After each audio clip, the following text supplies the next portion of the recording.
everybody! Welcome back to the stream. Happy Saturday. This is a cat. What are you doing? There you go. Get on the camera. I hope everybody's well. Hey 21 Snakes, hope you're doing well also. I hope you all are having a good weekend so far. I'm tired. We went to a mall for the first time in months to go pick up some stuff that we needed. And I'm exhausted. But it is time to settle in for some Ace Attorney. Let me get this switched over here. Hey everybody, there we go. Alright. Let me get this started here. Let's pause this music. Yeah, welcome back. Time for the trial. Yes, that's right. Our goal for today, I think, will be to finish this case, and then we'll kind of see how late it is. When that happens, you know?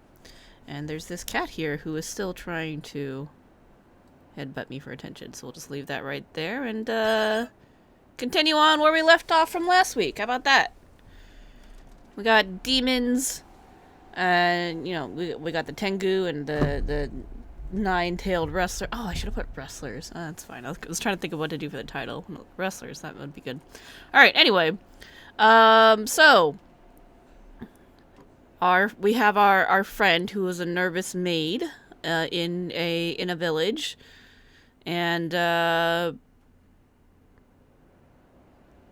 yeah, the village leader is being accused of murder, which in fairness he's a little bit of an intimidating person, but not so bad once you get to know him a little bit. So that's where we're at. That's where we're at. And there's something definitely fishy about this murder. And our client pretends like he's alderman. There we go. That's the word. He's just the alderman. But in secret, he's actually a professional. Still going on as a professional wrestler. He's supposed to be a retired professional wrestler. He's clearly the nine-tailed wrestler.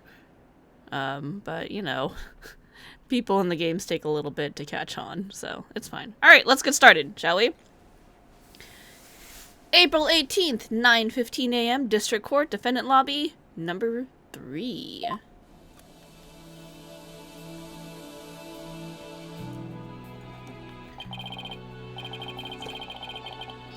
You okay, Athena? You've been really antsy ever since we got here. I'm just excited. This is my first real court case, after all. Yeah, real ball of excitement she is. I know just what she needs. Athena! Yeek! Didn't you ever learn about indoor and outdoor voices? I'm just trying to show you the best way to relieve your pre-trial jitters. Him and his cords of steel. By scaring the daylights out of me? No, I find that shouting, "I'm fine!" in a loud voice really relieves stress. Hold up. Let me do a little volume adjustment here. There we go. It's part of my cords of steel voice workout, and a must before every trial. Oh, I need to adjust camera position just a skosh. There we go. You want me to shout? Here? That's right. Here, I'll go first. Then you try. I'm Apollo Justice, and I'm fine! Alright, I'm Athena Sykes. And I'm fine!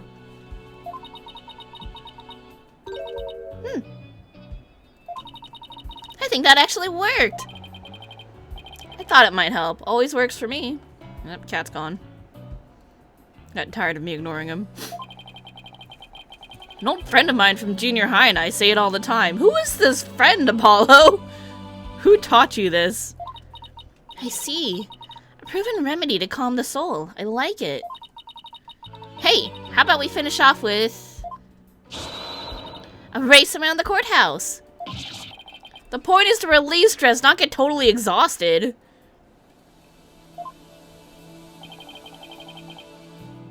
What's with all the racket, you two? Ah, Mr. Wright. Just a little voice workout. Hey, what's with the suit? Oh, this? I was thinking about getting my attorney's badge back. That's all. That's all? That's huge news! But why now? I have a feeling I'll be needed in the courtroom again sometime soon. But we can talk about that another time. No fair. Inquiring minds want to know. But wow! No longer a hobo, Phoenix!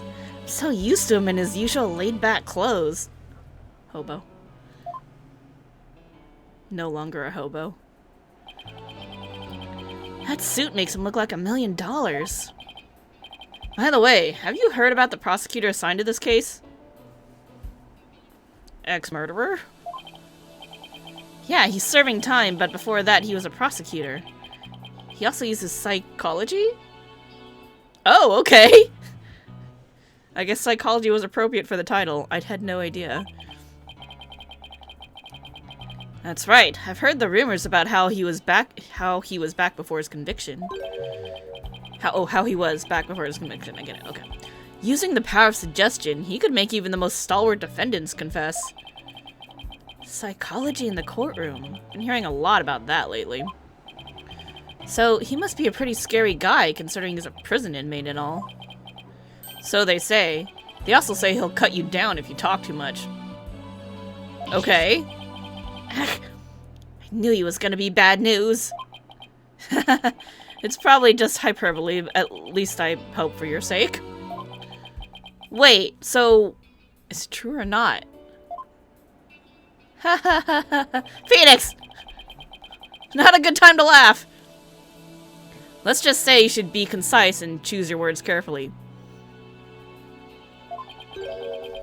If you'd like to keep that head of yours attached to the rest of your body, that is. The prosecutors... Ah! Okay, good to know. Yikes! Better tone down my cords of steel, too. So, you all ready? Might be a good idea to check the court record again before stepping into the ring. Yeah, maybe. Alright, we got our precious badge, we got a scroll about the legend, a warding charm, flowers the favored by the mom, the special edition paper of seeing a Tengu flying out of the manor after the murder, diagram showing the scene of the crime, the view of the security camera, which honestly, not that great, it is only focused on the entrance. It's like you might want to have more than one security camera. I don't know, just a thought. This oddly bloody fox and demon statue that was probably what was used to, hit our dear friend the alderman. Photo of... this is a photo. He's clearly unconscious.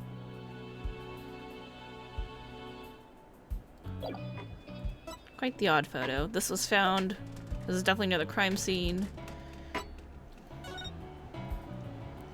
Our Twilight reference that they were obsessed with watching. Eyewitness account. The Amazing Ninetales. Jinxie's eyewitness account of the demon in the hallway near the crime scene. She says it fled toward the foyer. And here's all of our players here. This guy's definitely sus. Alright. I think we're good. Right. Mr. Wright. But I'm fine. I'll be watching from the gallery. Good luck.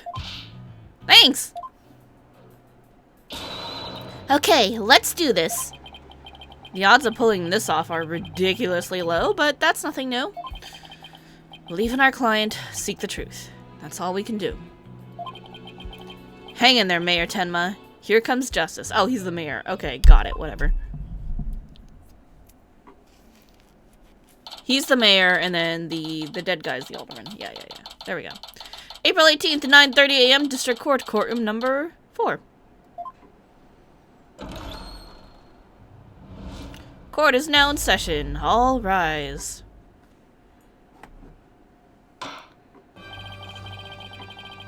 Court is now in session for the trial of Damien Tenma. Apollo Justice, defense team leader, is ready, Your Honor. I'd know that big booming voice anywhere. As chipper as ever, eh, Mr. Justice? But who's the young lady next to you? I'm Athena Sykes, Mr. Justice's junior partner, and fresh out of law school. Well now, full of beans too, eh? Excellent. Makes an old man feel young again. Now, for the prosecution. Appears the prosecution is not ready yet. Oh gosh. Never fear, for I shall explain. It's just a minor procedural complication, Your Honor. The prosecutor for this case is being escorted from prison as we speak. Prison? Oh, yes, of course. I almost forgot that he is currently serving time.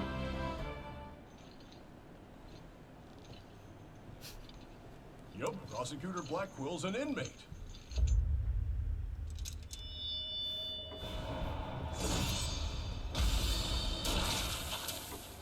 Fucking murdered a fool! We broke up a bit? What did we break up? What broke up?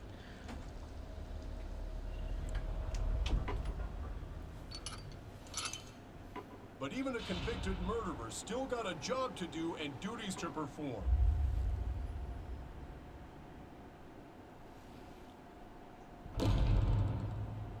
Oh, the Pope were late in bringing the prosecutor. Okay, got it. Well, he looks friendly! And since he uses psychology, he is clearly Athena's rival. Her rival.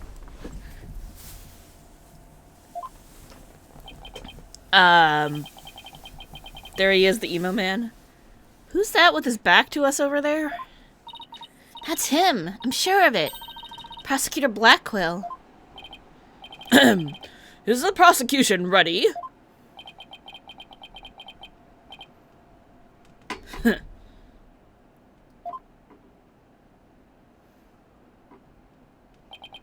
He's got a feather in his mouth. Okay, think about the voice. Let's see. Give me a sec. No, I still don't know. Enough jabbering. Get on with it already. Ah, of course, forgive me. Why are all the people related to this case so scary? Very well, Prosecutor Blackwell. Your opening statement, if you please. Ah! What's the matter? Must we continue to fritter away time like this? Poor Apollo and poor Judge? Yeah. It is all right there. It is all right there in the indictment. An opening statement would be pointless. Pointless? Oh, well. Looks like the cat, or in this case the prosecutor, has the judge's tongue. Interesting theme. But, we need an opening statement, and as an overview of the case at hand. Well then, your baldness. If it's so very important, why don't you do the honors? One of your favorite prosecutors? What is his deal? Who? Me? There's a term for people who whine and fuss about how they need silly, useless things. And then decide they no longer want them once it's theirs. A selfish old fool. Oh, I did really like Godo. Mr. Coffee Man, and like I'm pretty sure that man was overdue for a heart attack. He was hilarious. Huh? Wait, was that the prosecutor's opening statement? Old dotards such as yourself are a plague upon the young. I pity your poor grandchildren. Or is it great-grandchildren? All these years, I thought the opening statement was the prosecutor's job. But I suppose I could give it a try. Might be a nice change of pace. Why are you letting him manipulate you? What? He actually fell for that? That must have been the power suggestion Mr. Wright was talking about. The opening statement. Let's see here. The victim was one Rex Cuby, an alderman of Ninetails Vale. And the defendant, Damien Tenma, was mayor of Tenma Town, is accused of his murder. And why, pray tell, was the mayor arrested? His prints were found on the murder weapon. Hey Neo Neko, thanks for the lurk. He just met the judge and he's already insulting him? Yeah. Rude. This judge gets like zero respect from anybody. It's kind of sad. Plus, he had a motive. The elimination of the biggest roadblock to the municipal merger. Sorry. The caretaker and the secretary, other potential suspects, both have alibis. And his daughter, who was also in the vicinity at the time of the incident, has no motive. So, in a nutshell, I'd have to say the charges against the defendant are incontrovertible.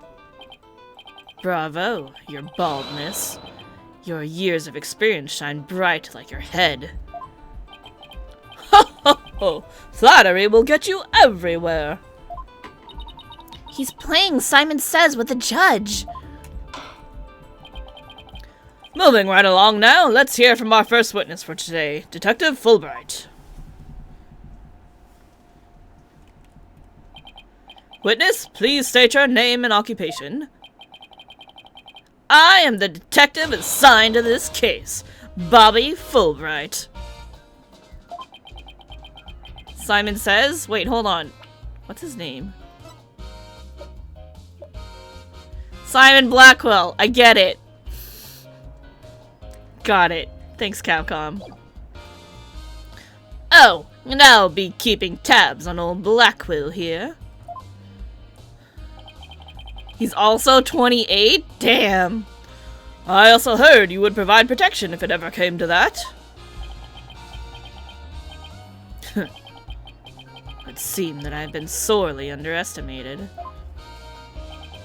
Wait. Who's protecting who from what? Still, I truly believe anyone can turn their life around. Hold up. Transcript! Transcript! Transcript. Even old Blackwell here. Fulbright, save your platitudes for funerals. Get on with your statement. That's the spirit. Justice must be swift and true. I see it in your eyes. There is hope for your rehabilitation and return to society. I will never give up on you. Prosecutor Blackwell doesn't seem to intimidate Detective Fulbright. Well, you know what they say, ignorance is bliss. Oh, so that's why Detective Fulbright was assigned to Blackwell. He's so oblivious. Oof. Oof, that dig. Now, let's have your first statement, Detective Fulbright. You got it. But first, I'd like to say to the defense that justice will ultimately prevail.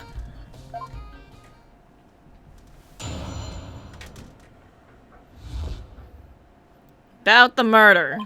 So about that murder, Alderman Cuby was murdered with a spear that had been on the wall. Fingerprints of the defendant, Damien Tenma, were found on the murder weapon.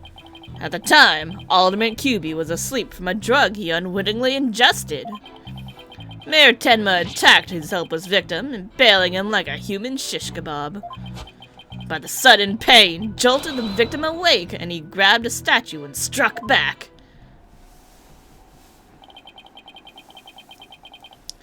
Alderman Cuby had been slipped some kind of sleep-inducing drug? That's right. The accused was scared because the alderman was a former pro wrestler. So he slipped him a drug to make sure he'd be out cold and defenseless. Hey, Chirico, what are you doing here? Hey, cat. I know. Okay, sit down. Sit down. Don't bump into me. No, don't bump the mic.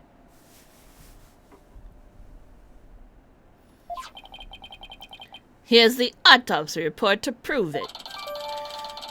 QB's autopsy report added to the court record. I've been waiting for this. Cause of death stabbed with a spear. Estimated time of death around 3:20 p.m. The victim had been in a drug-induced slumber. Pato the Cato. Okay, here we go. Had the victim managed to attack his attacker despite being impaled by a spear? Sit.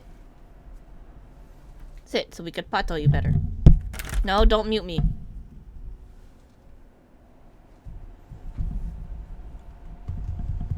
Hydrate! Okay.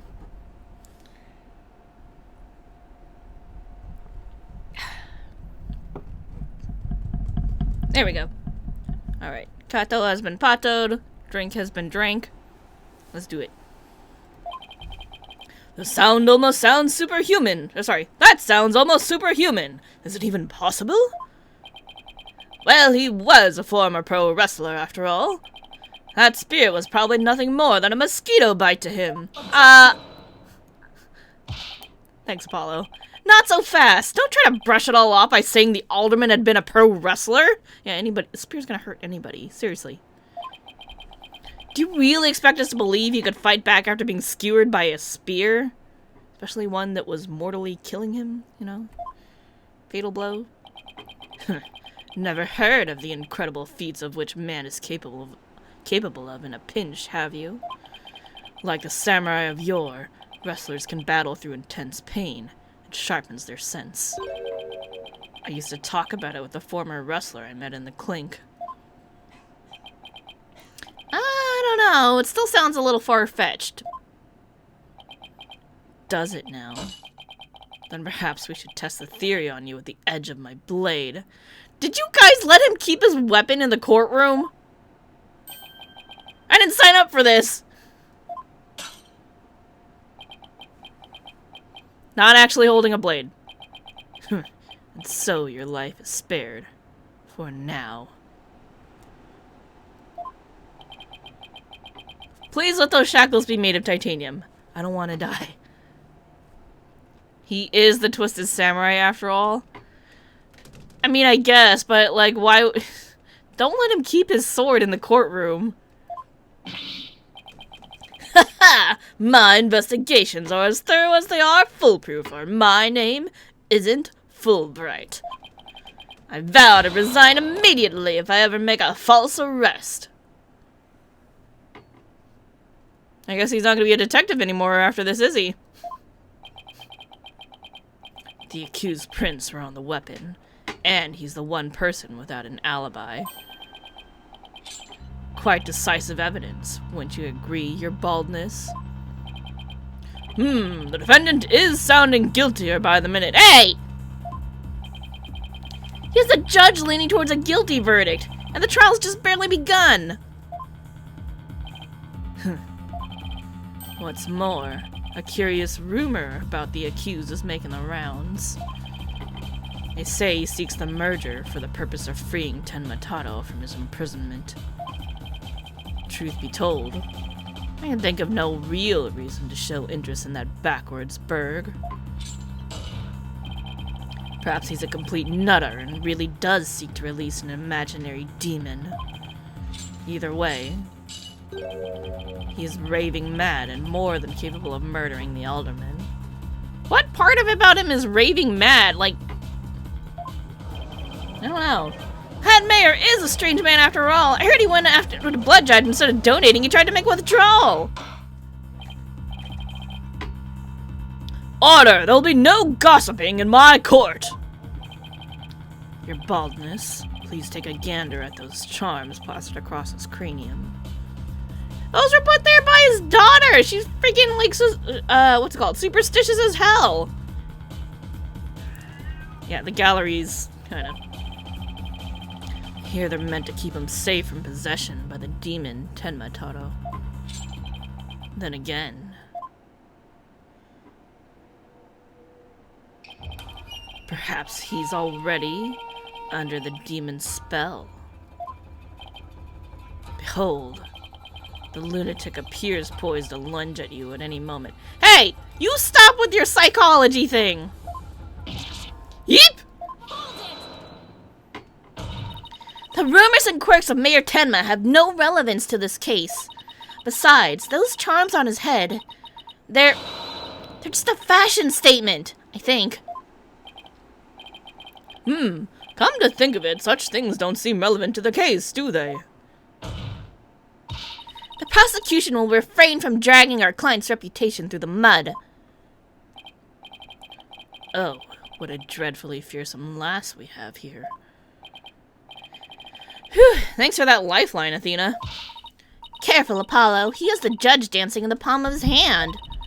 The power suggestion is one of the more powerful tools in Simon Blackwell's arsenal. How do you know that? He's trying to manipulate everyone's impressions to suit his objectives. This guy really is bad news. In any case, it seems the victim did manage to defend himself despite being impaled. What sort of weapon did he use against his attacker? None other than this statue right here. It appears to be a statue of two strange creatures locked in battle. Two yokai, to be exact. On one side is the nine-tailed fox, and on the other, Tenma Taro. Quite interesting, if you think about it. It's as though this very case were rendered in art. The weapon used to bludgeon the mayor. The mayor's blood was found on it, but no prints could be lifted.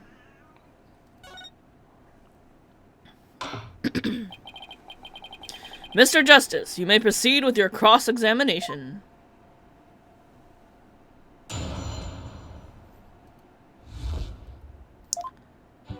Alright, murder with the spear that was on the wall. Tell me more. So, those weapons on the wall of the Fox Chamber, I presume those are real? Don't you think keeping real weapons around like that is rather dangerous? No matter what he collected, the alderman insisted it be the real deal.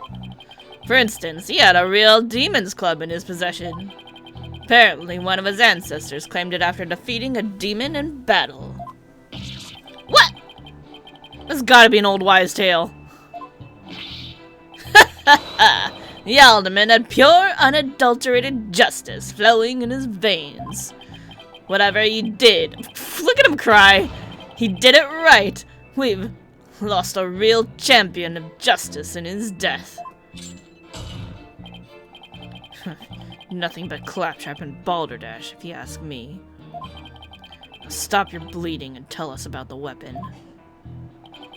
Your wish is my command. Fingerprints of the defendant were on the weapon, which is not that great, to be honest. Doesn't make sense if you think about it. Prints could easily be wiped off. Sorry, prints could be easily wiped off, yeah, there. Hey, I didn't get to finish reading that. Why you gotta keep interrupting him before I can read it? You do have a point there. I'd venture to say he did not wipe off the prints because he could not. What do you mean by that?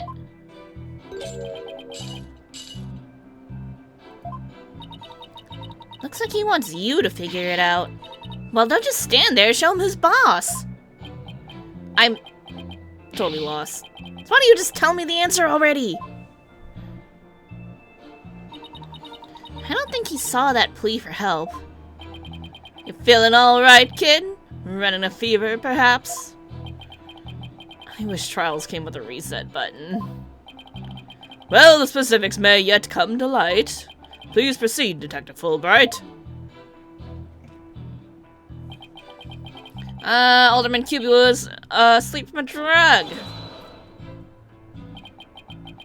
Come to think of it, a coffee cup was found on the floor. Was the sedative in his coffee? Bingo! We found traces of a sleeping agent all over the inside of the cup. And that is why he was out cold.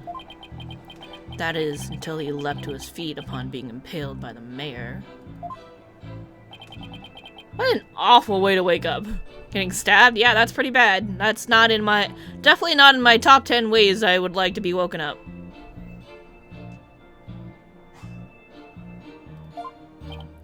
Heh. A rather stimulating eye-opener, if you ask me. I, too, would have risen to attack, for For to die in battle is the samurai way. Sir?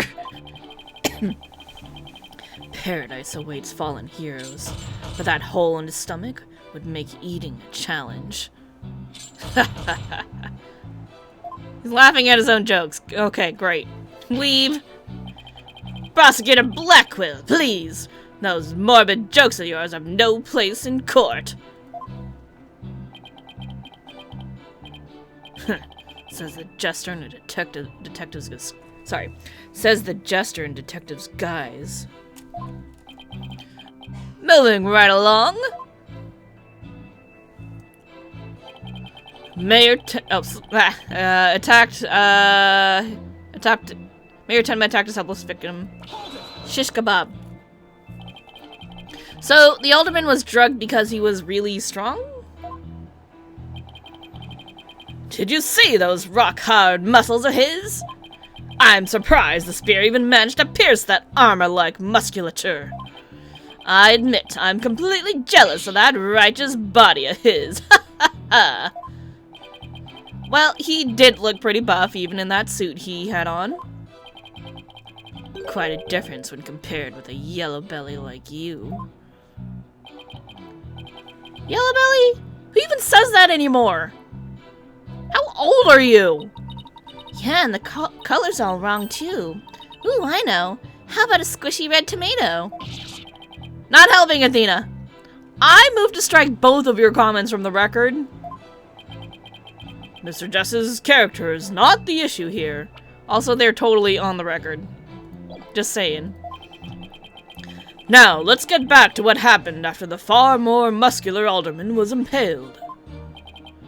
Yes, well, your average person would likely have died on the spot. Sudden pain jolted him awake, and, you know, adrenaline and shit. Could he really have attacked his attacker after being impaled with that huge spear? Move to strike overruled. Okay, Judge. Absolutely. After all, he was once a pro wrestler. Injustice of being drugged, the speared was answered with a righteous counterattack.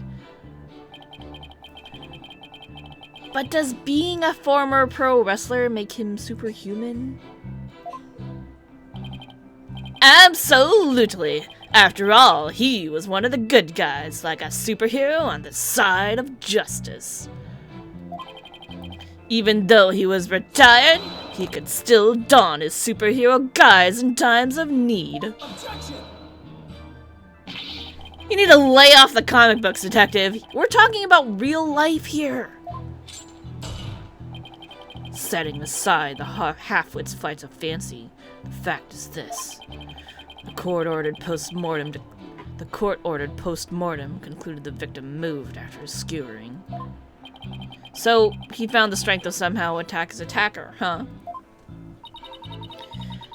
Detective Fulbright's testimony sounds airtight. No wonder he's so confident. No, he only thinks it's airtight. It's up to us to poke some holes in it.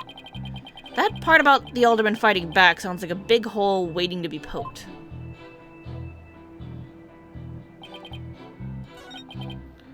Alright.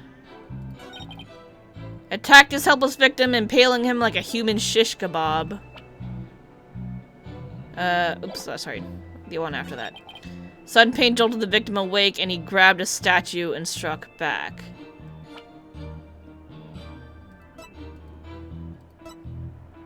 How?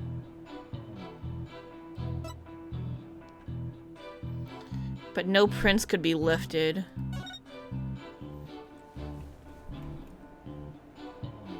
He ain't wearing gloves, so his print should have been on there. Alright, either the crime photo or the demon statue, I'm thinking. So let's start with the demon statue and see if that gets us what we want. Alright, ready? Objection! Did the alderman really strike the mayor? What? Are you questioning my sense of justice? Your so-called justice needs to find itself a pair of legs to stand on. You claim the alderman struck back after the mayor put a spear through him. But the statue he supposedly used to defend himself creates a major hole in your theory. It would appear the defense has a counter-argument. No shit. Very well, let's hear what the defense thinks is odd about the detective's statue theory. QB fought unarmed. There are no fingerprints. There's no fingerprints.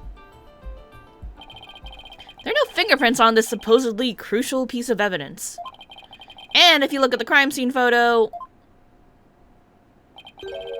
you'll notice that the alderman isn't wearing gloves. Yes, I believe he is quite gloveless indeed. If he touched the statue with his bare hands, he should have left some fingerprints. Detective Fulbright, you did take that into account in your investigation, didn't you? Ah! This can't be happening! Did I arrest the wrong man? Yo, music's great. You did it, Apollo! You knocked Detective Fulbright off his high horse. Well, it's just 1 point in our favor. Who do you suppose clubbed the mayor if it wasn't the alderman? Well, if it wasn't the alderman, that means someone else must have clubbed the mayor. It's your favorite objection theme in the series? It is really good. I'm digging it. You mean there was a third party there in the Fox chamber? Yep. That's what we're going with. Exactly, and this could be the big break we've been looking for. There does seem to be a hole in the prosecution's argument. Prosecutor Blackwell, would you care to respond to the defense's assertion?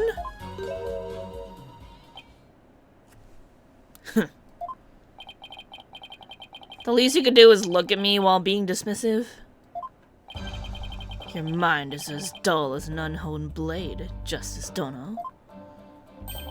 Justice Dono? He's been watching too many samurai flicks. It will take far more than that to cut down Simon Blackwell.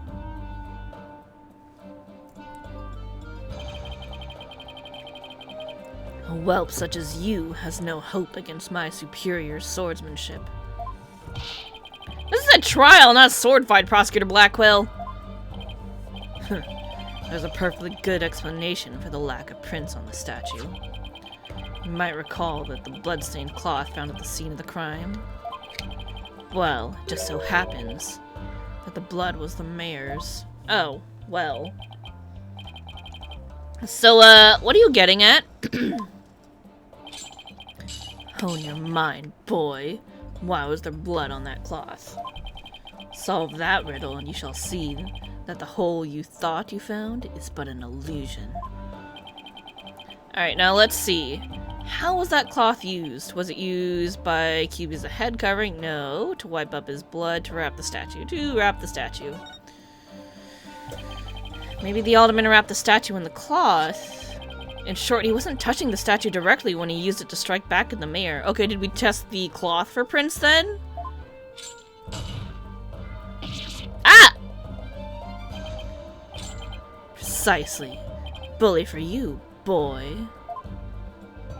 Ah, it was nothing. Paolo, don't let him start manipulating you too. You just closed the hole for the prosecution. I did? Ah, shit. Ah, I did. Right. But a statue wrapped in cloth would leave no fingerprints as plain as day.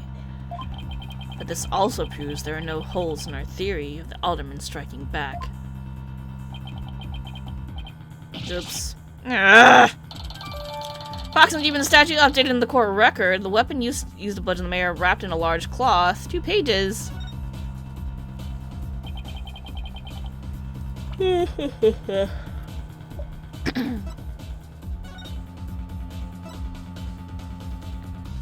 Statue has traces of blood from the defendant Damien Tenma on it. It was apparently wrapped in a large cloth on which the defendant's blood was also found.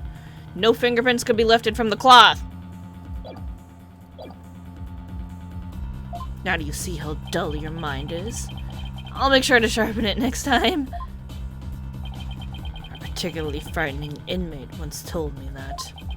He always tenderly honed his blades before he went to work, like samurai of yore. Samurai? Sounds like a homicidal maniac to me. Actually, he was working in the prison kitchen at the time. Oh.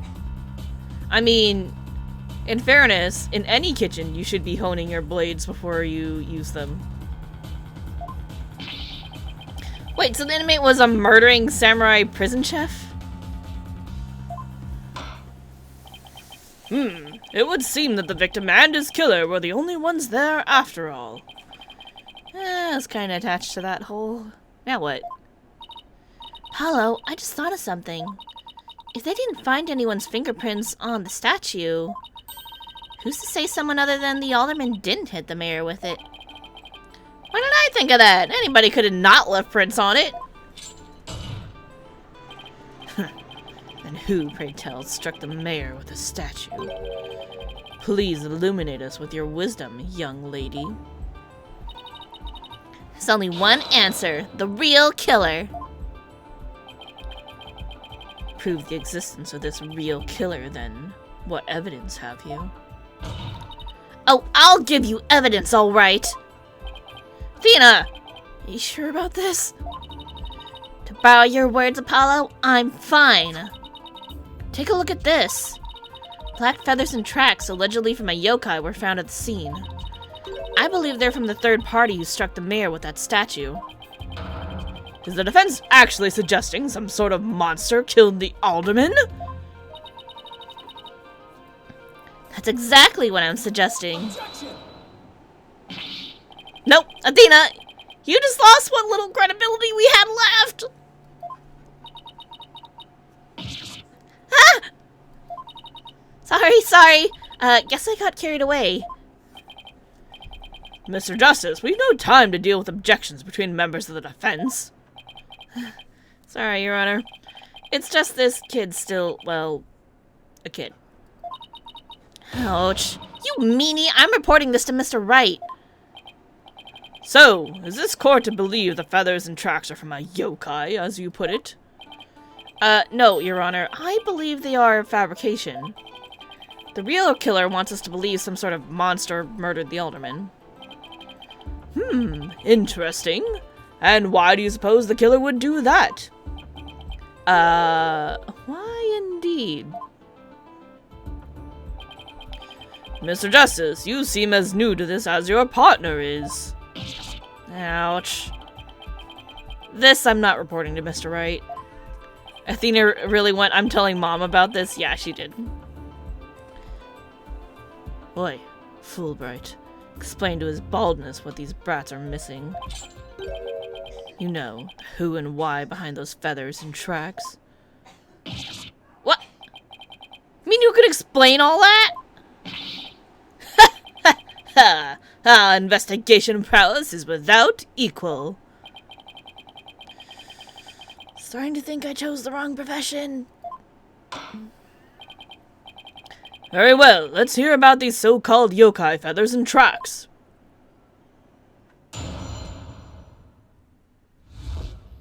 Feathers and tracks. This entire case centers on one man's attempt to crush opposition to the municipal merger. Mayor Tenma panicked when the amazing Ninetails helped embolden the protesters, so he stoked the village's fears by fabricating a monster. The strange feathers and tracks he planted made it look like a yokai was the killer. Those feathers and tracks stoked the villagers' fears? Absolutely. He knew exactly how to prey on their superstitious minds. Those feathers only gave weight to the idea that the alderman was slain by a demon. The accursed demon, Tenma Taro, that is. Tenma who? Tenma Taro, the legendary demon locked away in the village's forbidden chamber. From a young age, the villagers are taught to fear the great black-feathered demon, and thus were they blinded to other, more plausible explanations. Hold on for a sec. Before we start letting our imaginations run wild, isn't there someone else that could be considered a suspect? Mr. Justice, please explain yourself. On the day of the incident, there was a special event held at QB Manor. And as a part of this event, there was someone dressed in the likeness of Tenma.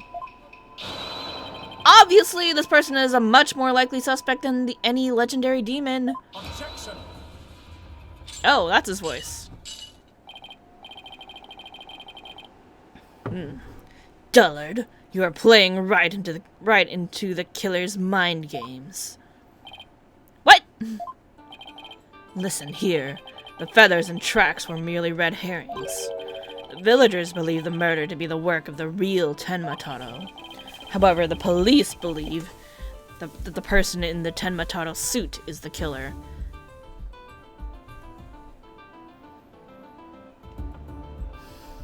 Are you saying that Mayor Tenma was in the suit? Because I believe it.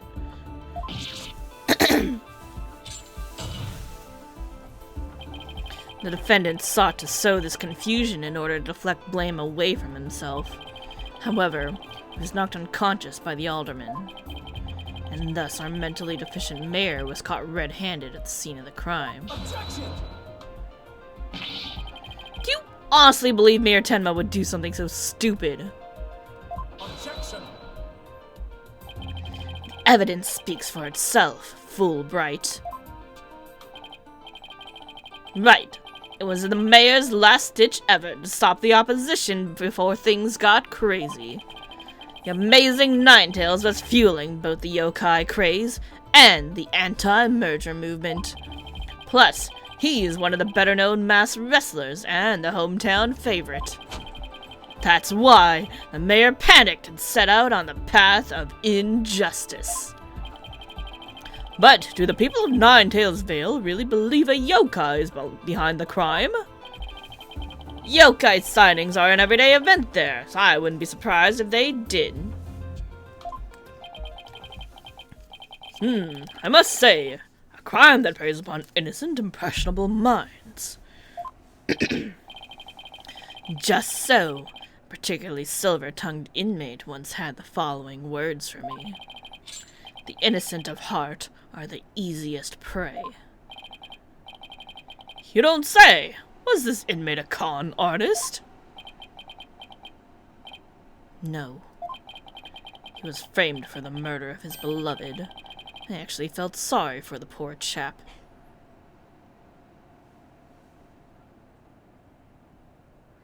I don't know about this. Wait, so he wasn't the predator, but rather the prey? I too am confused, Apollo. Yes, well... Now then, the defense may proceed with their cross-examination. Thanks.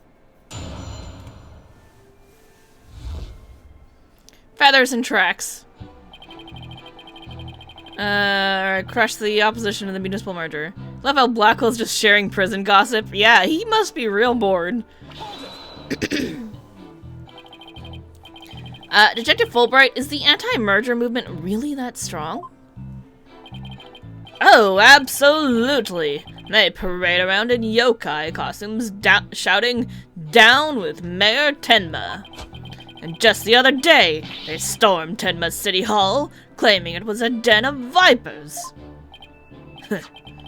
But when the accused showed his face, the angry mob scattered like leaves upon the autumn wind. For you see, lowly yokai are no match for Tenma, the dark lord of their kind. Wait, are the villagers scared of Mayor Tenma or Tenma? I'm confused. I think he means Mayor Tenma. It's easy to get the wrong impression about the guy. Detective Fulbright, why do you suppose the defendant would commit such an act? Amazing Ninetales helped embolden the protesters. The Amazing Ninetales. No one knows his true identity, right? That's right. And he was a lone wolf. Or in other words, he didn't belong to a wrestling federation. He appeared like a shooting star, defeating one Tenma Town wrestler after another. And before anyone knew it, he was the champion. Like a samurai of yore, surrounded thick with enemies, he cut them down, one by one. It was a complete and utter loss of face for Tenma Town Pro Wrestling. He was amazing! If ever there was a real superhero, it would be him. I dream of becoming a true champion of justice like him someday. I bet Detective Fulbright would be a great pro wrestler. He could even team up with Prosecutor Blackquill. A police detective and a prisoner in chains? You know, I think people would actually pay to see that. I know I would. So you do understand the greatness that is the amazing Ninetales. Yo, people are like really super into wrestling.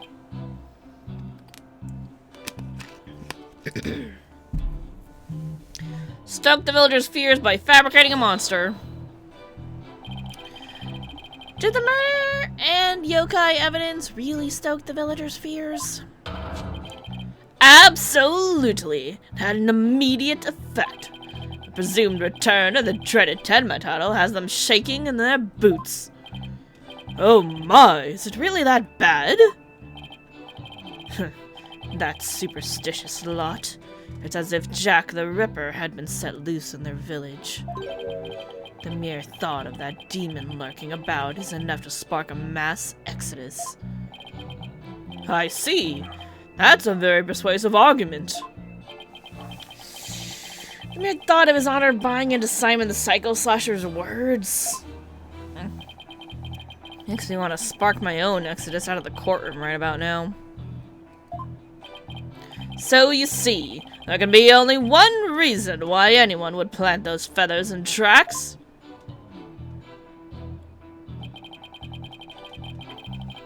To make it look like a yokai was the killer, and scare the bejesus out of the villagers. But it doesn't add up.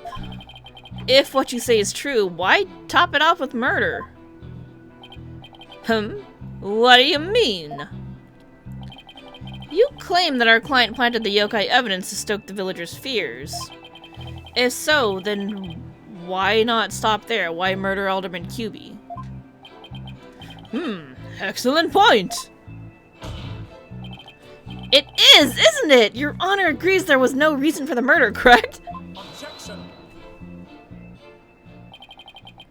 Perhaps the killing was the spur of the moment.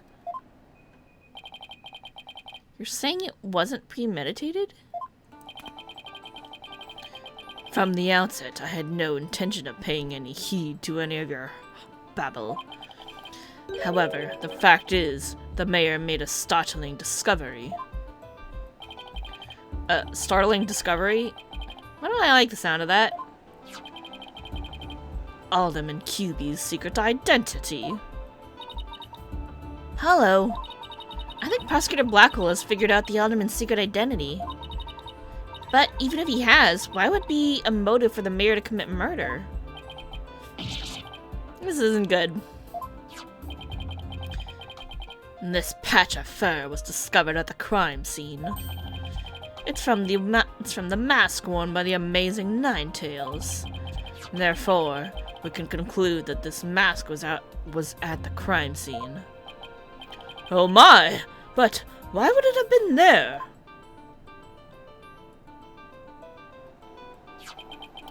The victim was a former pro wrestler and a member of the anti-merger movement. Need I say more? Well, could it really be? Your baldness has an epiphany, I see. Our victim, Rex QB, was the amazing Ninetales, and the mayor's discovery of such was his motive for murder. Ow!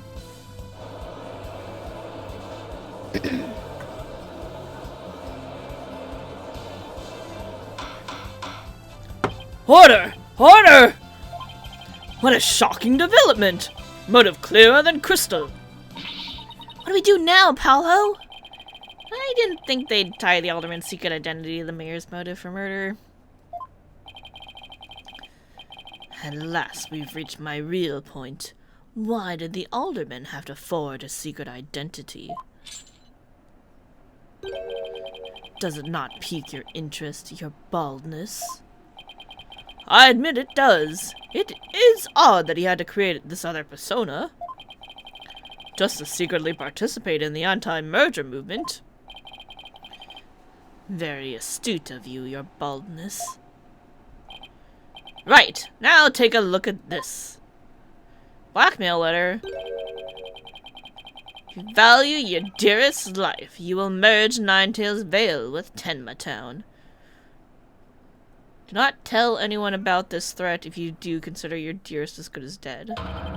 This blackmail letter was found in Alderman Cuby's pocket. What? So they had it? At present, the alderman's wife is in the hospital. And that letter is clear evidence the mayor was blackmailing him by threatening her life. Wait, didn't the blackmail letter sent to Mayor Tenma go missing? Right after the alderman's murder? I think maybe the killer took the letter from the mayor after the murder and planted it in the alderman's pocket. It's possible, but we don't have any proof that that's what happened. Talk about being up the creek without a paddle. Blackmail letter, a threatening letter discovered in one of Alderman Cuby's pockets. Oh, it was in the other pocket. That's awkward. Mayor Tenma would have made a clean getaway if he'd just left after planting the yokai things. But he was knocked out cold by his sudden decision to kill the amazing Ninetails. So it was the amazing Ninetails counterattack that brought the entire crime to light. Wait a sec. Fulbright's claiming that the mayor killed the alderman after planting the yokai evidence. And that the mayor was knocked out cold immediately after that?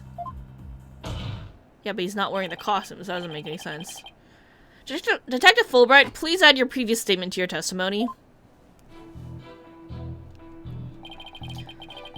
Mayor Tenma killed the sleeping alderman after planting the feathers and tracks. So let me get this straight. You believe the mayor planted the yokai evidence before the murder, not after?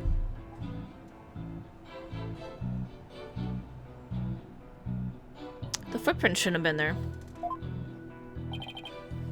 Absolutely. And then he was knocked out cold by the alderman's last punch. He wouldn't have had a chance to plant the evidence after that. Something's not right here. Hard to believe that a stiff, humorless man like the mayor could be behind such a stunt. We have to do something, Apollo, before they pin it all on the mayor. And we're gonna need to prove that the Mayor Tenma didn't plant that yokai stuff. How are we supposed to do that?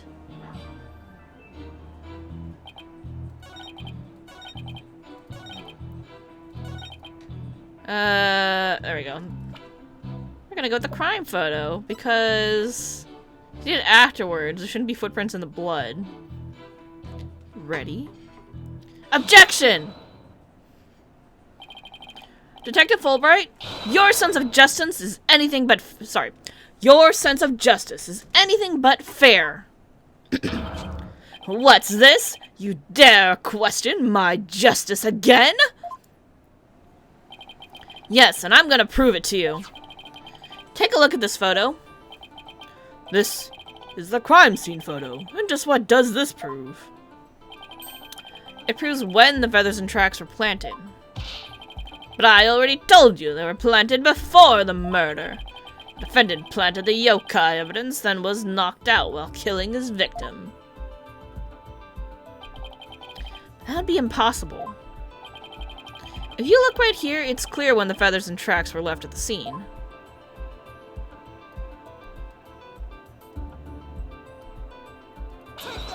Bloody footprint. Aren't you just pointing to the yokai feathers and tracks, Mr. Justice? Yes. Yes, the feathers are on top of the blood, and the tracks are made in blood. In other words, the yokai evidence could only resulted after the murder.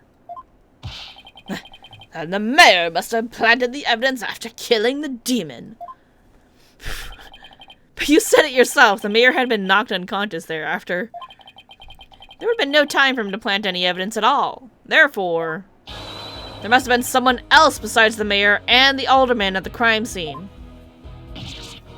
There must be some mistake!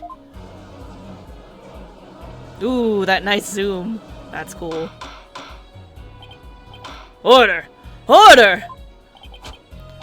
Where's your evidence? You can't possibly have any, can you? Evidence? Oh, I have evidence. In fact, I have an eyewitness testimony for you. You do? But how? My vaunted sense of justice really just half-baked? He looks so sad! He's pouting. He's taking this really hard. Mr. Justice, what is this testimony regarding a third party that you claim to have? I have it right here, Your Honor. It's the sworn testimony of Mr. Tenma's daughter. The witness, Jinxie Tenma, saw a yokai in the hallway after stumbling upon the scene. It was the demon Tenma Taro. He's the source of those feathers and tracks.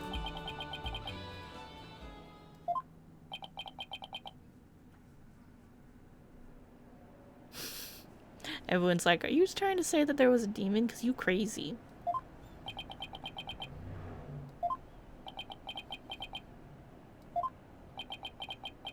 Can somebody please say something? We're talking about a dude in the yokai costume, not an actual yokai. Come on. Come on. The defense will explain to the court exactly what he means. You dare to mock this court and justice itself? You're unfit to bear your name, boy. Your baldness appears our defense attorney here is delirious from exhaustion.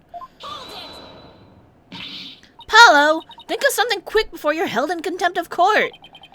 What do you think I'm trying to do? Before you decide whether I should step down, please hear me out. Very well, Mr. Justice, I'm all ears, but you had better explain yourself well. What was this yokai you were talking about? It's all in the statement here. Jinxie Tenma asserts that she saw Tenma Taro. After she discovered the crime scene and called the police...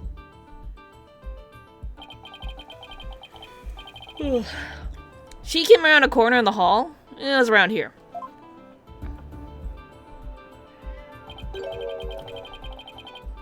And then she saw Tenma Taro fleeing toward the foyer.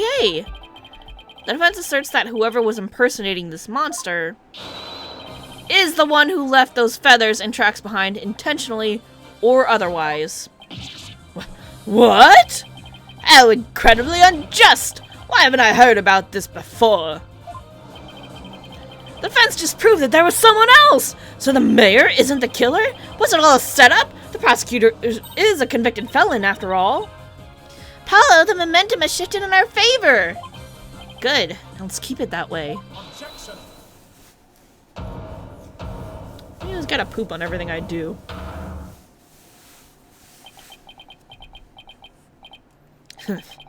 Little do you realize that though you are in the midst of a fray, your sword is broken. My sword? I know I had one to break. Are you implying there's a problem with my claim?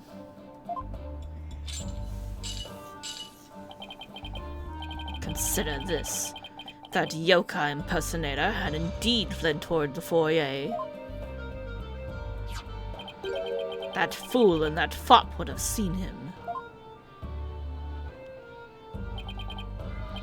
Fool and fop? Oh, you mean Filch and LaBelle. Huh, now that you mention it. Both Phineas, Filch, and Florent LaBelle were in the foyer at that time. But they haven't stated that they saw a yokai, have they? Did you ever consider that a yokai was but a figment of a scared little girl's imagination? Why didn't those two see Tenmataro impersonator pass by? Why don't we ask them ourselves? I was just about to say that myself. No, really, I was. The defense would like to call Mr. Phineas Filch, caretaker of the QB Manor, to the stand. I just know he must have seen something. I suppose we can't ignore the fact that the little girl believes she saw a monster. I trust you have no objections to Mr. Justice's request, Prosecutor Blackquill. I understand that Mr. Filch is enjoying a nap out in the lobby. I knew that Tanuki was a rare find. But when we captured him, I didn't think he'd end up a witness. Do with him as you will. Did you just say captured? No, wait, I don't want to know. Very well, then. Bailiff, please go wake Mr. Filch and escort him to the witness stand.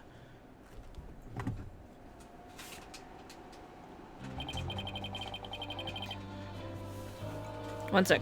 I gotta pour more tea.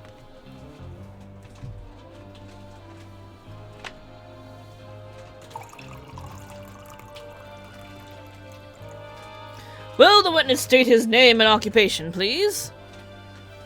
Tanuki-san, Mr. Filch. My name's Filch, Phineas Filch, caretaker of QB Manor. Oh, and this is for you, your lordship. Just a little something I thought you might like. Oh my, what a fabulous pair of shoes! And your honor will do just fine, Mr. Filch. Did you take Fulbright's shoes again? Did you take his shoes? So shoes again. Don't they belong to Detective Fulbright?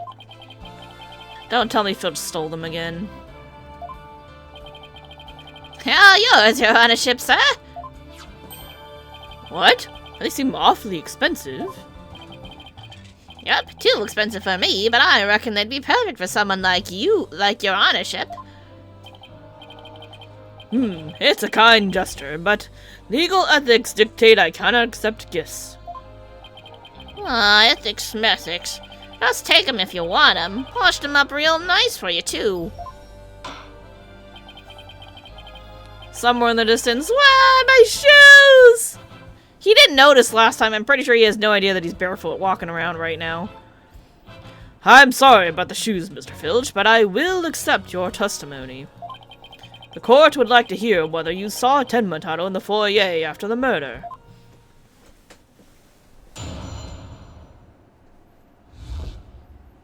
Guarding the foyer. At the time of the murder, I was on guard duty in the foyer, just like Mr. QB asked. I was making sure no one, fair, foul, or fishy, or otherwise, could get to our guest.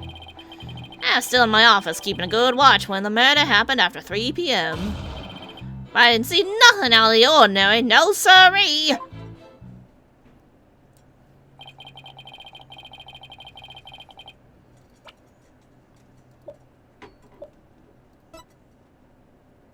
Twilight Town Pro Wrestlers at 3 p.m. That yokai you keep jabbering on about was but a phantom of a little girl's dreams. Quite a specific time, yep. So, you're telling this court that you never saw anyone dressed up like Tenmataro? Yep, I was guarding the whole time. That's the truth. Only not about the truth. And Tenmataro? Bah! You don't really believe in all that yokai mumbo-jumbo, do ya? I certainly don't. You liar. My bracelet. It's... Something the matter, Apollo?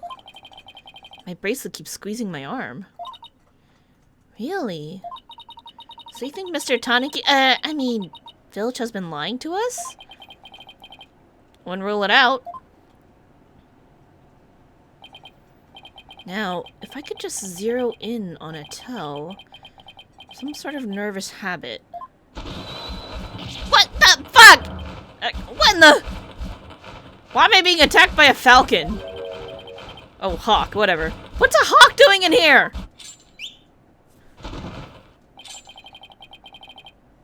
Allow me to introduce my trusty cohort, Taka. Seems to have taken quite a liking to the courthouse. Made it his new home, in fact.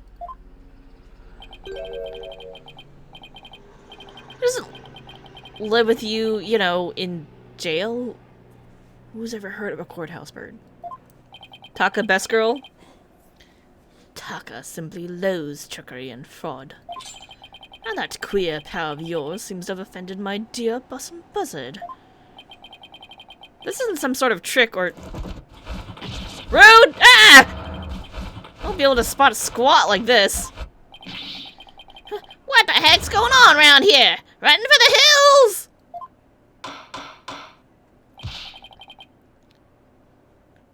No pets or other animals allowed in the courtroom.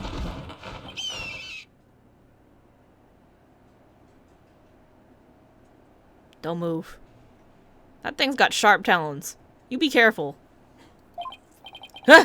Somebody help! Oh, he's merely having a bit of sport. He won't harm you, save when truly famished. In that case, Prosecutor Blackwell, you will ensure your feathered friend is properly fed. Looks like we have to do this the old-fashioned way. We'll be fine, I think. There was someone dressed as Tenmatato there. Filch should have seen him. We'll just have to put our faith in Jinxie's statement for now. Sad that you can't use the bracelet in court because of him. That's fucked up. But I want to use the bracelet. Mr. Justice, please proceed with your cross-examination.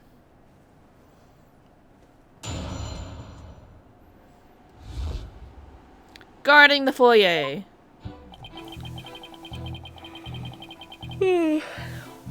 Alright, he was on guard duty just like Mr. QB asked.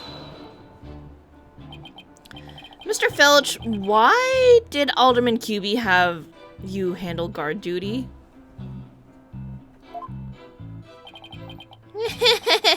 Cause he trusts me. I am the manor's caretaker, after all.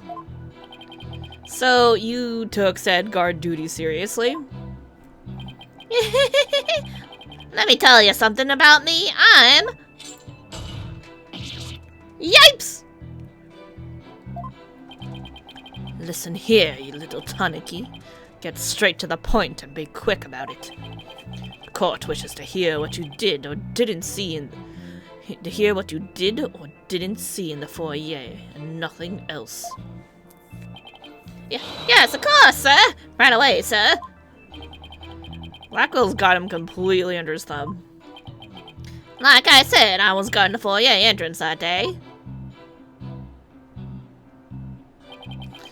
Make sure no one could get to the guest. So, no one could get to him. Sounds like security was pretty tight. That's cause there's always lots of sneaks and thieves around festival time. And the solution was entrust the manor's security to a thief? That's not even funny. Maybe it's a matter of stopping thieves by hiring one. After all, it takes one to know one. I don't know, it seems more like letting the fox guard the henhouse to me.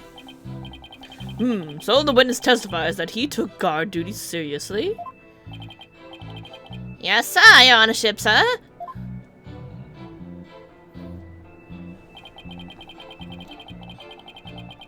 He says he was keeping a good watch when the murder happened after 3 p.m. Did you really keep an eye on the foyer the entire time? Poor old Filchy. Been working hard my whole life. Only to be smeared by some greenhorn in his fancy-smancy suit and silly haircut. Ah! Sorry, Mr. Blackwell, sir. Didn't mean to get off subject there. Sheesh, Blackwell didn't even say anything. To answer your question, yes, I kept an eye. No, both of them, in fact, on the foyer. I don't believe you. Didn't see nothing out of the ordinary? You didn't see nothing? It's because you were watching TV, buddy. Could you describe to the court who you would consider fishy looking? Someone all fidgety and shifty like, you know, like they're about to steal something. He just described himself. We all agree that he just described himself. Wonder why Mr. Filch didn't see Tenmatato. Maybe Jinxie only thinks she saw Tenmatato. Or maybe Mr. Filch is lying. And if he's lying, we might be able to spot a contradiction in his testimony.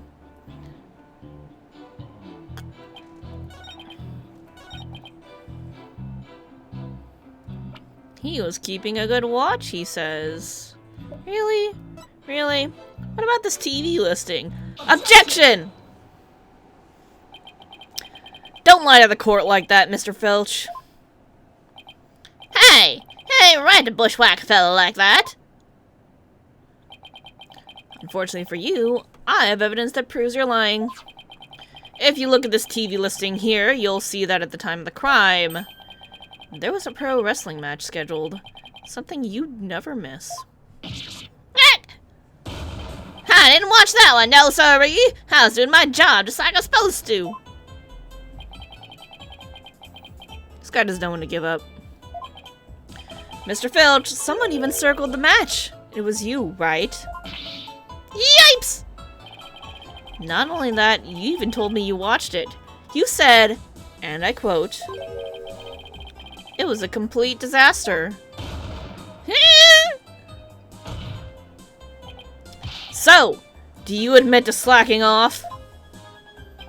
You can't trick me with your Rudy Poo lawyer talk. I'm one of them professional types too. I can do double duty, watch TV and the foyer at the same time.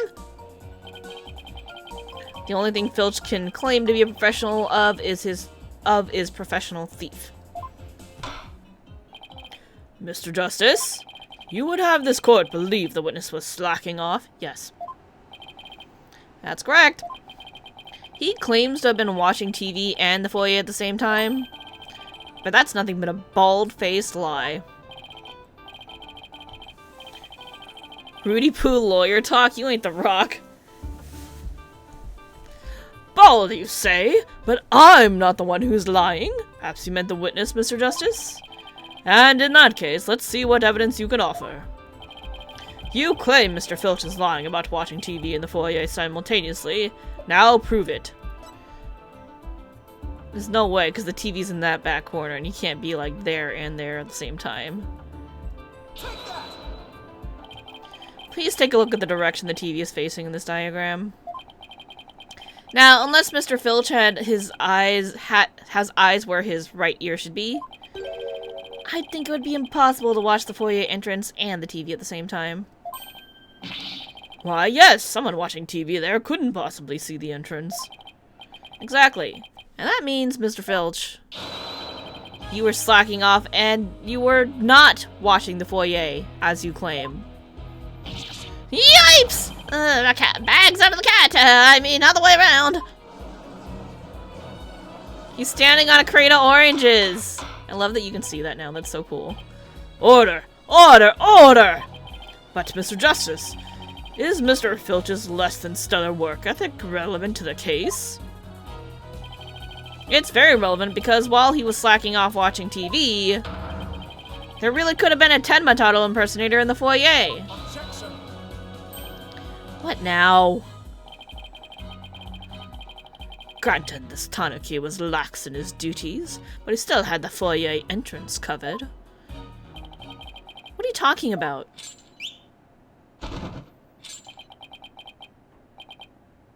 This. Did she just bring him a piece of evidence? Did the burb just bring him... That's cool.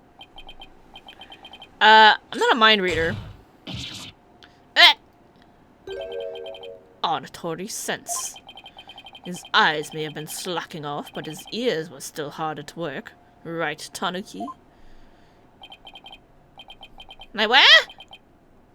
I mean, yes. Yes, they were. But you already admitted to slacking off. Now you say you weren't?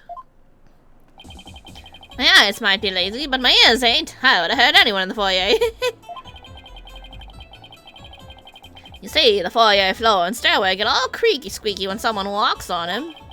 Creak, creak, creak. Not enough to wake the dead, I reckon. So you're saying you didn't hear anybody walk by? Yep, my ears were working full time, so who's the liar now, you no-good shyster? I like Thief calling me a shyster. This has to be the low point of my fledgling career. I'll hand it to you, Mr. Blackquill, sir. You really are something else. I mean, you don't miss a thing, and them bags under your eyes, they're darker than mine. Fair warning, Mr. Filch. Taka's particularly fond of tanuki. Should you lie to this court again, you may suddenly find yourself on the menu. Yipes! Please don't eat me, Mr. Taka, sir. The witness will henceforth testify truthfully under penalty of painful bird attacks. And with that in mind, the court requests that the witness revise his testimony accordingly.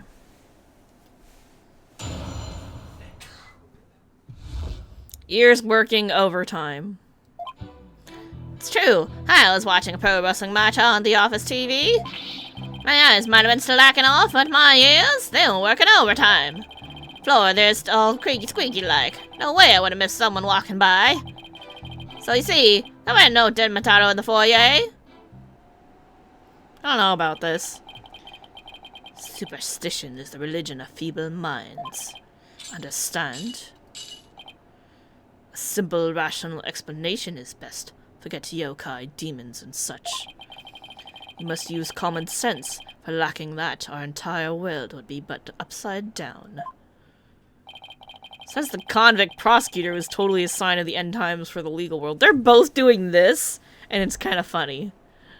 Just saying. And besides, there were any yokai roaming about, I'd nab them and sell them at the zoo.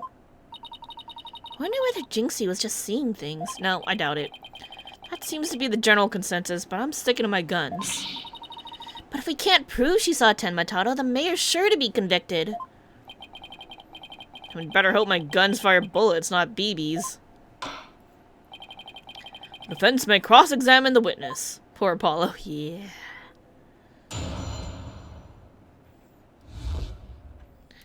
Here's working overtime.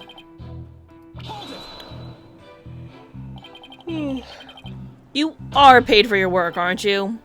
So, how do you justify watching TV on the job? But it ain't easy being me. I mean, I can't watch TV when we have visitors, and there's no way to record stuff. Sorry, am I supposed to be consoling you over your first world problems? Poor Paul is the model of this game. Oof. He did get whacked in the back of the head last case. If those are his only problems, he should consider himself lucky. I guess pro wrestling's serious business to Mr. Filch. Eyes are slacking off, but his ears are working overtime. You lied earlier about taking your guard duties seriously, didn't you? Hell, that ain't no harm in bending the truth a little, right?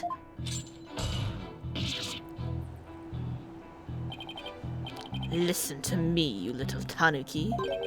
Lie again, and Taka shall feast upon that forked tongue of yours. Hi, Taka. Yipes! Sorry, just let me keep my tongue. At least leave it until we get the truth out of him in any case. You were negligent in your duties, were you not? Yes, sir, I was, sir. Really nothing ain't like that. Floor is all creaky squeaky, he says. I don't know if we talked about the floor at all. So you have pretty good ears, Mr. Filch? As good as they come, I say. Ain't nothing to hear a creaky floor. Plus, that Ten Matado makes a sound when he goes by. It's like a jingle jangle. Oh yeah, she did mention that. Jingle jangle. How does he do that? It's that staff of his. That's what jingle jangles. What's he talking about, Apollo? Beats me, but I guess Tenmataro has a staff that makes noise. Yeah, Jinxie mentioned something like that, didn't she?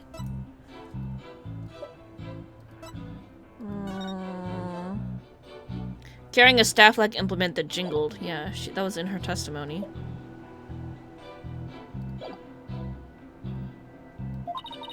Come to think of it, didn't Jinxie mention something like that too? There you go. She said she saw Tenmataro holding a staff-like object that made a jangly sound. Guess that's the source of the noise then. Well, Mr. Justice? Mr. Filch says Tenmataro's jingle jangles. Would you consider that vital information? Let's say yes. Sure, why not? Extremely vital. I request that it be added to his testimony.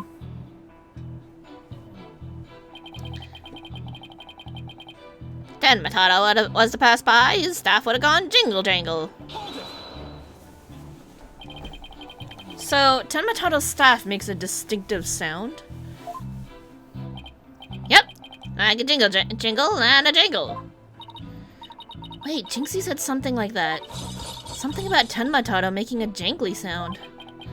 I think we're missing something here, but I can't quite put a finger on it. Perhaps I should take a look at the court record again. Alright, we definitely gotta present something.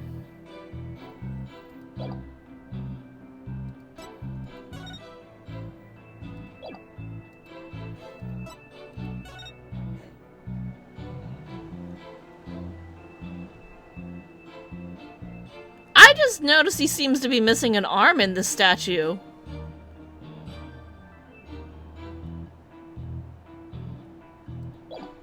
I don't know if that's important.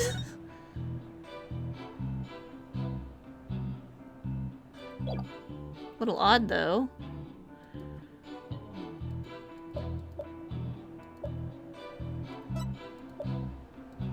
Interesting.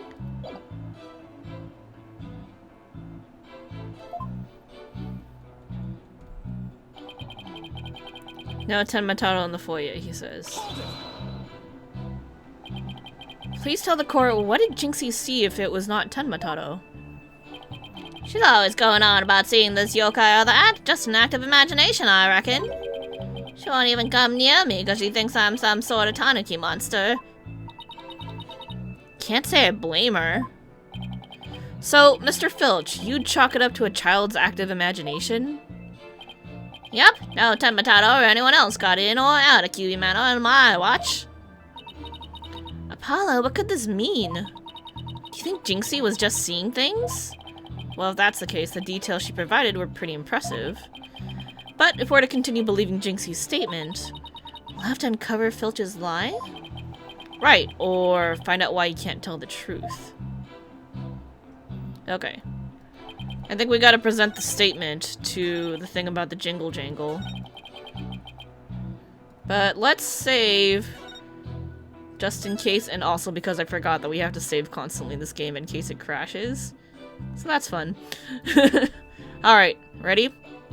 Let's do it. Not that one, this one. Objection! Damn it. On it. Yeah, I got it wrong, that's fine. Shameless attorney!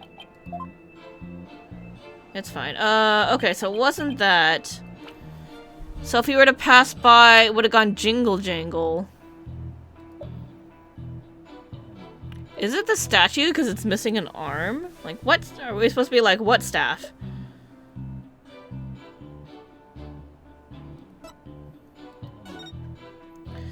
Airborne figure resembling Tenmataro was captured on camera around 3:40 p.m. near Ninetail's Vale. He has no staff anywhere, though.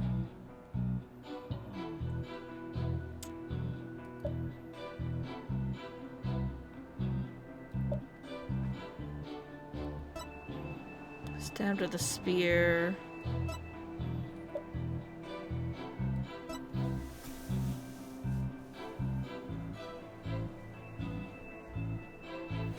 Seems that those who foolishly choose to depict the demon are cursed.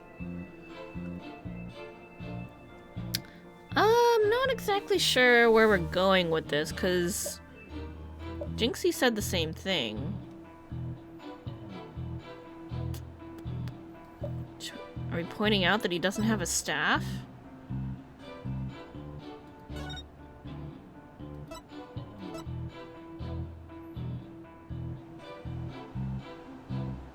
I don't know where we're gonna use this. It just bugs me that he doesn't have an arm.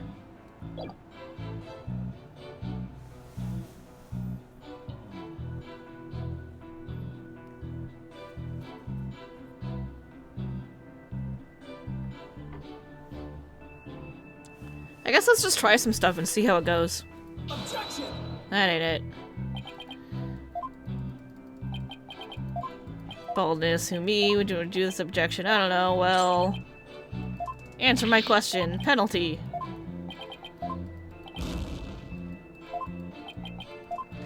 Look before we leap. His staff would have gone jingle jangle. Yeah, but it's like, what staff? Objection! There we go, the scroll. I'm like, it's one of these things! Tenmataro's staff would make a jangly sound, you say? Well, I'm gonna say that your story doesn't add up. There's something the defense would like to share with the court. Mr. Filch, you say that you didn't see Tenmataro on the day of the incident. Why then did you assume just now that Tenmataro would be holding a staff? Huh? You see, the Tenmataro Jinxie saw held a staff in his hands. And she described its sound, just like you did, as a kind of jangly sound. Yeah, so he's holding a staff. What's your point? Objection! The point is that Tenmataro doesn't use a staff. Not normally. What are you talking about? You see, this is the oh, right, because this is the only known document. Alright, that makes sense. Like, where would you even get the idea about the staff? Because there isn't one. Yeah, the scroll's basically lore. Okay, that makes sense. You see, this is the only known document depicting Tenmataro. Is there a staff in that picture, Mr. Filch? You're right, there is no staff. Not even a cane or a walking stick. Yeah. So, the question is, why does the witness think Tenmataro uses a staff? I believe the answer will overturn the prosecution's case on the most basic level. Well now, this is getting interesting. Alright, Mr. Justice, it's time to show the court where you're going with this. Please tell the court why Mr. Filch believes Tenmataro carries a staff. Scrolls, he actually saw Tenmataro, but he can't admit it because superstition. Mr. Filch actually saw Tenmataro right after the crime occurred. That's the only way you could possibly know about the staff. Boston again!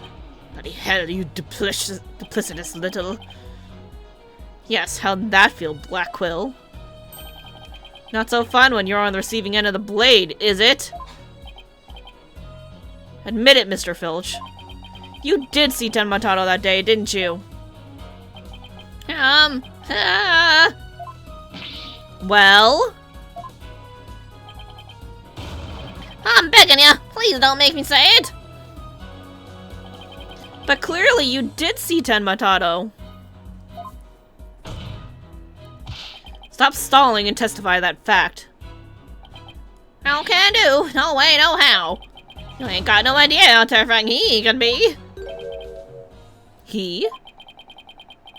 Mr. Filch still won't admit to seeing Tenmataro, even though everyone knows he did. The question now is, why? Mr. Filch is scared to death. Is that why he can't admit the truth? Come to think of it.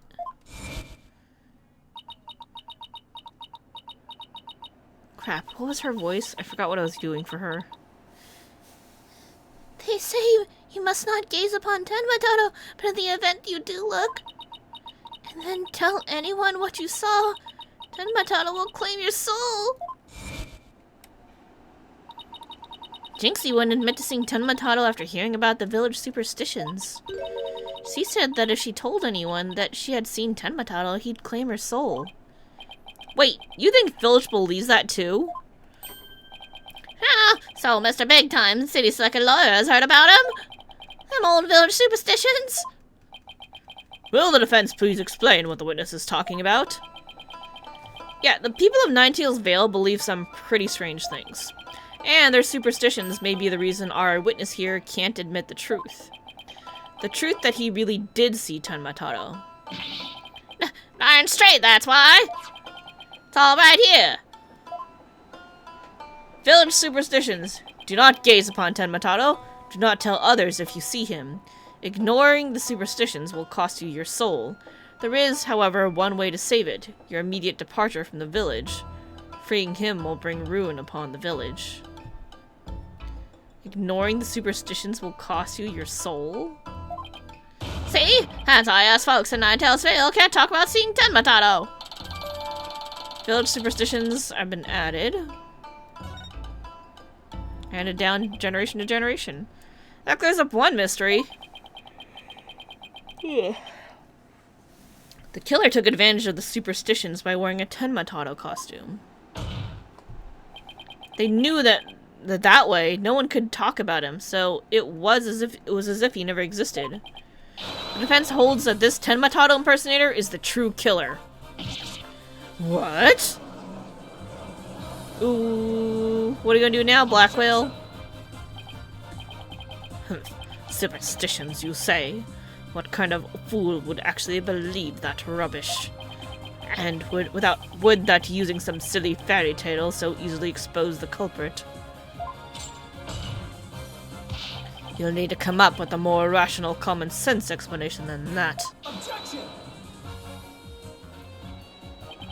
Your common sense seems awfully narrow-minded to me, Prosecutor Blackwell. Objection! Try living in my world of narrow cells, mortal danger, and dark sleepless nights. There's no lack of superstitions in the clink, but few are those who truly believe in them. Objection! Well, the village superstitions are real enough to the people of Ninetales Vale. A life or death superstition might make even you a believer.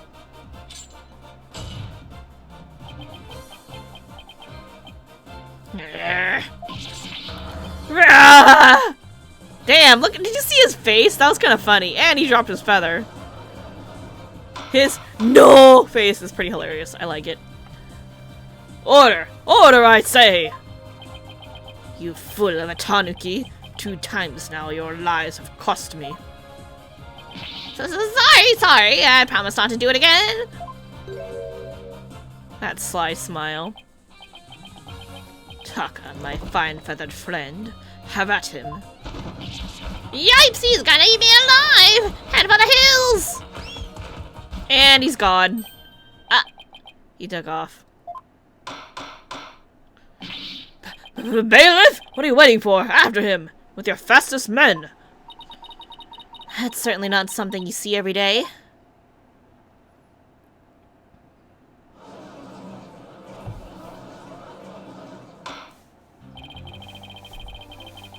Well, it would seem a new and important fact has come to light.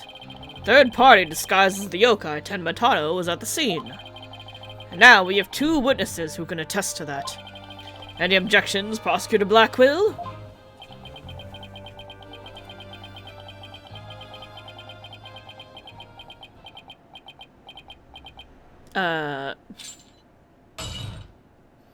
He just broke his damn chains! Holy fuck! Uh-oh. What? Huh? Ah! His shackles! Oh god, is he gonna kill me? I'm too young to die! Justice, Dono. Long has it been since I've been forced to draw my blade. You'd best say your prayers. Yeek!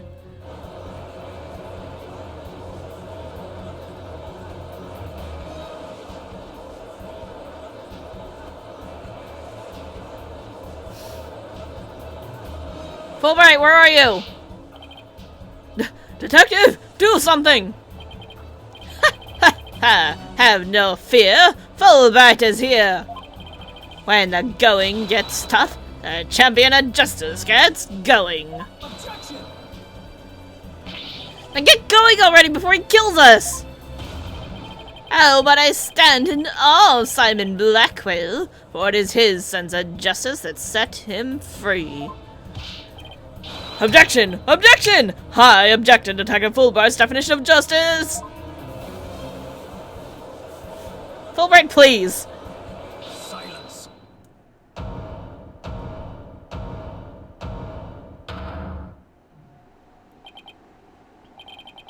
Oh, okay. He was originally intended to have an actual katana, but it was too hard to animate, so the devs just made him use his hands. That's funny. Also, that's scary. I'm glad they didn't give him one because it makes less sense for him to have a katana. Like, why did you give the crazy man who's in jail for murder a weapon? Who does that? Humph. I'm not in the habit of cutting down unarmed cowards. Oh, well, in that case, Prosecutor Blackwell, can I ask you to, you know... I think the judge forgot he's in charge here.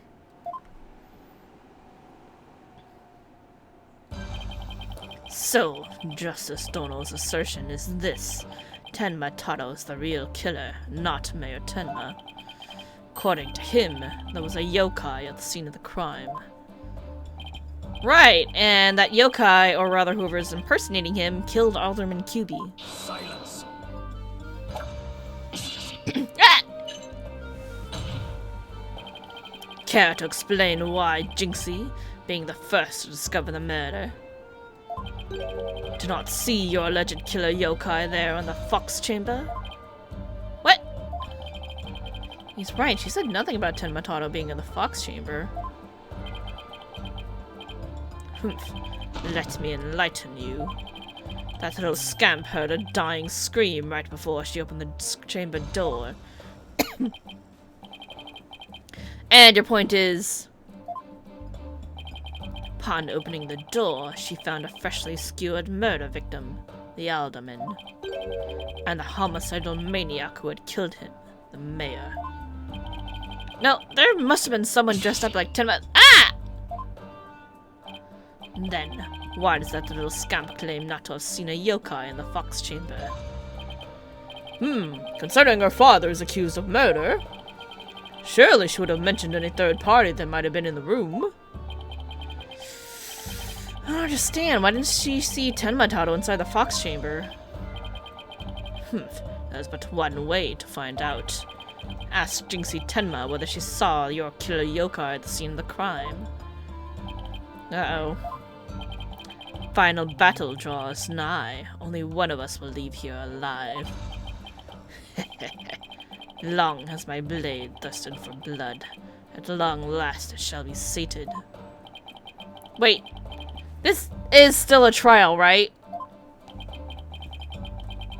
Show me what you're truly capable of, Justice Dono. Wait, why the bird? What do you want from me? Very well then, both parties no doubt need some time to regroup. So the court will take a 10-minute recess in order to... Ah! 3 minutes. I'm sorry, but 3-minute recess? At least there's good respect from Blackwell, I guess. Just so. Plenty of time if your destination of intent is the loo. The loo? You mean the bathroom? Sheesh, at least include enough time to wash our hands. See that you take no more than 3 minutes. All latecomers will be punished. Jesus. Yes, sir! I hereby declare a 3-minute recess before the battle begins. I declare Prosecutor Blackwell the winner of this round of Simon Says. Doesn't bode well for us if the prosecutor's running the show, does it? Yo, Phoenix has been in the same situation. We're fine. Everything's fine! April 18th, 10:40 a.m., District Court. Defendant Lobby, number 3. He busted out of his shackles! Yeah, what was that all about? They said they don't make shackles like they used to. Better be careful, Apollo. You really brought out the samurai in him. Especially after you proved there was a Tenma impersonator at the manor. What's with that guy and the whole samurai act anyway? Such fine swordsmanship. That is no mere act. Mr. Justice, it's high time I challenge this jailhouse prosecutor to a duel. No, wait! Let's save the dueling until after we prove your innocence. After. I suppose it could wait till later. Ugh, does anyone remember we're conducting a trial here? Anybody? Anybody at all?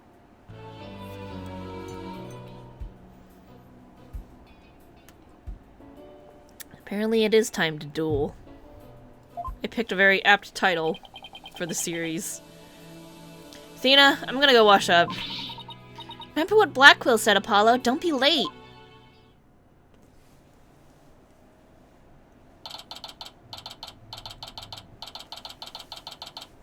April 18th, 10:43 a.m. District Court, courtroom number 4. Now then, I believe our next witness is Miss Jinxie Tenma, a maid at QB Manor. I believe we can proceed now, if the witness is ready, that is.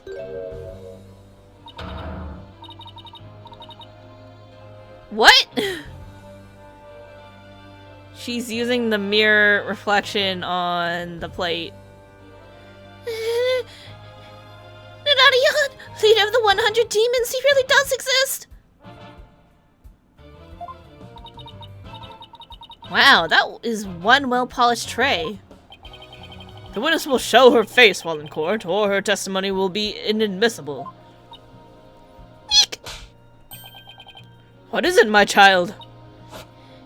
Begone, Nunarion, leader of the 100 demons!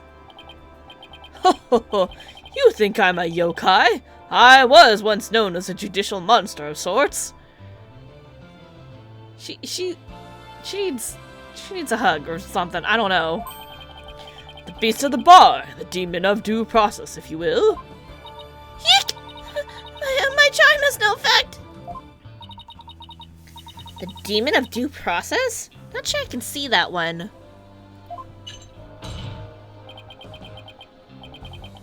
Now, you little scamp. Yes? I trust you know why you're here.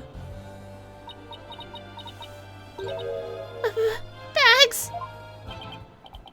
Bags? Oh, that tricky tanuki. Try the noodle stand and go enjoy a big bowl of tanuki tail noodles while you're at it. Everyone's a comedian. No, I meant your bags. The ones under your eyes. You must have trouble sleeping. Oxtail no, there's actually tanuki noodles. I forgot what's in it. It's like a specific kind of like toppings that you put into noodles.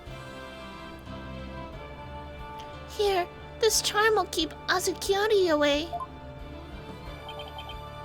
Azukiari, the yokai that washes Azuki beans. The only thing needing washing will be your father's neck before I take his head clean off. Azuki-Kiari often keeps people up at night with the noise he makes washing beans. But if you stick this charm on your forehead, you won't hear him anymore. If that's so, well, thank you. Looks like Prosecutor Blackhole got more than he bargained for. Bad enough alone, but together those two are just plain creepy. It's nice that he's like, oh, well, thank you. That's so nice of you. He actually took it? Yeah. It's pretty funny. That's cute. That was cute. Your testimony, if you please, Miss Tenma.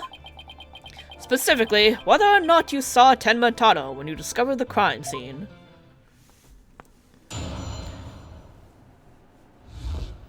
What Jinxie saw? Did I see Tenma Tano in the Fox Chamber?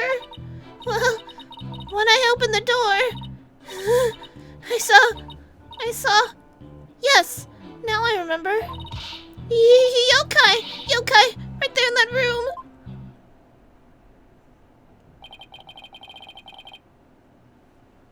So, there was a yokai at the scene of the crime.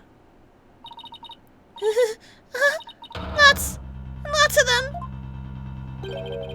Wait, more than one yokai? Did Tenmataro happen to be among them? She's talking about the statues in the room, right? Oh, you can't see them in this picture. There's a bunch of statues there. I don't know. I just don't know. All I know is the room was swimming in yokai.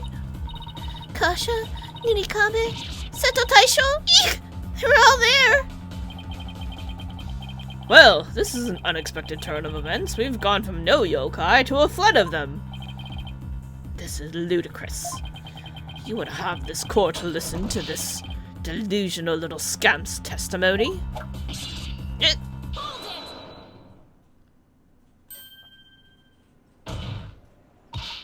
Your Honor, I believe her memory is simply clouded by fear. But a quick therapy session should ease her mind. With the court's permission, of course. Widget! What a fabulous idea! Please proceed, Miss Sykes. You sure you know what you're doing, Athena? She's obviously not herself. The trauma of discovering that crime scene and fear of testifying have her dazed and confused. A regular ball of confusion. But my analytical psychology-based approach should be able to help. Any objections, Prosecutor Blackwell? Shall we let Miss Sykes proceed? It makes no difference to me. Do as you will, but I doubt we shall get any viable testimony. She'd been better served by bearing witness to the sword skills I forged in a distant land. You want her to watch you play with swords? Do you like her? I'll show you.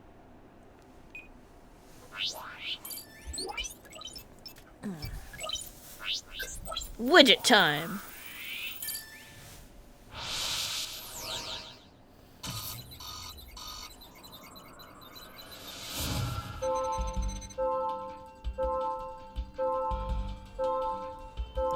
Did she see Tenmataro in the fox chamber?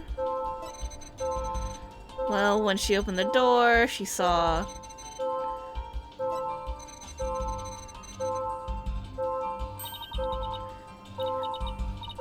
Found something! Looks like an out-of-control emotion. Athena, what exactly are we looking at here? You really wanted to give Jinxie a hug? Yeah. Oh, this? It's one of Widget's functions. Right here you can see images and emotions extracted from the witness's voice. Whoa, you really mean that little thing can do all this? Hold up.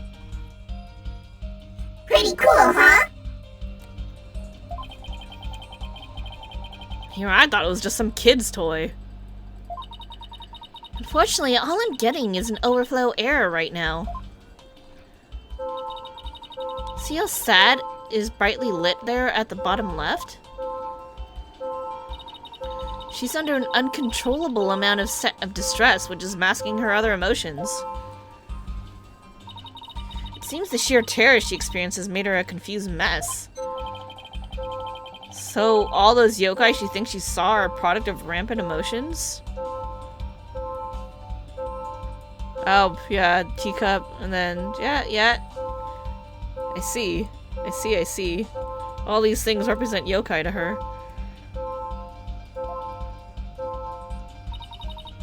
Yes, that's right. Her fear is instilled in her hallucinations and false memories. She's seeing normal everyday objects as monsters in her mind. It's a form of schizophrenic hallucination brought on by emotional trauma. And the trauma in Jinxie's case is fear. So, she was and still is seeing ordinary objects as yokai. We'll have to find the root cause of her extreme fear before I can treat it. Now let's see.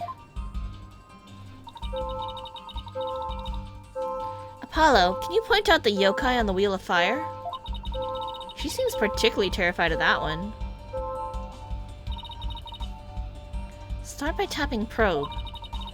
Next point to what's causing Jinxie's out-of-control emotion. Finally, tap probe again to try and get to the heart of the matter. Okay, let's give this a try. Touch probe.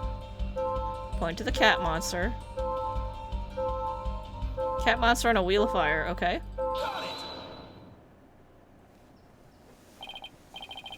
Jinxie, what's the name for that yokai on a wheel of fire?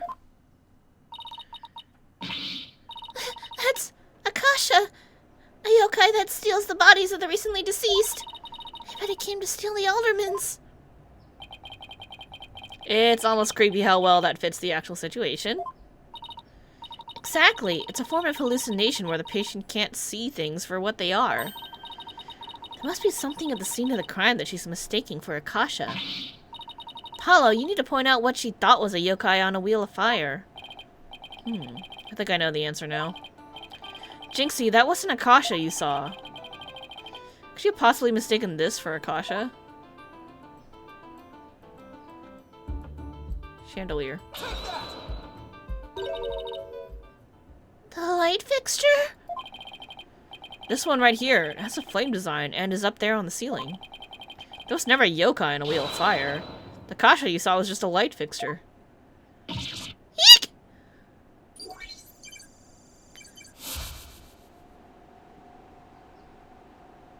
Okay, that's something.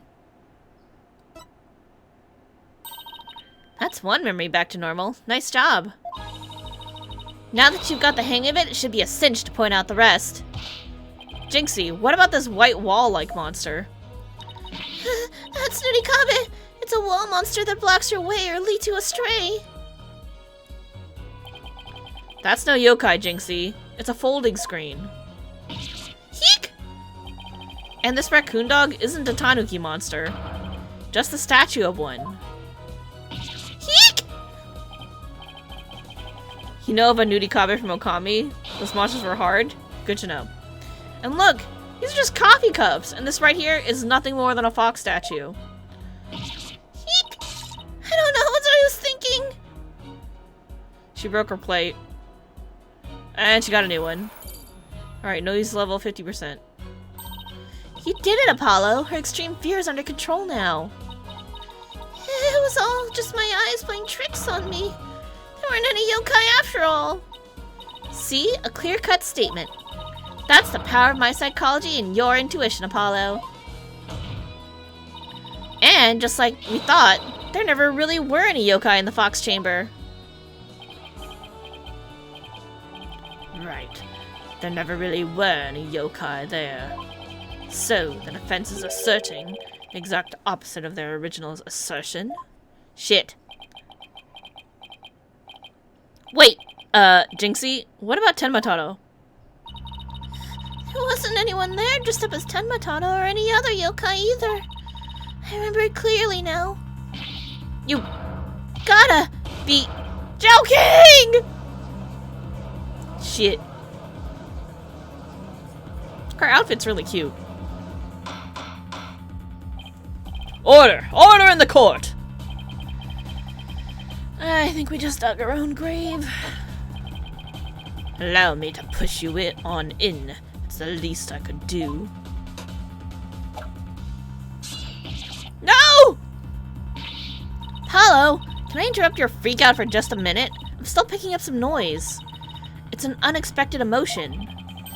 Does that mean Jinxie hasn't remembered everything yet? Exactly.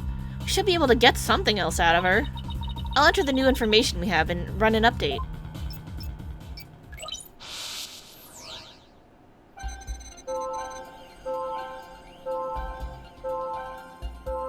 She's surprised. That seems like an unnatural reaction. Really? Because I don't see it that way. So it isn't unexpected given her testimony? Hello, is there anybody in there? Just nod if you can hear me. Yes, there is someone home, and that someone is going to try that again. Oh, do we go through... Okay, I'll go through the statements, I see. She was so scared when she entered the room. My legs gave out and I fell on the floor. Oh, here we go. Updated stuff. There There in the fox chamber, I saw Shiver. the alderman dead on a table, and Papa collapsed in a chair.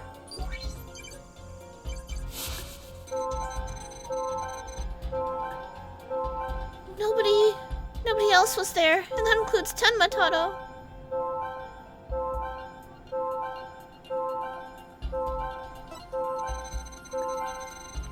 Alderman dead on table and Papa claps on the chair.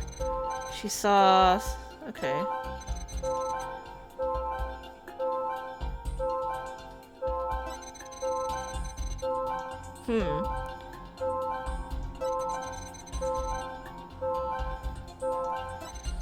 She was so scared when she entered the room.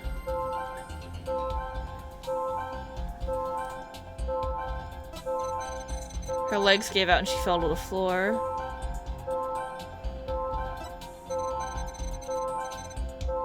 They're in the fox chamber, so that's pretty even.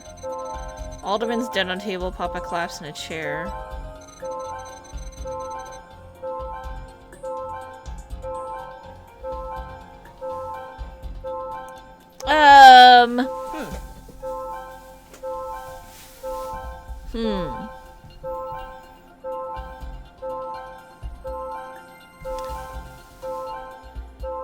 But then why is she still surprised?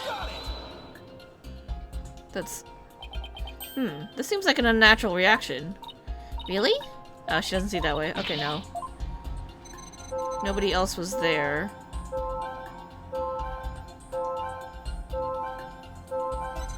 Little surprised, big surprised.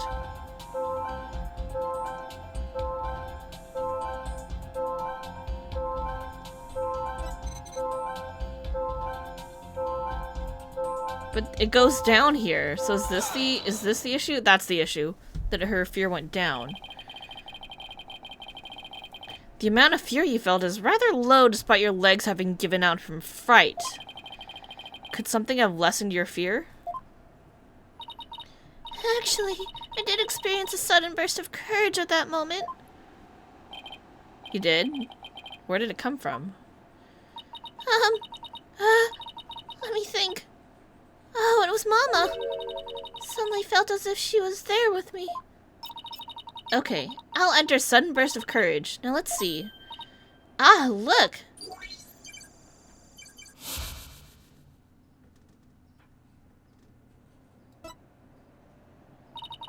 Paul, the noise is all gone. Jinxie seems to have remembered everything now.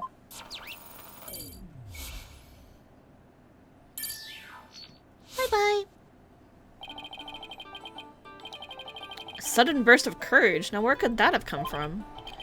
Jinxie, was there something that gave you a sudden burst of courage? Yes, there was, but I realized I had done something naughty when I thought about it later. Any idea what could have given Jinxie that courage?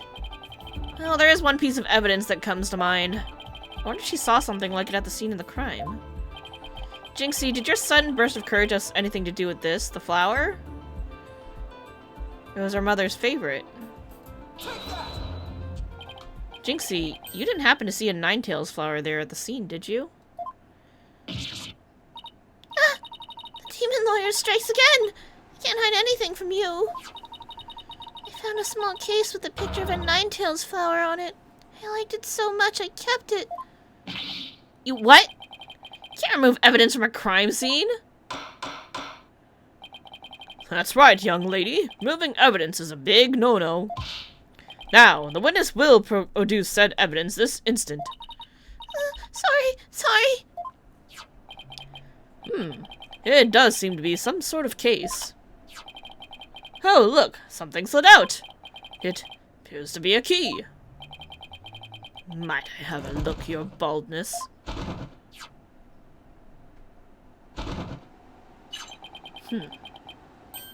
Ah, this is none other than the master key to QB Manor. Are you certain of this, Prosecutor Blackquill? Oh yeah, wasn't that missing? It matches the serial number of the key that went missing after the murder. Master key? That went missing? Why don't I like the sound of that? A little scamp here has stumbled upon an article of unimaginable consequence. That's a little melodramatic, don't you think? Heed those words, for I shall say them but once. The sole key to the fox chamber has been in this little scamp's constant possession. Ah! Ergo, she was the sole person who could use it before, during, and after the murder.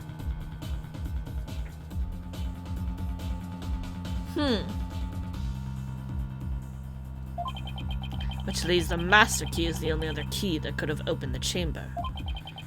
But this master key... Wait, don't like where he's treading? Yeah. Was found in a room that had been locked by this girl. And your point is... Till Jinxie Tenma opened the fox chamber with her key, the room had been locked tight from the outside world. And there was no one else in there save the victim and his killer. Trust you have figured it out for yourself by now. A killer other than Mayor Tenma himself would be utterly inconceivable. No!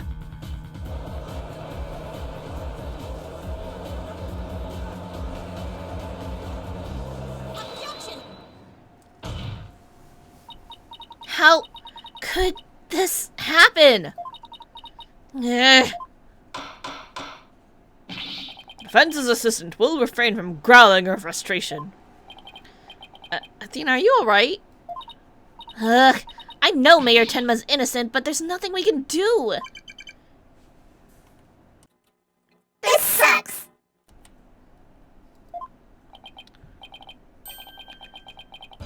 Sykes, Dono. Allow me to put you out of your misery. Can I decline your offer? Abandon your client and your misplaced faith in him. Let the relief of a clear head and a clean conscience come rushing in. That will make the inevitable guilty verdict far easier to accept. Great, now he's playing Simon Says with us.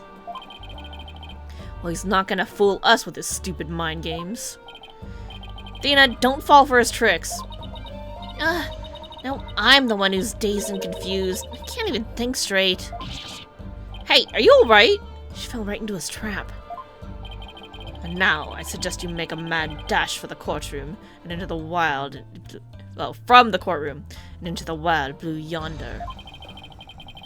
Only by running shall your mind be cleared and your conscience cleansed. Alright, I'll be back in 10.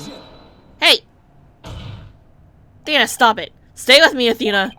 Don't let yourself be twisted by that samurai. That's why he's the twisted samurai, I get it.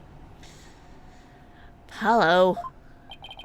Mr. Justice? I heard the word objection, but what is it you object to? Ah, shit. Huh?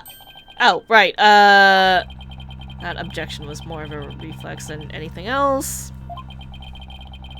I was hoping something would come to me while I was trying to stop Athena. The court is waiting, Mr. Justice.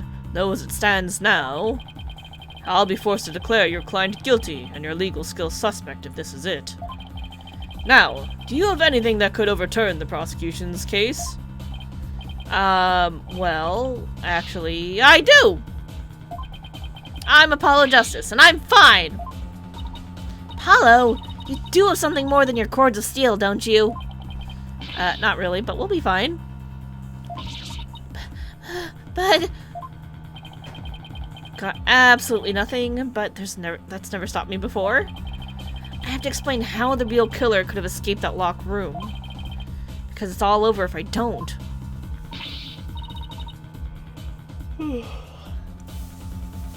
Hello, this calls for a new approach. Try to think outside the box. Or in this case, inside the box. And what a doozy that locked room is, too. Well, Mr. Justice, do you have anything that can counter the prosecution's argument?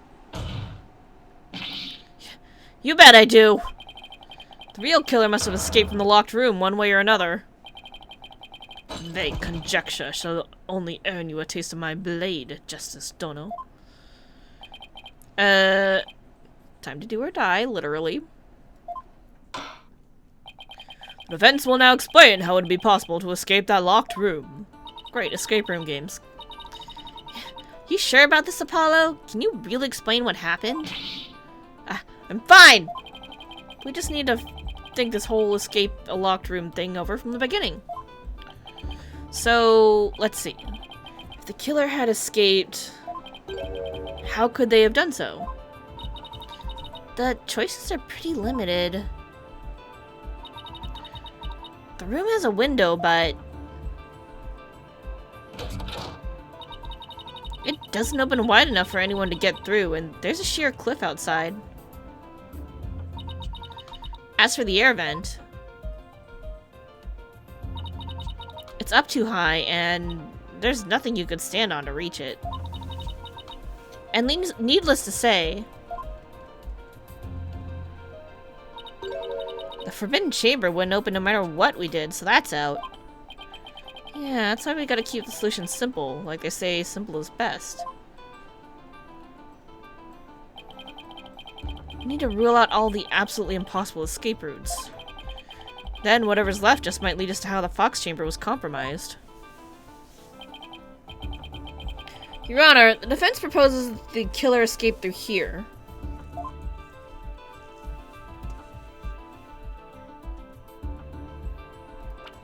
Save.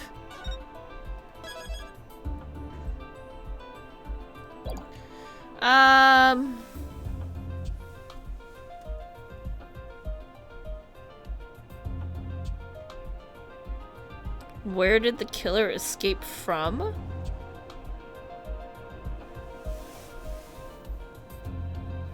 Doesn't the master key open the forbidden chamber?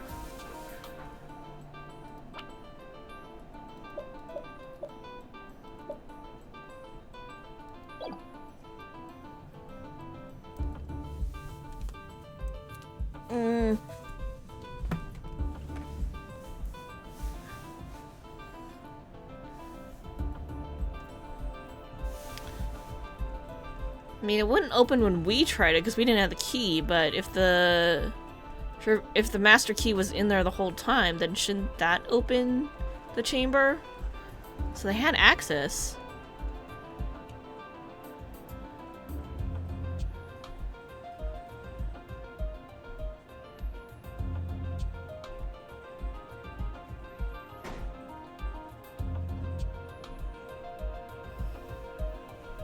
I mean, they obviously went out the door in the Tengu costume, but...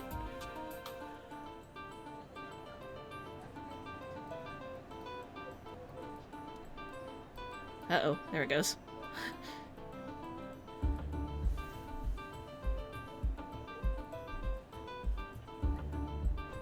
So they had to have gone out the front door in the Tengu costume? Is that what we're gonna say? But then the question is, where were they before that? Were they in the chamber? Because she ran out, so... That's the only thing I can think of. I don't know.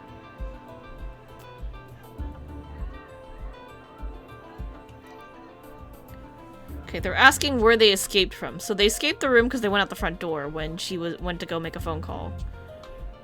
So let's start with that step, right? Hallway door? Well, yes, I suppose that would be the only way out.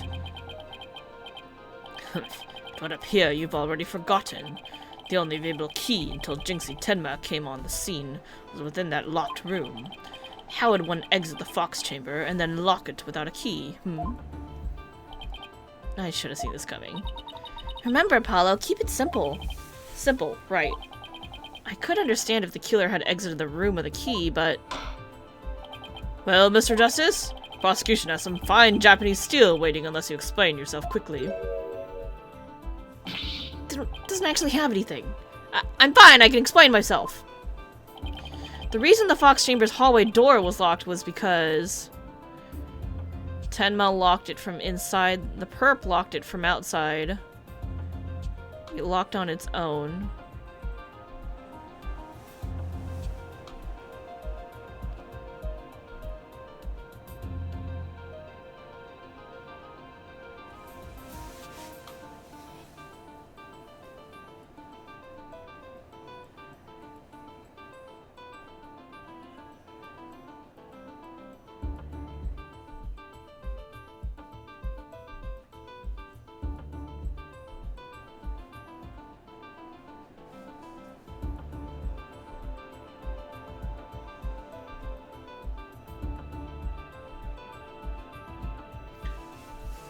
Well, I want to say that they were still in the room, just hiding.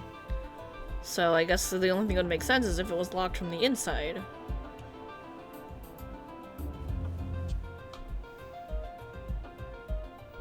Because we're saying that the killer was the Tenma. And they came out of the room afterwards, so when it was still locked, so it must have been locked from the inside. Okay, let's go with that. Mayor Tenma locked it himself after the killer fled the scene. Just in case the killer decided to return. That would explain why the room was locked. That is a little weird. Yes, I see.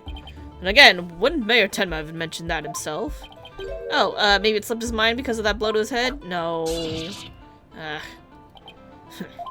I've already considered and investigated such possibilities. You have? The mayor's fingerprints were not found on the door of its doorknob. See, that's the problem, is that they said it was Mayor Tenma, but I don't think it was Tenma. The only fingerprints found belonged to the alderman.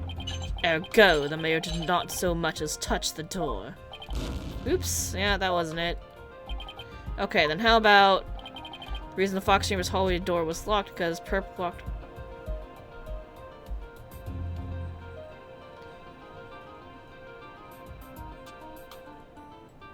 I don't think it locks on its own. So is it this one then? What if the room was locked from the outside? In other words, the killer took the key through the hallway door and then locked it? Nope. Consider this. The master key was found inside the tightly locked Fox Chamber. And any assertion that the key was removed from that room is a blatant contradiction of that fact. Is it really a self-locking door? Exiting the room before locking the door would require taking the key outside. But the key was found inside the room, which does seem like a contradiction. If only we could explain both. Like how the key could be inside the room and be used to lock the door from the outside. Well, let's see if the defense can respond before Prosecutor Blackquill draws his sword. How could the master key be at the crime scene despite being locked tight? Slipped it when the door was open, threw it in from the outside, changed the lock.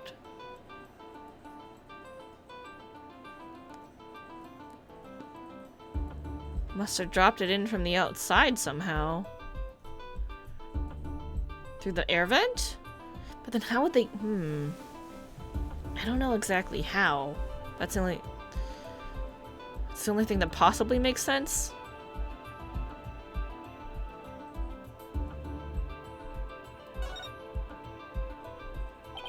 What if someone threw it into the room from the outside? You know, something like go out the hallway door, lock the room, and then toss a key back through the window? No, how about the air vent? I don't know. That'd explain how the master key could be inside the locked room. And where would you throw it from? There's a cliff outside the Fox Chamber's window. Throwing the key in from there is an impossibility. Oh, right, I wonder if the key could have been tossed in from somewhere other than the window. Somewhere other than the window? Could the key have been tossed in through somewhere other than the window? The air duct.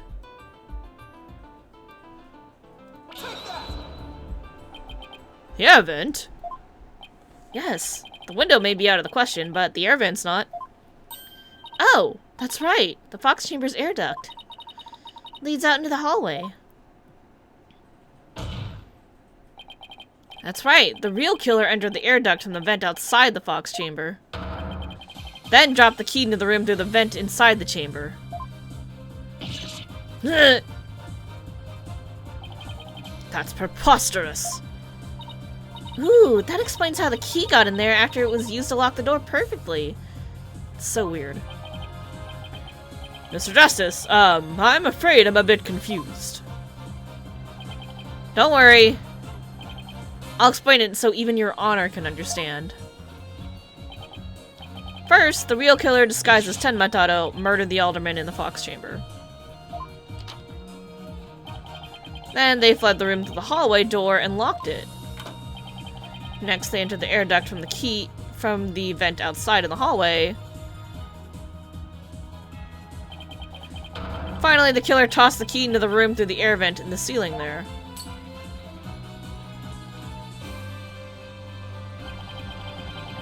All that was left to do after that was go back through the duct and flee the manor. Well, Your Honor, could that be any clearer? Amazing! Even I could follow that! The judge seems really pleased. That explains everything. The real killer was someone dressed up like Tenmatato. And there was someone else other than the mayor and the alderman in that room. Hey, it looks like that lawyer's being the jailbird prosecutor! Whoa, that was a total something I missed. The massive forehead of now seems Man, I want to go back and read those.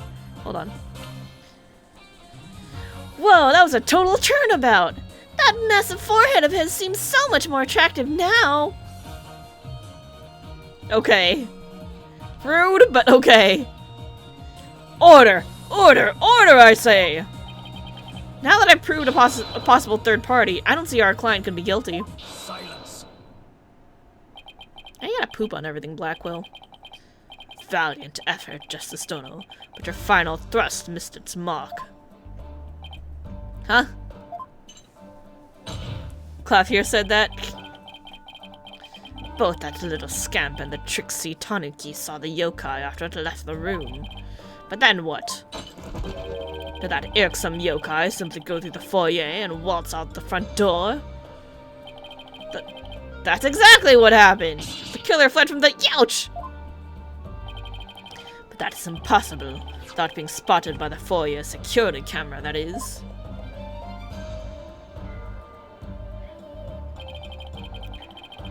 The electric eye here would have captured any pesky little yokai trying to escape. However, there's no sign of Tenmatato anywhere in the security footage. What? Save for the foyer entrance, there's no other way to flee the manor, is there? I don't feel so good. Wait! I believe there is one other way to escape besides the foyer entrance. There's a large window in the foyer. It's possible to escape through there without being seen by the security camera. Yeah, but then you would see the guard. Hey, you're right. Silence. Must I point out every crucial detail to the defense? Seems you lack not only brains, but investigative prowess to boot.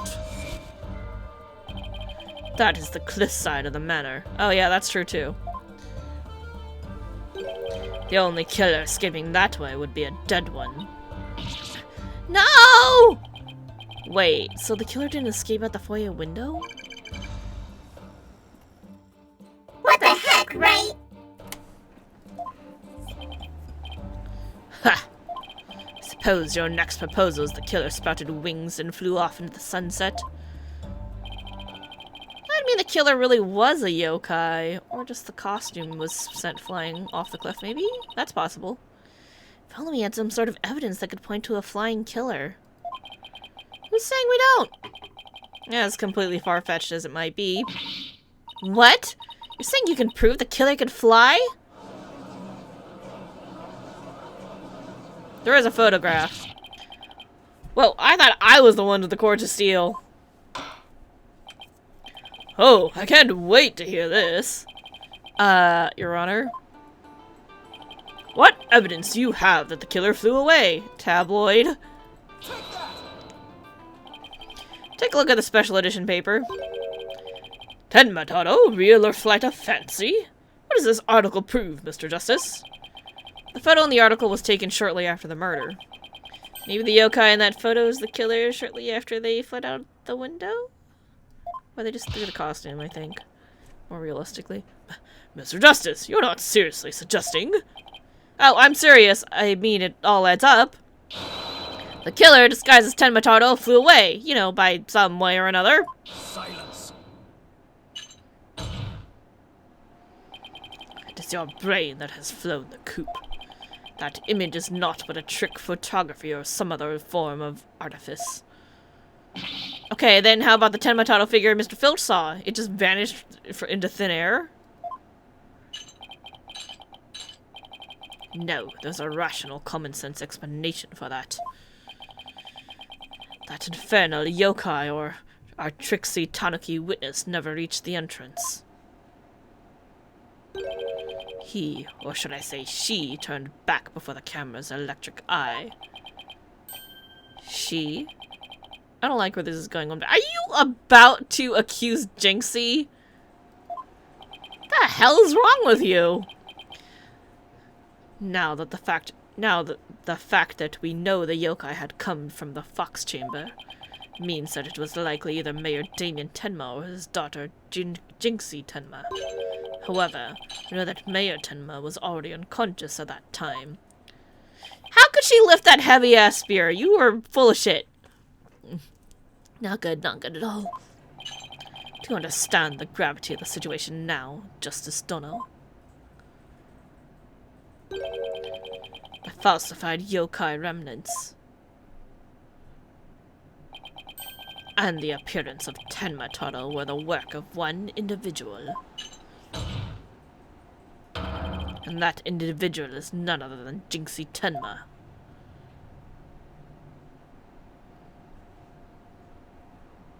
We're not gonna talk about the other guy who was in the manor and nobody was keeping an eye on him after 3 p.m.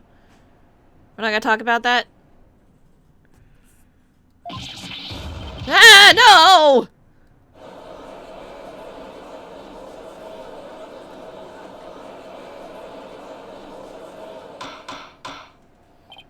Order! Order! The defense will stop competing for greatest freakout ever.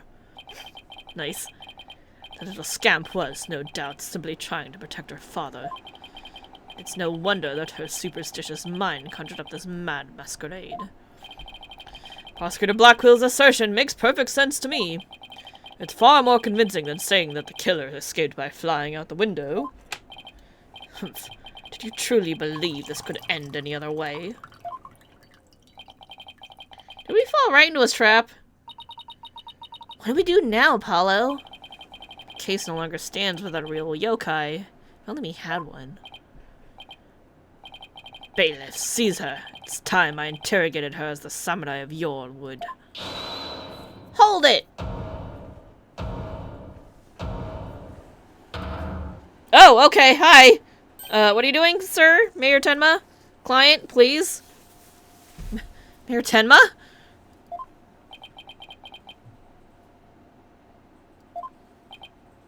Humph. This farce is over. How does it feel seeing your own daughter accused of a cover-up most foul? You remember this? I don't know what's going on. Tenma Taro's true identity is... Now, Mr. Mayor. Would it be futile at this point to claim you were the yokai? After all, you had been knocked out cold by a blow to the skull. Slipping into a yokai costume and roaming about the manor would be all but impossible. Consider this as well. As it stands, your daughter will be arrested for obstruction of justice. But if you confess, the prosecution would be willing to overlook her little yokai farce. Confess? The defendant intends to confess? Wait! No! Paulo, Prosecutor Blackwell's up to his mind games again. You son of a bitch. Mayor Tenma, no! Don't fall for his twisted words! If you're sent away for murder, Jinxie will be left all alone! That's how this court works?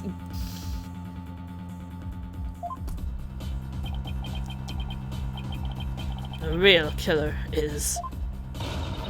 Mayor Tenma's going to confess unless we do something! But... I can't prove how the real killer could have flown away! Caw.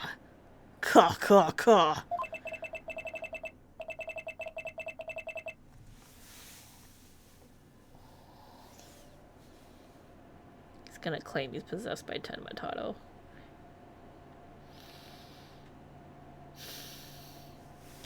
Look upon me in despair, for ripe is the time of my return.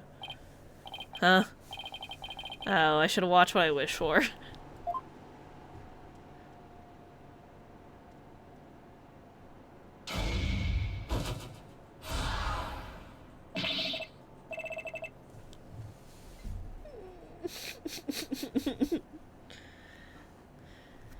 Ka. Foolish mortals. I am Tenma Taro, the yokai you seek. Mayor Tenma? Silence! I'm Tenma Taro, freed from the bonds binding me to this forbidden chamber. Behold, the return of the Demon King. What the? Demon King? Oh crap. No, I didn't. He was saying that he wanted to take a vacation. It's happened. Oh god. What did he say? Well then, I think it's time for me to take a vacation! The witness will, he'll explain himself. Are you saying you're Tenma Taro, the yokai we've been chasing this whole time? Indeed! It is I, Tenma Taro, the one whom you seek, come to reveal the truth. Hold on, do I have a voice mod for this? Hold on. Let's see.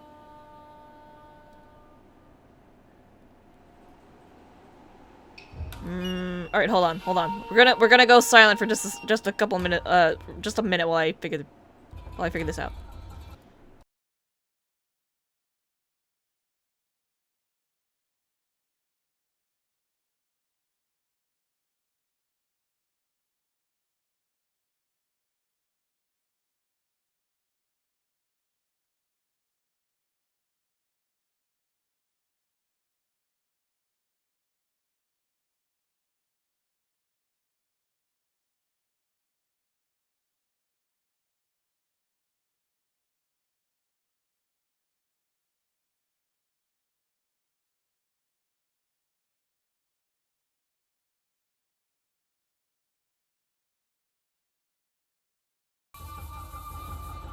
Alright guys, I got it.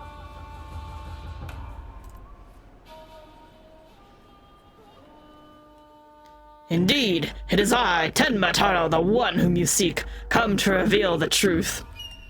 I know he's just faking it, but, you know, makes it easier on me.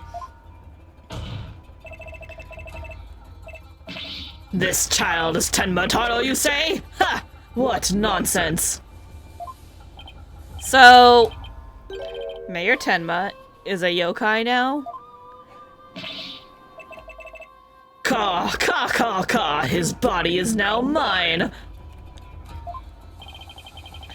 So, you're saying that Mayor Tenma is being possessed by you?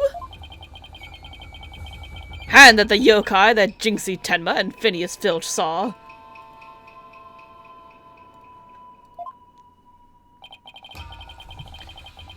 And the one captured in the newspaper photo? Those were all you? Does the clip not work? Hold on, let me see.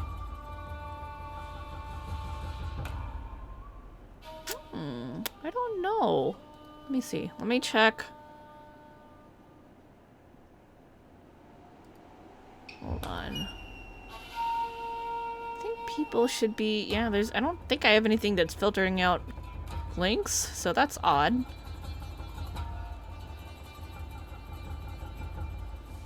Yeah, I don't have a filter on for links. That's kind of weird. I don't know.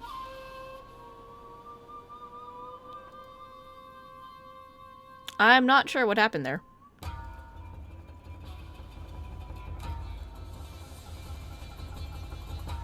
And it should, like... Usually if Automod is disabling a link, it, like, tells me. So, I don't know.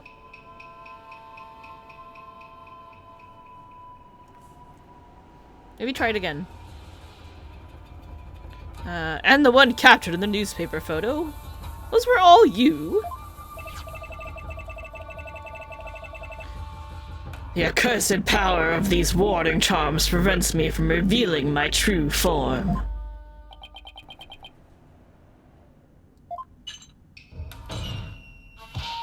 Your baldness. Can this not be interpreted as an admission of guilt? Well, a confession by a yokai would be quite unprecedented. Huh, it's still going all stars.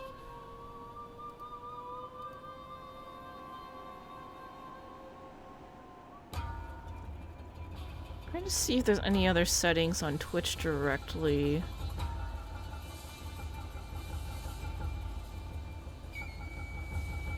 Odd.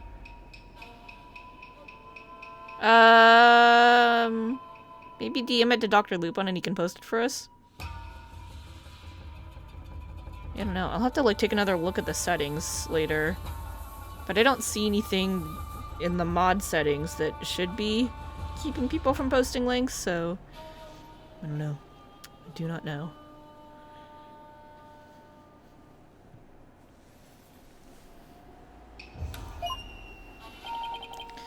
Be that as it may, the defense's case has been overturned. Huh? What? You claim that the yokai the little scamp saw was some third party, the true killer. The one who escaped from the locked fox chamber, but it was the accused all along. Ironic, is it not? Your yokai turned out to be real in a manner of speaking. Hold up, though! That doesn't make sense, because even if he is possessed by Tenma-Taro, and then the Tenma-Taro that they saw escaping the manor was supposed to be Mayor Tenma, Mayor Tenma's body was still in the chamber, so this doesn't make any sense at all. For the alderman's killer is none other than Mayor Tenma, and the yokai at the scene. That too was Mayor Tenma, or should I say, our dear Tenma-Taro. Are you saying he ran out and then ran back in? That's so stupid. The pieces have all fallen into place. How so, Prosecutor Blackquill? Humph. Seems I must spell it all out for you. Mayor Tenma killed the alderman in the fox chamber, which was locked at the time. He then removed the warding charms from the forbidden chamber's door, but then fell unconscious from the blow the alderman had delivered to his head. That's when his daughter, Jinxie Tenma, stumbled upon on the scene of the crime. But he was in the chair! The little scamp fled in terror, whereupon the spirit of Tenma-Taro, freed at last from the charm's warding effect, took possession of the mayor. Gonna be listening while you grab some sushi? Have fun! The newly freed Tenma-Taro then fled from the fox chamber. So you see, the yokai Jinxie Tenma saw was her father possessed by Tenma-Taro. Objection! Okay, but his body was still... But when we arrived on the scene, the mayor was found unconscious, still in the room. Our probes for the case yet. How's that possible if he was supposed to have flown out the foyer window? And what? Do you mean to say that the maid of Kyubi Manor, Jinxie Tenma, was Tenma-Taro? Oh, there are more people in the manor, you know. Oh god, alright, here we go.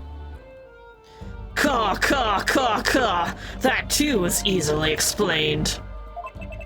Flew about for a time, did I? But presently tired, I made for the forbidden chamber.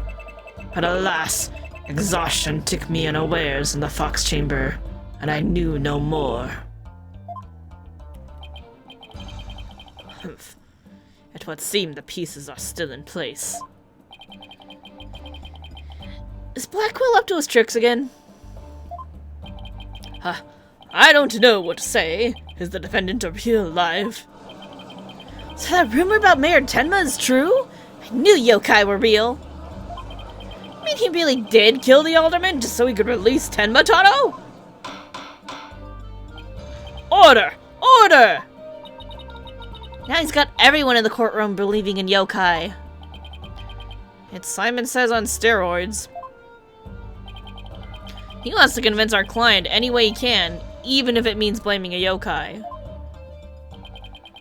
The proverbial ducks are all in a row. You should now have no qualms about finding the accused guilty, your baldness. This is one of the most bizarre cases in my entire career. Otherworldly, in fact. Can yokai even be prosecuted under our legal system? Objection! Mayor Tenma's just pretending to be Tenma-Taro to protect his daughter. Plus, I already proved how a third party could have escaped from the locked room. A verdict at this point would be premature. Since both sides have raised valid points, I have no choice but to... Silence! This is the dark age of the law where defense attorneys are not to be trusted. What does it even mean? Why is it the dark age of the law? What happened? This is but a ploy to gain time for them to fabricate evidence. How will I sleep tonight? Knowing you will not let the sun rise on the mayor's day of reckoning, Justice Dono. You... Objection! I don't fabricate any evidence! Silence! Then prove it by joining me. A night in the clink will ensure you will not succumb to temptation. I need to investigate the scene. You can give me Fulbright or something, I don't know. How about I just promise not to succumb to anything? We have both evidence and a confession. The killer is this yokai before us. It is beyond dispute. A guilty verdict is all, but... Ah! What's wrong with him? Prosecutor Blackquill, we've had enough of your hijinks. Foundation of justice is fair play, and you are in serious violation of that. What in the devil was that? Fulbright, have you tampered with my shackles in some manner? He electrocuted him. Good job, Fulbright! Ha ha ha ha! It seems you found that quite shocking. It's my special Jolt of Justice device. Each press is a shocking reminder to behave. You shall pay for this. I, Simon Blackquill, will... Ah! Your Honor, you need not fear now. I believe Prosecutor Blackquill will remain on his best behavior.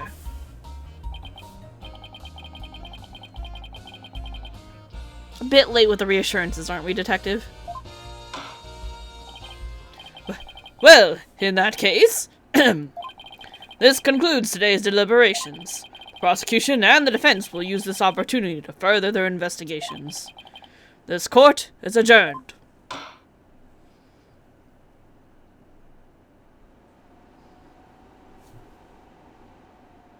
don't think we're going to finish this case today, because we got another investigation and another trial. We'll do the investigation. I think we have time for that.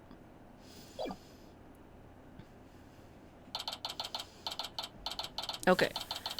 But first,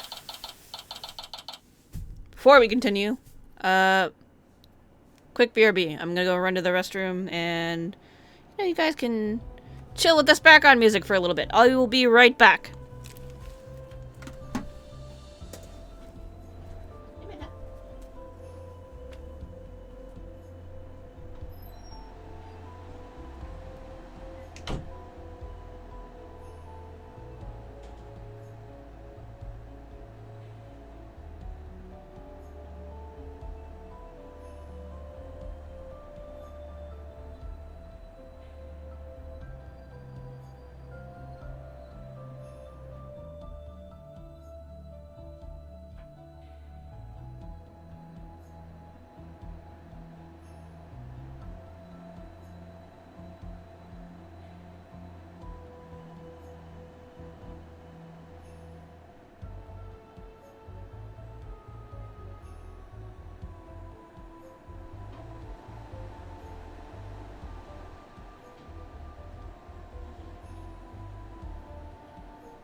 Alrighty, I am back. I am ready to continue. Let me pause this, and let's continue and do our investigation, shall we?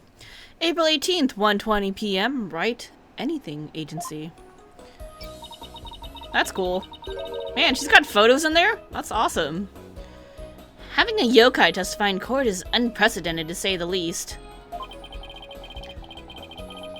I am Tenmataro, the yokai you seek. a straight-laced man like Mr. Tenma suddenly become a demon?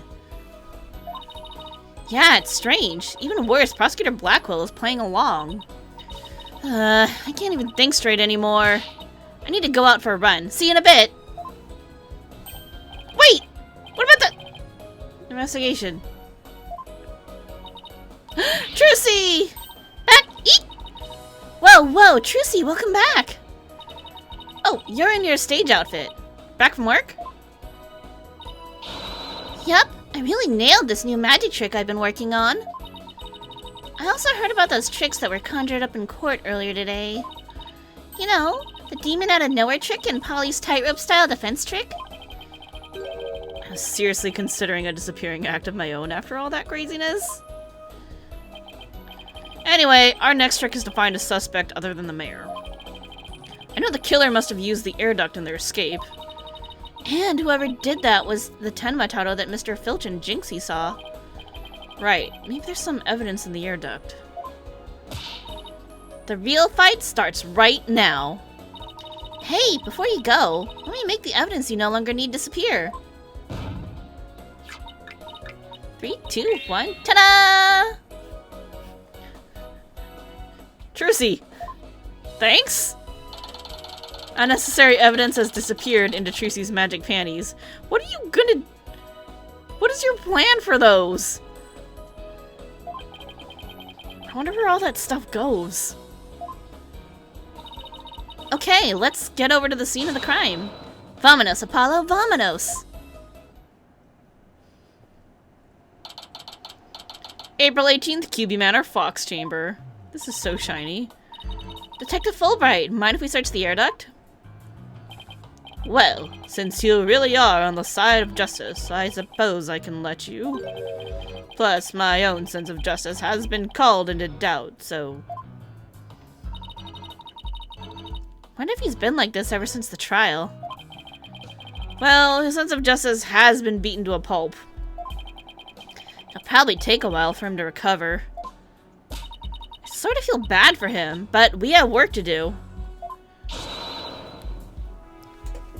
Sorry, there we go.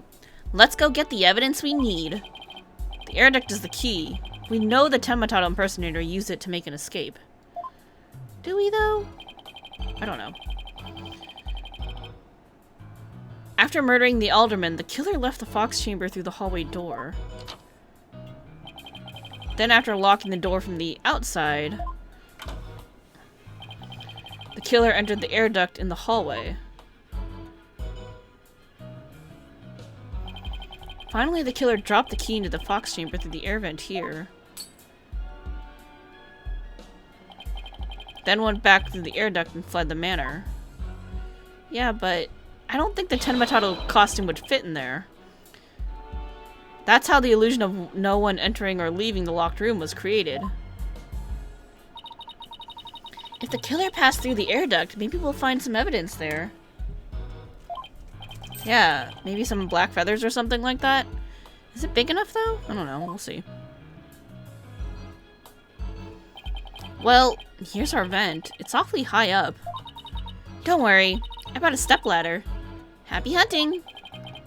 How nice of her to volunteer me for the job. Whoa, it's pitch black in here. Well, here goes nothing.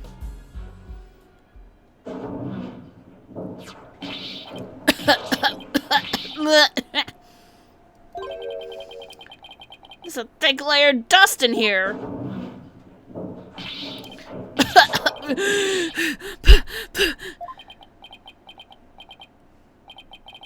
I don't get it.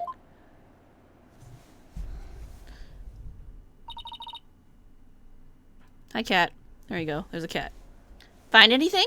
No. Yikes, Apollo, what happened? You're covered in dust. Yeah, dust. Lots of dust. Make sure the cat didn't mute me. So, what'd you find?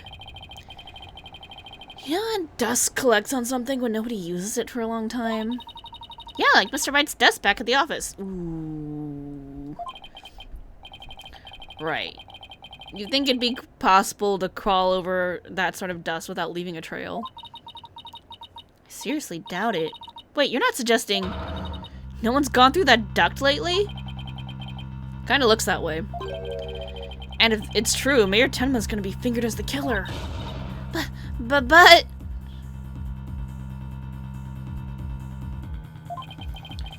If we don't turn things around quickly. In justice we trust!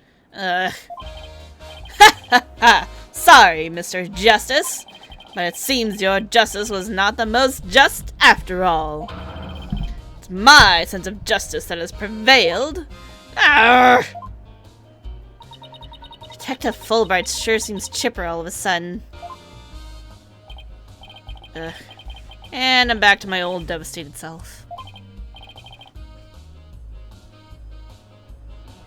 Are we putting the cat back on the camera? Sit down. There you go.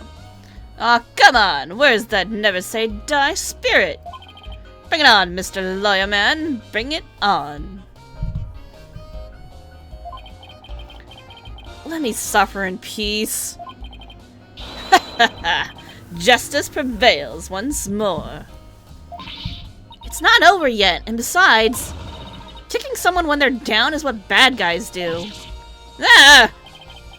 Are you calling me a bad guy? Me? Bobby Fulbright, champion of justice? Maybe. How about some information on the investigation? We need some help over here. Information? About the investigation? Alright, and I won't have you calling me a bad guy ever again. Understood? Athena just manipulated the shit out of him. We did it, Apollo! Yeah, but how long can we keep this up?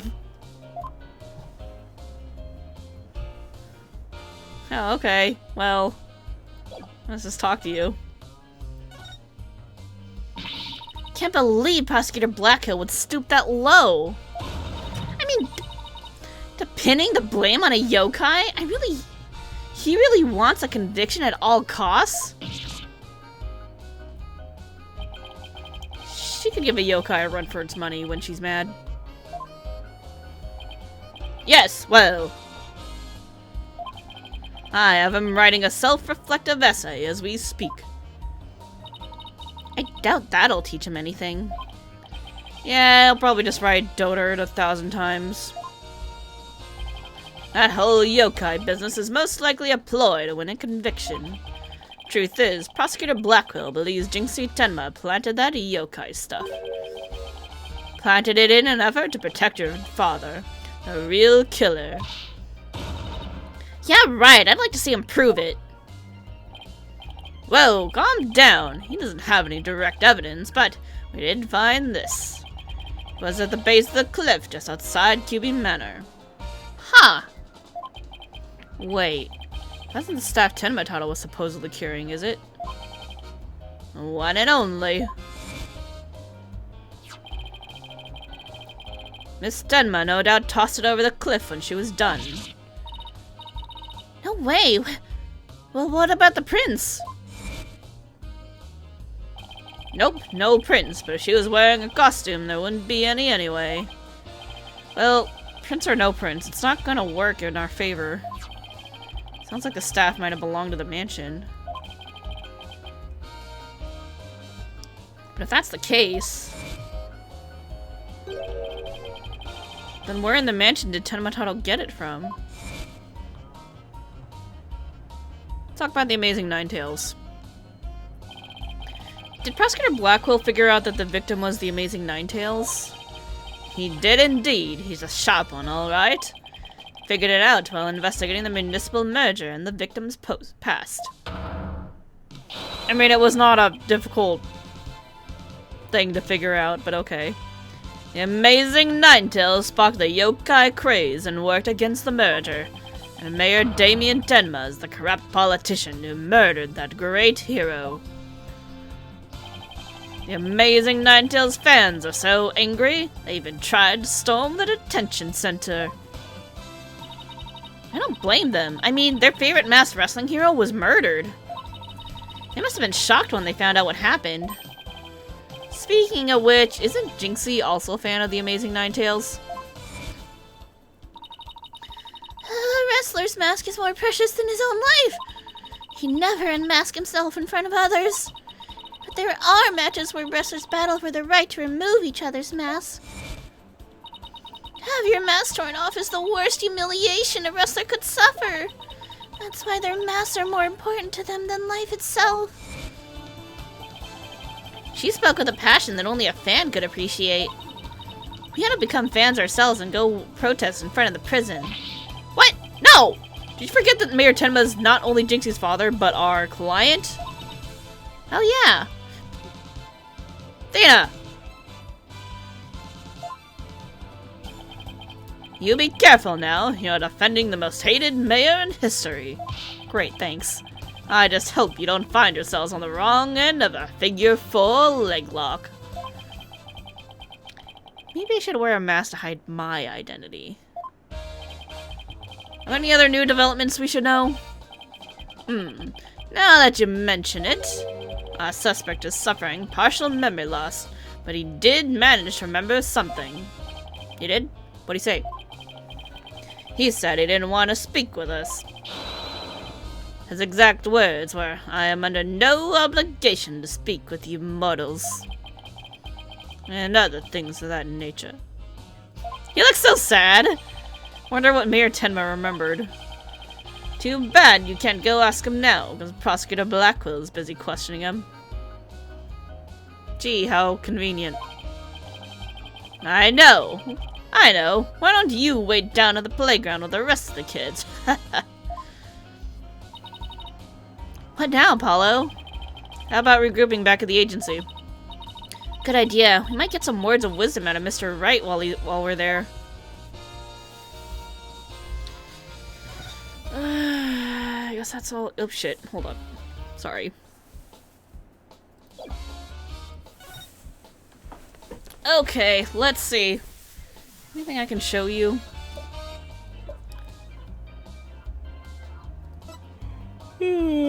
Probably not, but, you know. Justice needs backup sometimes, too. I don't mind you asking for help, but you should start by thinking things over yourself. After all, the road to justice starts with your own first step.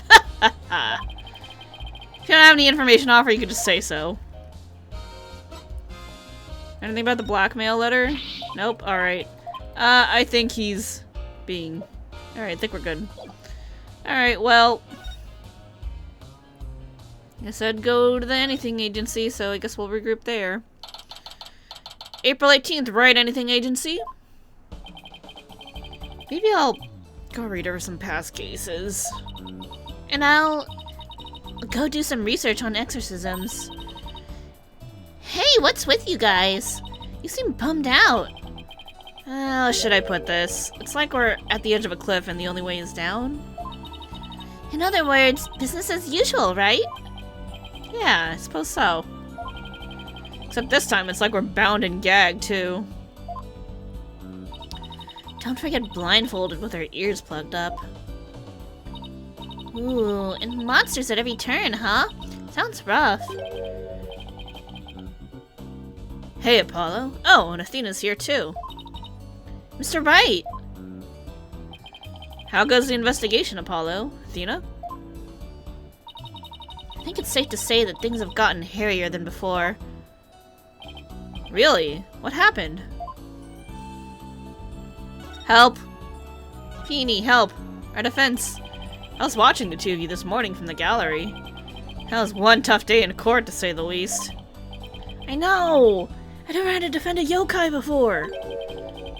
That business about the locked room was another major hurdle. Yeah, and on top of that, Jinxie was accused of being an accomplice.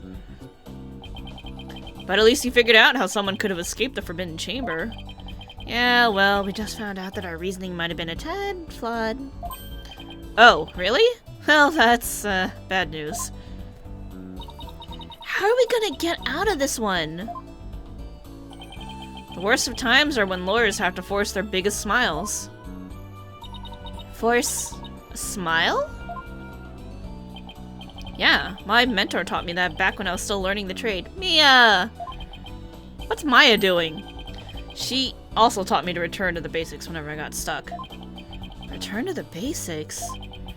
That's right. Always believe in your client, no matter what happens. That is a lawyer's greatest and most trusted weapon. The basics. Always believe in your client, huh? What's the deal with you and Athena? How'd you meet? So, Mr. Wright, how long have you known Athena? I met her during a trip to Europe. Huh? You were in Europe? Why haven't I heard about this before? Yeah, I went there a few times to study the various legal systems over there. Oh, okay. Wait a minute. I thought you worked as a pianist after you quit practicing law. I did, but an old friend of mine needed help with some legal work from time to time, so... Was it Edgeworth or was it Francisca? Oh, I guess you were never very far from the courtroom then. It was like fate brought us together. It's thanks to Mr. Wright that I became a lawyer at all. Old friend of mine. Yay, yeah. Definitely visiting Edgeworth. We know he was in Europe for a while. I knew she was a lawyer material from the moment I met her. And I have high hopes for her ability to analyze people's emotions. Aw, it's nothing special. Maybe I've underestimated that analytical psychology of hers. It's just, I thought if my special ability could help defend innocent people, then I had to do everything in my power to bring it to the courtroom. That's when I really started hitting the books hard. I'm still amazed she actually became a lawyer. And at the tender age of 18, no less. Wow, that's almost superhuman. Or personal, like she's trying to help somebody she knows. Oh, right. I'm totally pumped up after talking to you, Mr. Wright. It's like you said, the worst of times are when lawyers have to force their biggest smiles. And don't forget to return to the basics whenever you get stuck. Keep believing in my client. Right. Mr. Wright? Yes? I'm gonna go visit our client again. I think that's a good idea. Alright, time to see what's new down at the detention center.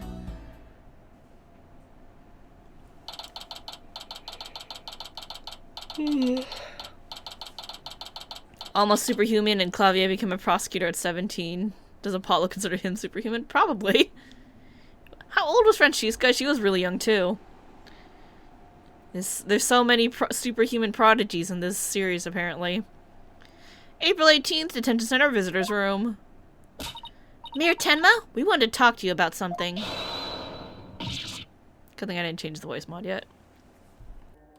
Caca! Francisco was 13? Okay, sounds about right. Yeek!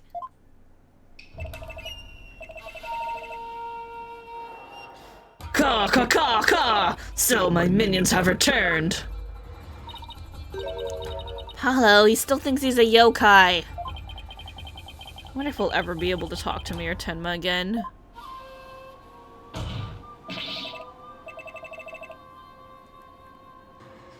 Silence, peddler of the legal trade! Free me from these imprisoning walls with great haste. Wow, he's sounding more and more like a real demon with every sentence. Starting to wonder if we should even be helping him win his freedom. Still, we can't let Mayor Tenma stay possessed, you know what I mean?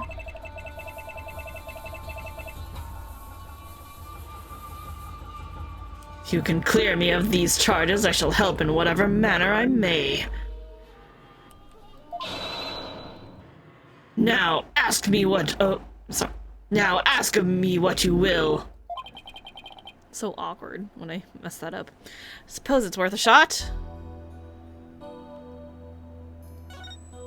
Alright, let's talk about the feathers and tracks, Tenma Tato. Were those feathers and tracks at the scene of the crime really your doing? Indeed, the remnants of Tenma Tato, king of the underworld they be. The day when I once again dominate the mortal world is at hand. Caw, caw, caw, caw!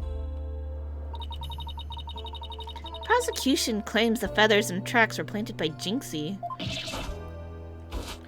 What's this? I must breach these walls and go defend my little Jinxie at once. Huh? Oh, sorry. Let's read that again in his normal voice. I must breach these walls and go defend my little Jinxie at once. Huh? Mayor Tenma, is that you? Well now.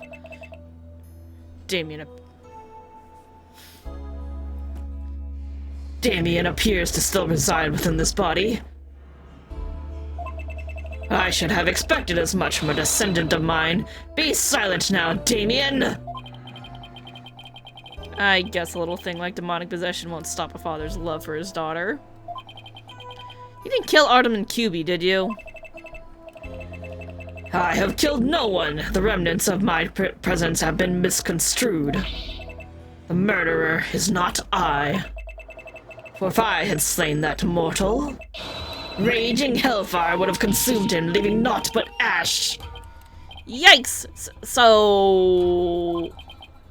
So you're saying there must have been somebody else there? Come to think of it, the mayor had mentioned that he'd been clubbed with the statue. I better ask about this too. Let's talk about what you remembered. Detective Fulbright mentioned that you might have something new to tell me. Indeed I have. Regurgitated this key but a short while ago. Behold, the key to the forbidden chamber. Oh, the heck? Whoa! Is regurgitation one of your demonic powers too? Bah! I do not waste my powers on such parlor tricks. Yeah, that is indeed gross. Take the key from the killer, did Damien, whereupon he swallowed it. He sought to bar the killer entry to the forbidden chamber. So, he wanted to keep it shut tight. But no fingerprints shall you find upon that key. How do you know that? Wait, is that another one of your demonic powers then? Foolish mortal! You would have me, Tenma Tuttle, act as some asinine alchemist? I but asked the jailer and my will was done. Quite eagerly, I must add. Caw, caw, caw, caw! Always an honor to serve, your malevolence! Guess I'm not the only one he scares the living daylights out of. Can we ask how you use this key? We couldn't find a keyhole anywhere in or around the door. Curse that infernal door. If I had known its manner of opening, long, long ago would I have made my return. He has a point there. Maybe Jinxie knows something about how the whole thing works. Forbidden chamber key added to the court record. The key that the mayor took from the killer and swallowed. No fingerprints could be lifted from it.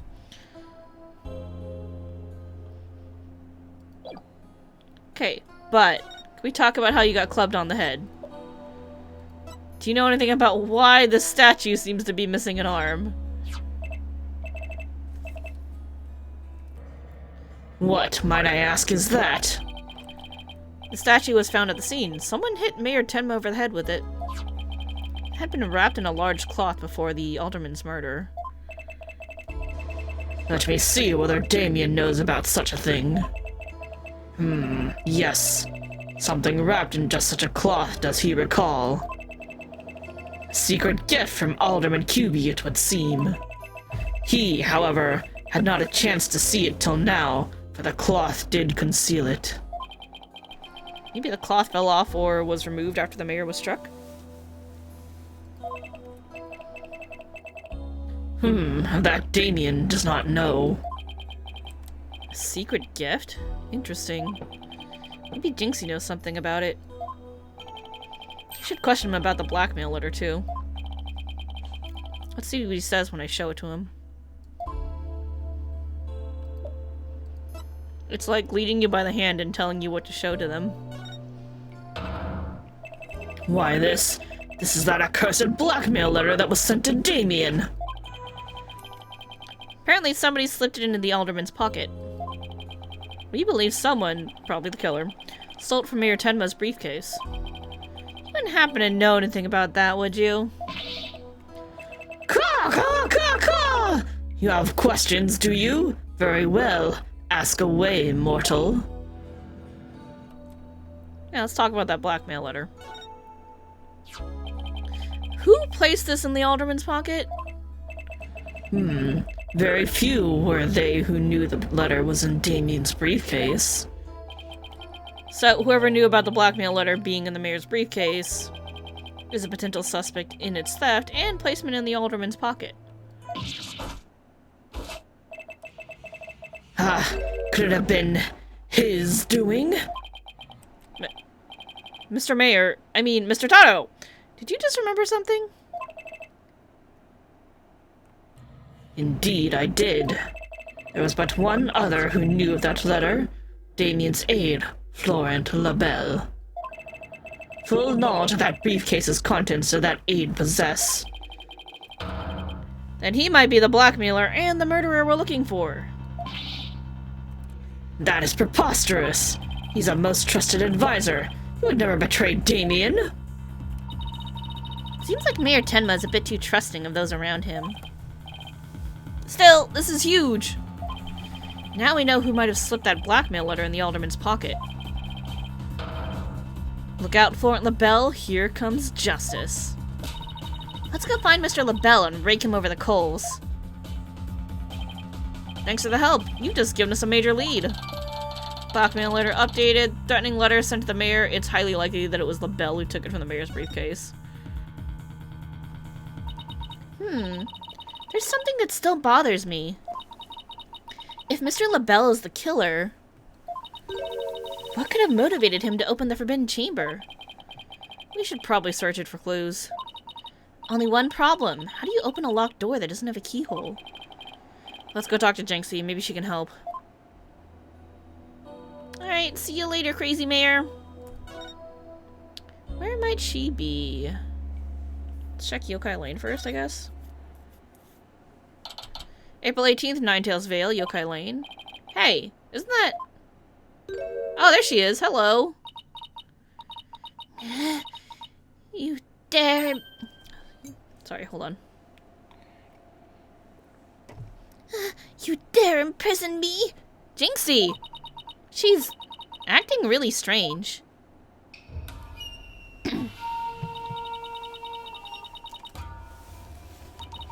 That loathsome nine-tailed good fox shall know the terror that is something to spare. Grr, grr. Shall pay. Oh, he shall pay dearly. All of you. Jinxie, are you alright? Okay, hold on. Let's see what she said. That loathsome no-good nine-tailed fox. He shall know the terror that is mine in despair. Grr, grr. You shall pay. Oh, you shall pay dearly. All of you. Is this a, like, father-like-daughter thing? Is that what we're doing? Eek! Ah! Oh, is that you, Mr. Demon Lawyer? Morning, Jinxie. Morning? Isn't it already past noon? What am I doing here? Last I remember, I laid down to take a nap back at the manor. Oh no!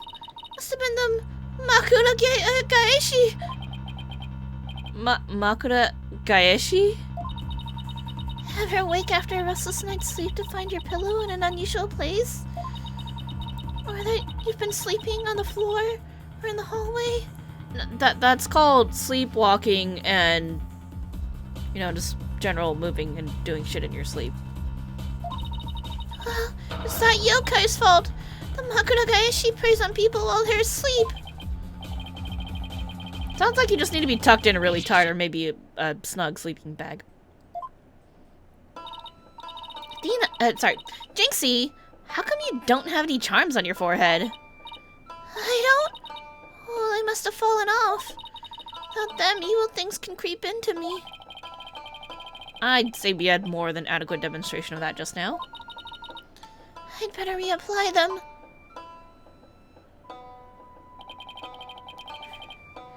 Jinxie, there's something we wanted to ask you. There's something I wanted to tell you, too. I remembered something else. You did? What was it? Do tell, please. What you remember? Jinxie, can you tell us what you remembered? Well, after the trial, I remembered lots of stuff. But there was one thing I thought was really weird. I'm almost afraid to ask, but here goes. Really? What? It's about the yokai feathers and the tracks. They weren't there when I first opened the door. Wait, what? Are you sure? My memory's crystal clear now.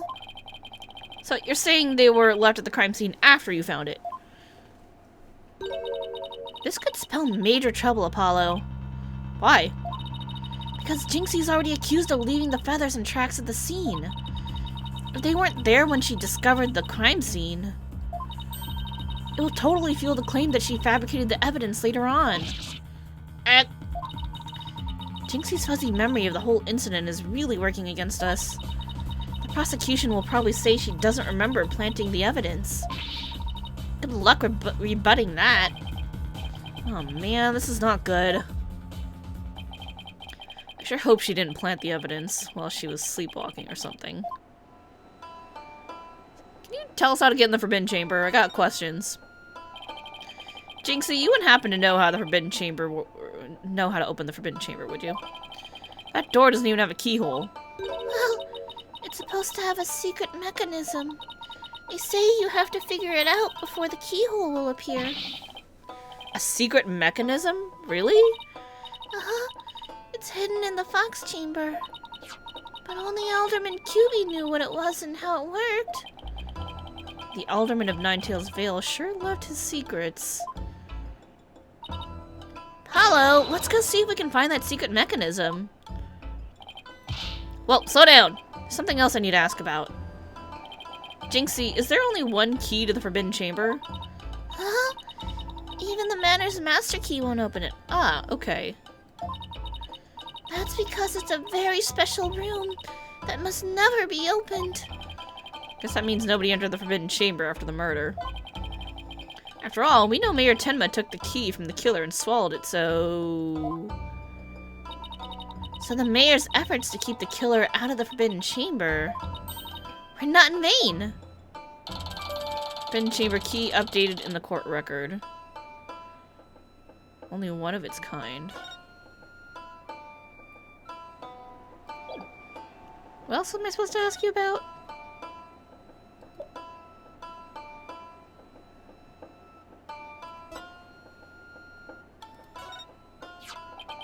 Jinxie, I wanted to show you this. Oh, can't show that to her because it's her dead father. Ask her about a statement? I saw him. Tenmataro really scared me to death. Do you see a lot of monsters, Jinxie? In fact, I encountered the Sune Kosuri this morning. Sune Kosuri? You know, I don't know that one. Tell me about it. It's a mean little beast that trips you by bumping into your shins. I keep tripping all the time because of that pesky little thing. When it gets really bad, I stick Sune Kosuri warding charms on my shins. How about investigating in some shin guards and watching your step instead?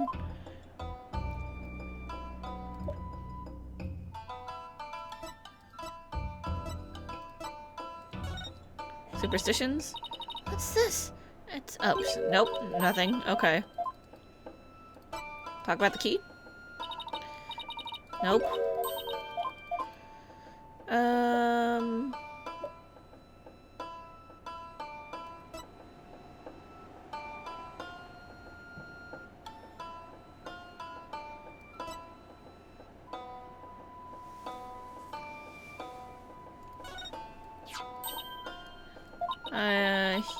Those are the mountains right outside the... I think we've had this conversation, yeah. Yeah, they saw him in the bathhouse. Okay. Anything about the statue? Alderman QB made that statue.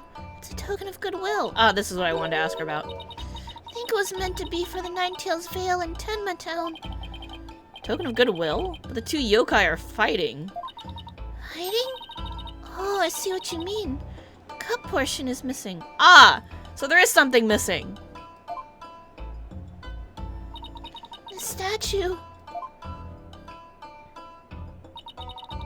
originally depicted the two yokai holding up a cup in celebration. But it sure doesn't look that way now, does it? Oh, that's really cool. Maybe it broke when it was used to hit Mayor Tenma on the head. That would explain it. I guess the only two people who knew what it really looked like were the alderman and I. Now it's just me, but it's a symbol of goodwill. Will be forever etched in my mind. Okay, token of goodwill made in secret. Jinxie is now the only one who knows what it originally looked like. Okay. So, is there anything else we should know about Jinxie? No, that's about it. Oh, you're lying. Okay. My bracelet is reacting. Jinxie, you wouldn't happen to be... In justice we trust. Yikes! Eek! There goes! Ah! Detective Fulbright, what are you doing here? I have business with this young lady, if you must know. Prosecutor Blackwell has asked me to question her. Question me?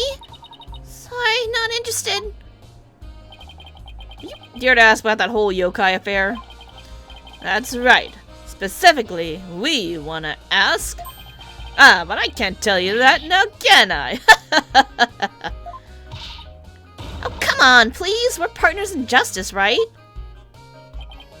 No. Prosecutor Blackwell specifically told me my questions were the utmost justice. I will not fall for your lies. In justice we trust. Twisted Samurai sure has him on a short leash. So, you're not a ghost? Maybe some sort of urban troll then? Now come along, Miss Tenma, to the station with you. He took her away. It's my chance to see what she was lying about. Well, at least we found out there's a secret mechanism for opening the chamber. Let's go check it out. I just hope they let us in now. April 18th, QB Manor Garden. Oh god, it's... Hold up! Were you blonde earlier?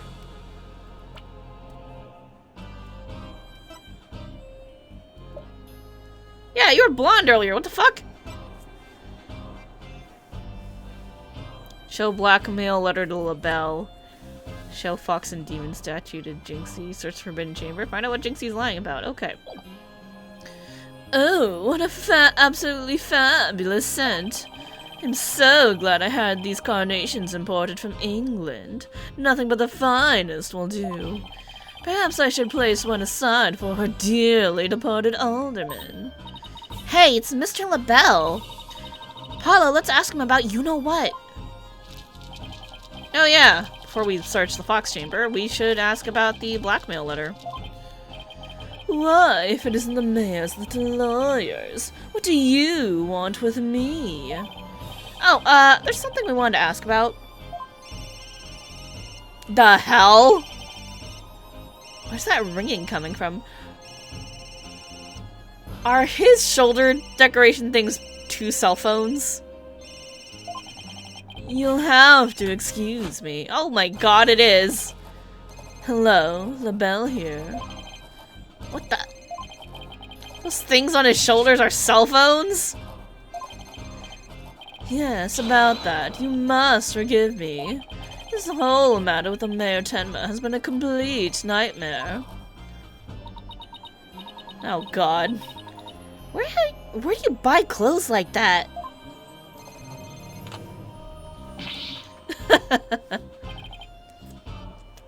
Surprised? Why is your hair blue? This is my own special design. It's the ultimate in functional beauty. Functional beauty? Are you sure about that? Looks a bit unwieldy to me.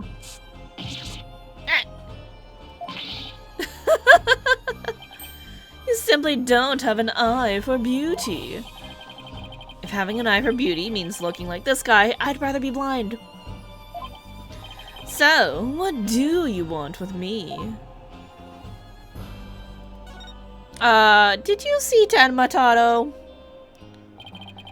Both Jinxie and Mr. Filch said they saw Tenmataro.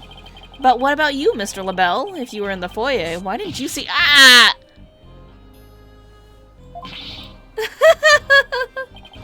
Very well, I admit it.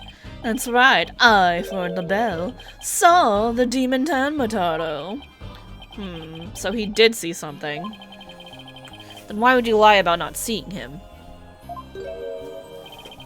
Simply trying to protect your dear little Jinxie. Protect Jinxie? What do you mean? What? Don't tell me you haven't heard of that strange little habit of hers. Which one are we talking about? The one where she wanders around making mischief without knowing what she's doing. Rumor has it she's possessed by Tenmataro. That one's new to me. Well, there you have it. Anytime you hear about a Tenmataro sighting, little Jinxie should be your prime suspect. Tell us more about that rumor. Tell me about this rumor about Jinxie. So, what was that rumor about Jinxie? They say she's possessed. Not all the time, of course. It hits suddenly, and she starts wandering around doing strange things. Is that so? Although, come to think of it. That loathsome, no-good, nine-tailed fox. She'll know the terror that is mine and despair. That certainly would explain how she was acting earlier. Once, she even put on a Tenmataro costume and wandered around the woods at night. She did? Why would she have a Tenmataro costume? That's a little odd.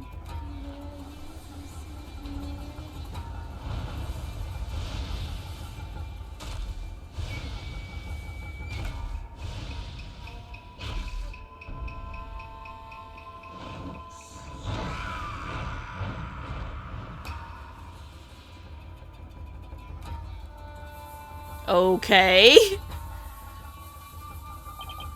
I should never have asked. Does she remember anything while she's possessed? Unfortunately, no. She doesn't seem to remember a thing during these episodes. Anime demon cutscene? Yeah, that was kind of unexpected. Really random. Memory loss during possession. Come to think of it, her memory of the murder scene was quite fuzzy. I suppose that, too, was caused by her possession. Ah! Then maybe... So you do understand. That whole yokai business was entirely of her own making. Now, wait a minute. Although, that yokai evidence wasn't there until after she discovered the crime scene. Did she leave those black feathers and strange tracks there herself? Paula, let's ask Mayor Tenma about Jinxie's episodes the next time we talk with him.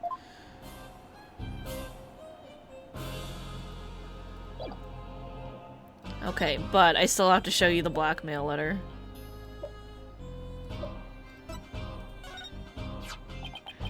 What is that? It's the blackmail letter, but it wasn't sent to Alderman QB. Hey Mayhem, how you doing? Hope you're having a great weekend.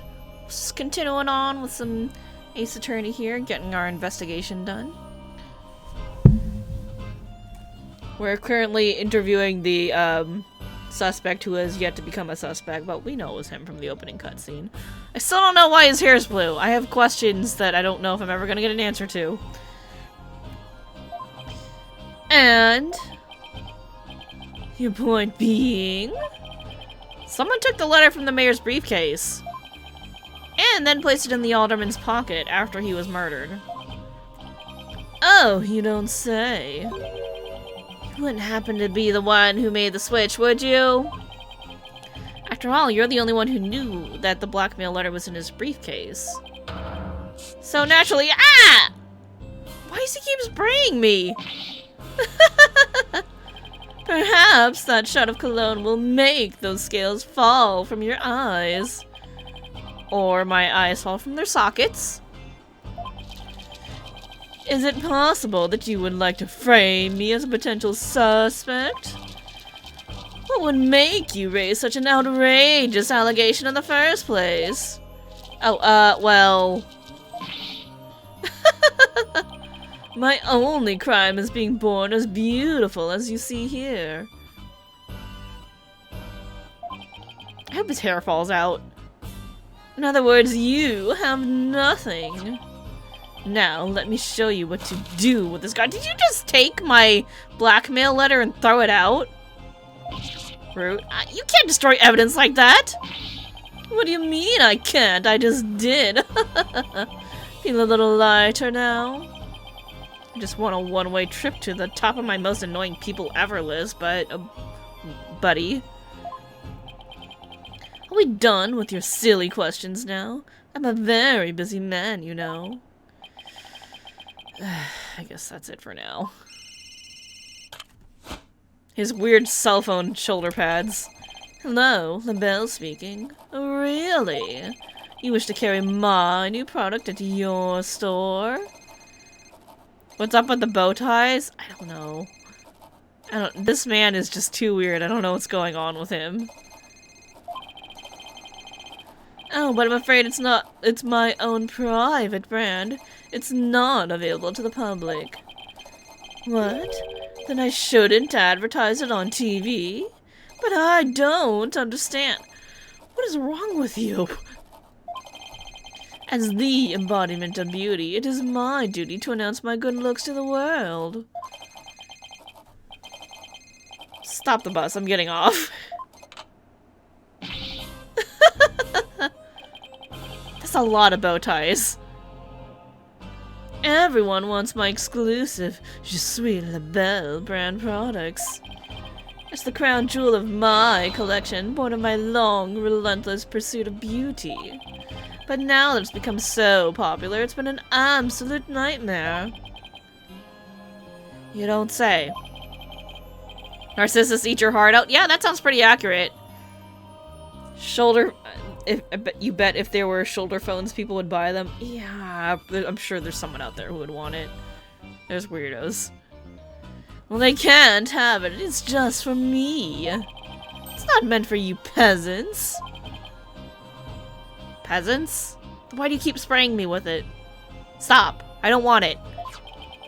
This is my latest product. I'm calling it Couleur Me La Belle. Is this the hair color? A dazzling hair color that you can wash out with just water. Guess that means you can't sweat. I have 7 colors in all. You can find out more in my commercials and magazine ads. Yet it's not available to the public? Great sales strategy there, genius! Come to think of it, Mr. LaBelle? Your hair color's changed since the last time we met. Thank you! The little lady has quite the discerning eye. Here's a little sample. Consider it a gift for one who truly appreciates beauty. He just gave it away, okay. Oh, Paula, what should I do? Better take it before you get a face full of cologne. Good point. Wow, thanks, Mr. LaBelle. Color Me LaBelle added to the court record, a hair color that washes out with water. It's Florent LaBelle's own brand and isn't available to the general public. I'm sure that's gonna come in handy later. Okay, let's head over to the Fox Chamber. We still gotta find the secret mechanism for opening the Forbidden Chamber.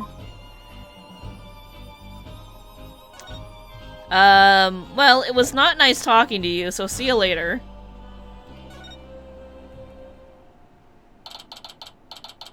April 18th, QB Manor, Fox Chamber. Okay, let's find that secret mechanism for opening the Forbidden Chamber. this is so exciting. Can't wait to see how it works. But do you really think the killer entered the Forbidden Chamber? Yes.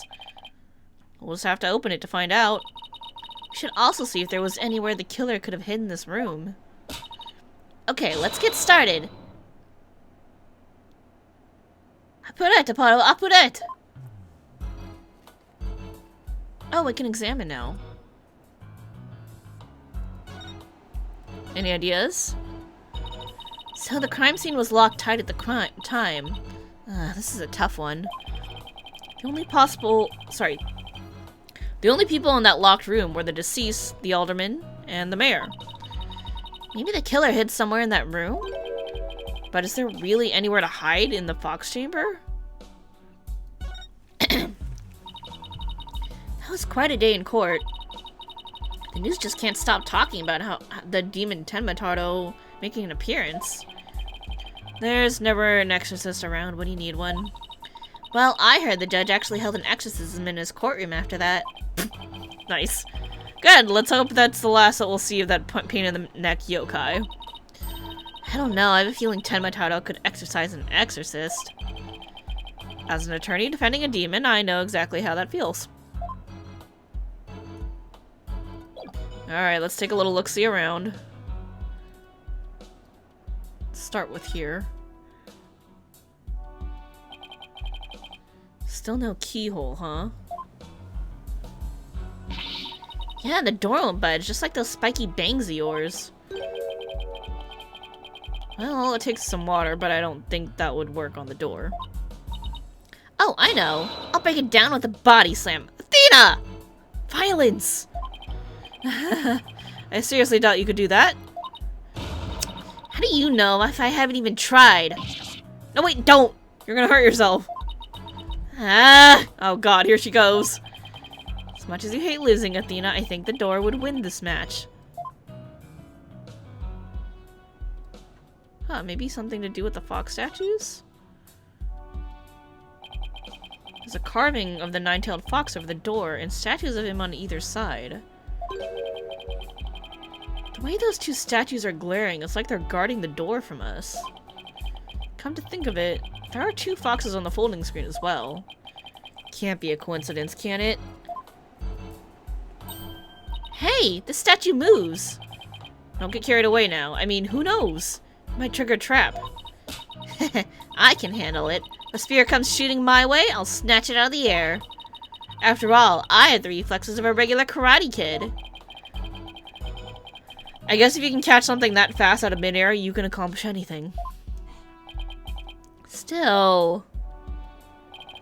There might be something to the fact that these fox statues rotate. Maybe there's something around here that shows the position they should be in? Yep, time to look at the folding screen. Okay, they need to be facing away.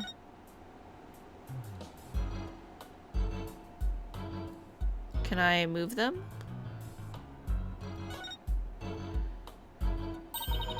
Look at all these feathers. And bloody tracks, too.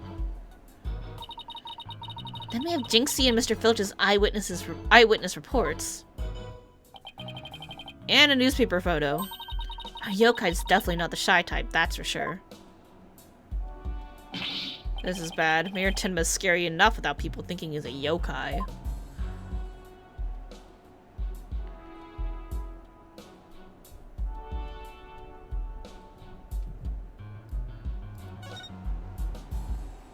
Maybe I should actually look at the screen. Oh, let's look at this first. There's a cliff outside this window. Makes it pretty impossible to get out this way. When I hear things like that, it just makes me want to try. Never say never, right, Athena? Bet I could get out this way. No, wait! Do you have a death wish or something? That's a cliff! Won't even open wide enough for me to squeeze through. Guess I lost that bet. That loss just saved your life. She's crazy.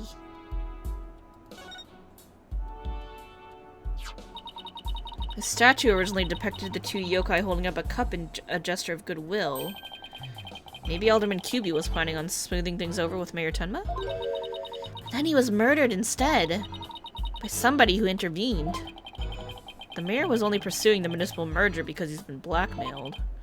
Who knows? If the murder hadn't occurred, maybe they could have come up with a solution.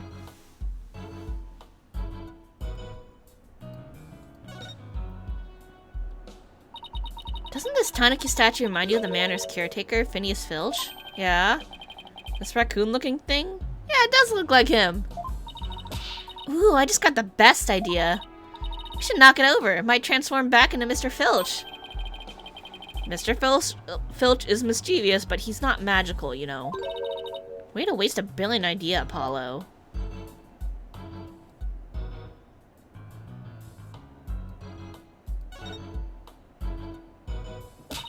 Maybe the killer hid under this table.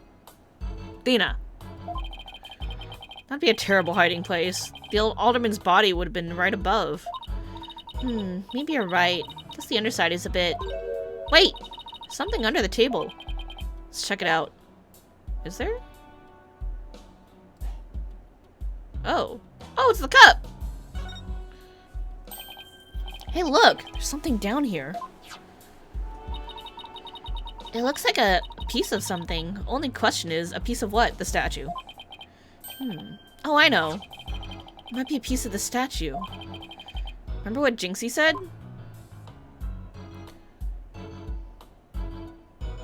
The statue originally depicted two yokai holding up a cup. It was a symbol of goodwill.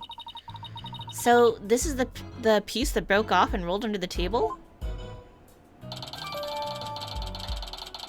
Alright, updated. Nice. Okay, I think we need to actually look at this. Two foxes standing back to back are depicted on this elegant folding screen. Could this have something to do with the keyhole? Wait a minute. Two foxes. There are two fox statues in front of the Forbidden Chamber as well. Maybe the keyhole will appear if we do something to the folding screen. I don't see anything unusual about it. Well, it does have two foxes on it, and there are two fox statues in front of the door. Then maybe there's a clue somewhere in this room. Let's turn the whole place upside down. She's as excited as a kid in a candy store. Well, can't think of anywhere else to look. You find anything, Apollo? We'll never find the keyhole to the Forbidden Chamber at this rate. Can I please turn the fox statues now? There's something about that folding screen. You know how those fox statues in front of the Forbidden Chamber move? That screen might be a clue as to how we're supposed to position them or something. Hey, I bet you're right. Let's go over that screen with a fine-tooth comb. Can I just move it? Or I could just move it. Oh, Lord. Okay, fine. We'll look at the screen. Oh, wait! Maybe they're supposed to be pointing in. On closer inspection, I think there's more to the screen than meets the eye.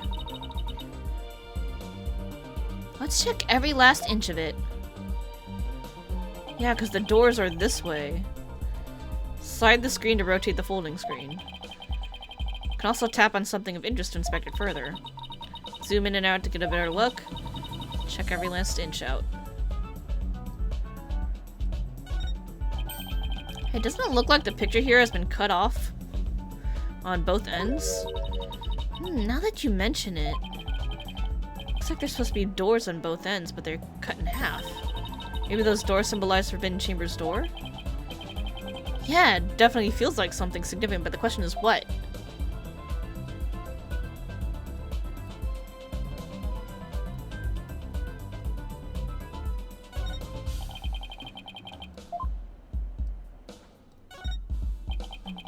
What's this? Looks like a keyhole or something. Think this could be the keyhole to the Forbidden Chamber? No, it's just a picture. Still, you know what they say, a picture's worth 1,000 words. It's a picture of a key. Shape looks awfully familiar. Oh, I know.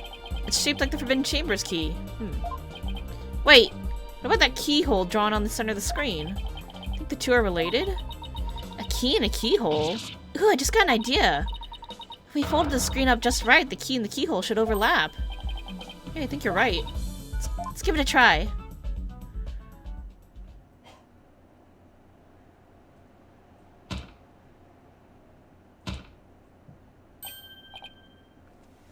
Look, a door. Yeah, and it's open too.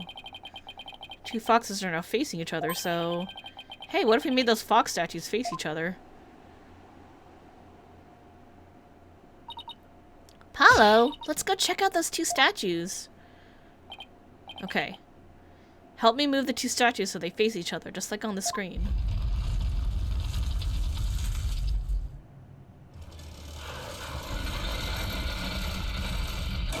Nice, there we go. Look!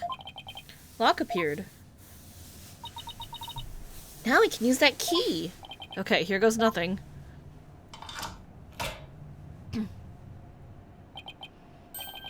It worked. Time to see why this chamber's so forbidden. What secrets could it hold, I wonder? April 18th, QB Manor, Forbidden Chamber.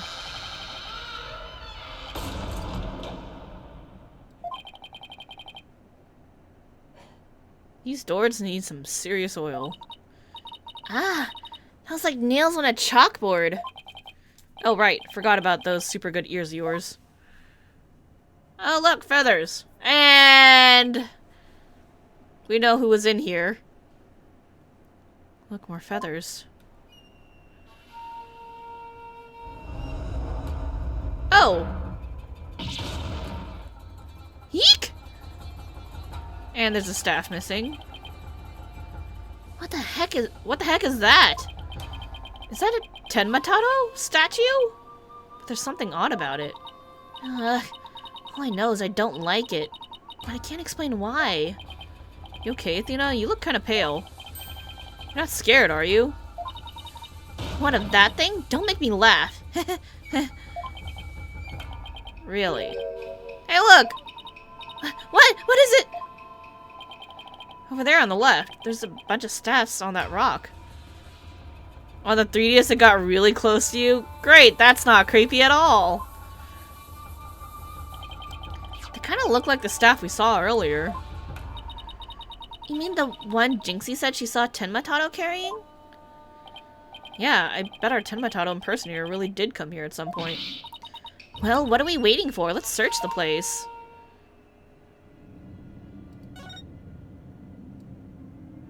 First of all. Now we know exactly who was here. What's this? Whatever it is, the packaging is really gaudy. And the fact that there's no dust on it means that it hasn't been here very long. Oh! It's hand cream. Let's see, what brand is it? Let's see what brand it is. Je suis LaBelle? LaBelle? What the? But then, wouldn't that mean Mr. LaBelle was here? I guess so, but why? Well, whoever was dressed up like Tenmatato must have taken a staff from here in the Forbidden Chamber. And that same person probably dropped this hand cream at that time.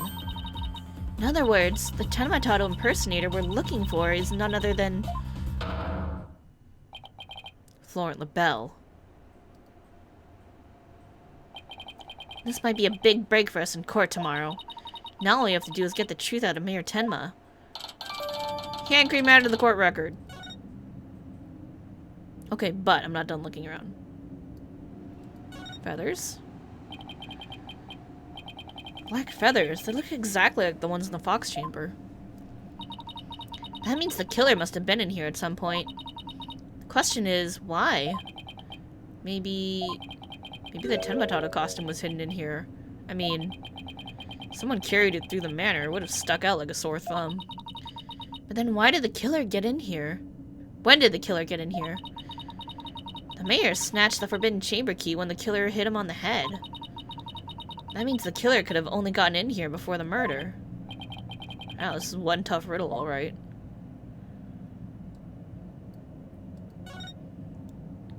Here hath Tenmatato been imprisoned. Looks like a gravestone or something. It reads, "Here lies Tenma age 80. What? That's not what it says. Cause of death, choked on a chicken bone. Say it ain't so. Besides, that sounds more like an autopsy report than an epitaph, if you ask me.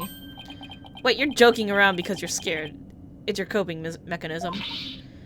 I'm not scared. Hold on, we gotta change the...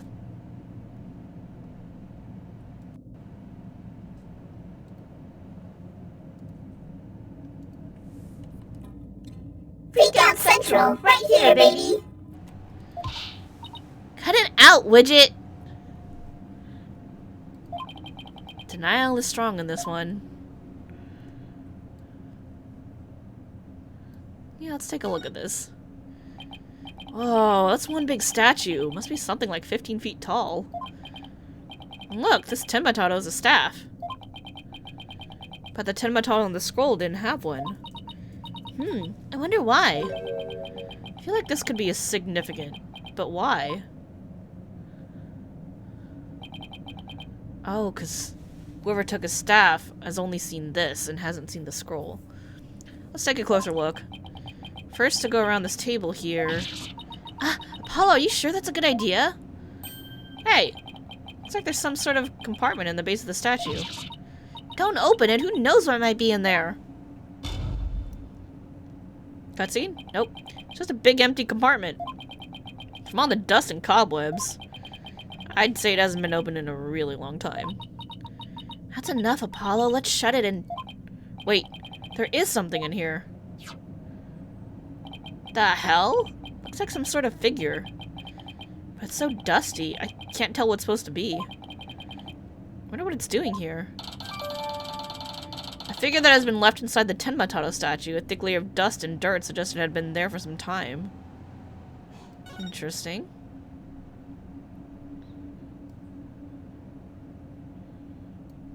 What's this? Looks like an old scroll. And there's something drawn on it. Oh. Unless I'm mistaken, it looks like an old guy.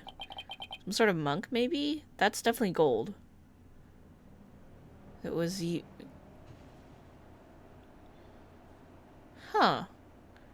Tenma? Ninetales? And then... gifted to the Ninetales Valley people? Is this what turned into the shiny gold statue? And these are the originators of Tenma and Ninetales Valley? A monk? What are you talking about? You know, people that take walks in the mountains as a form of spiritual training. Wouldn't that just be a hiker? The guy in this picture doesn't look like he's doing this for fun, Athena. Oh, there's some yellow thing strapped to his back. Definitely gold. It's shiny. Oh, but the gold brought evil. Whoa, it's turning into Tenma. Gold creates greed. Which led to the fables? I don't know. What's this scroll getting at? Oh, they hid the gold in the Tenma statue. And it's guarded by the Ninetale Valley. I get it. I know how to read. Is this how Tenma was born? And then it's like, you know, put in some superstition to keep people away from the gold. Well, whatever it is, it's definitely creepy.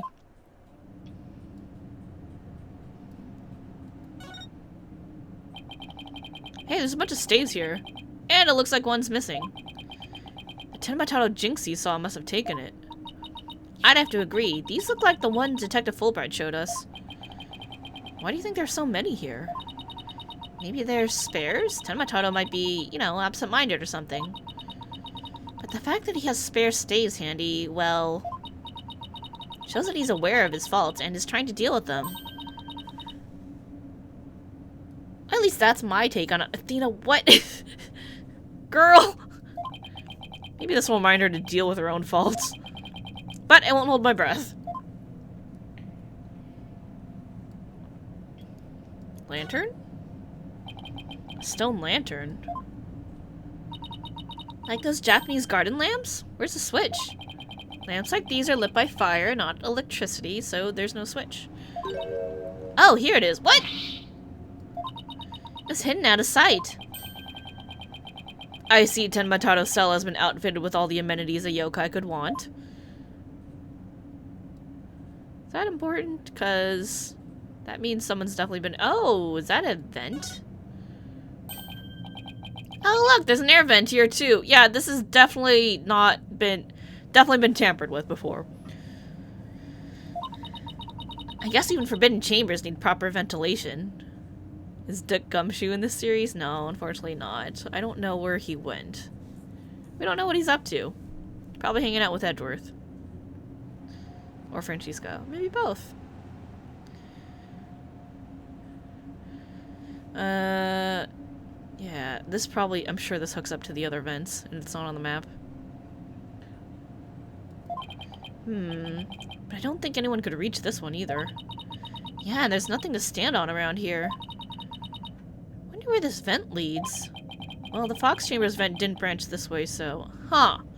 Interesting. Maybe it doesn't have anything to do with this case after all. I don't know about that. Guess that about wraps it up. What now? We should probably talk to some of the witnesses again. You mean like Mr. Filch and Jinxie? Yeah, I really want to ask Mr. Filch about the village superstitions in Tenmatado.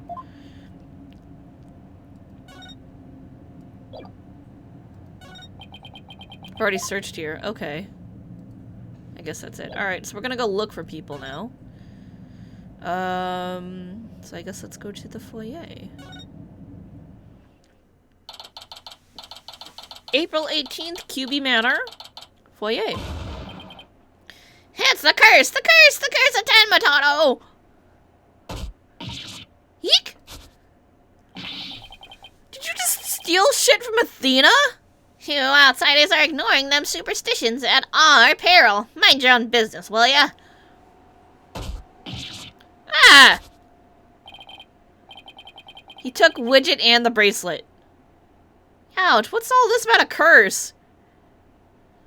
Hey, get back Widget! Tenmatato's gonna curse us all unless you stop sticking your nose where it don't belong. Stop the investigation. Listen to what them superstitions say. Okay, but give me back my shit. Right, how about obeying the law before you go obeying the superstitions? Huh? Hey, what are you doing with Widget around your neck? He's mine. You know better than to go around stealing people's stuff like that. Same goes for my bracelet. Sorry, I promise I won't do it again. You almost kidnapped my sweet little Widget. Big jerk! I'm sorry! Guess you can't teach an old raccoon dog new tricks. As long as we have him here, I guess we should ask him about what happened.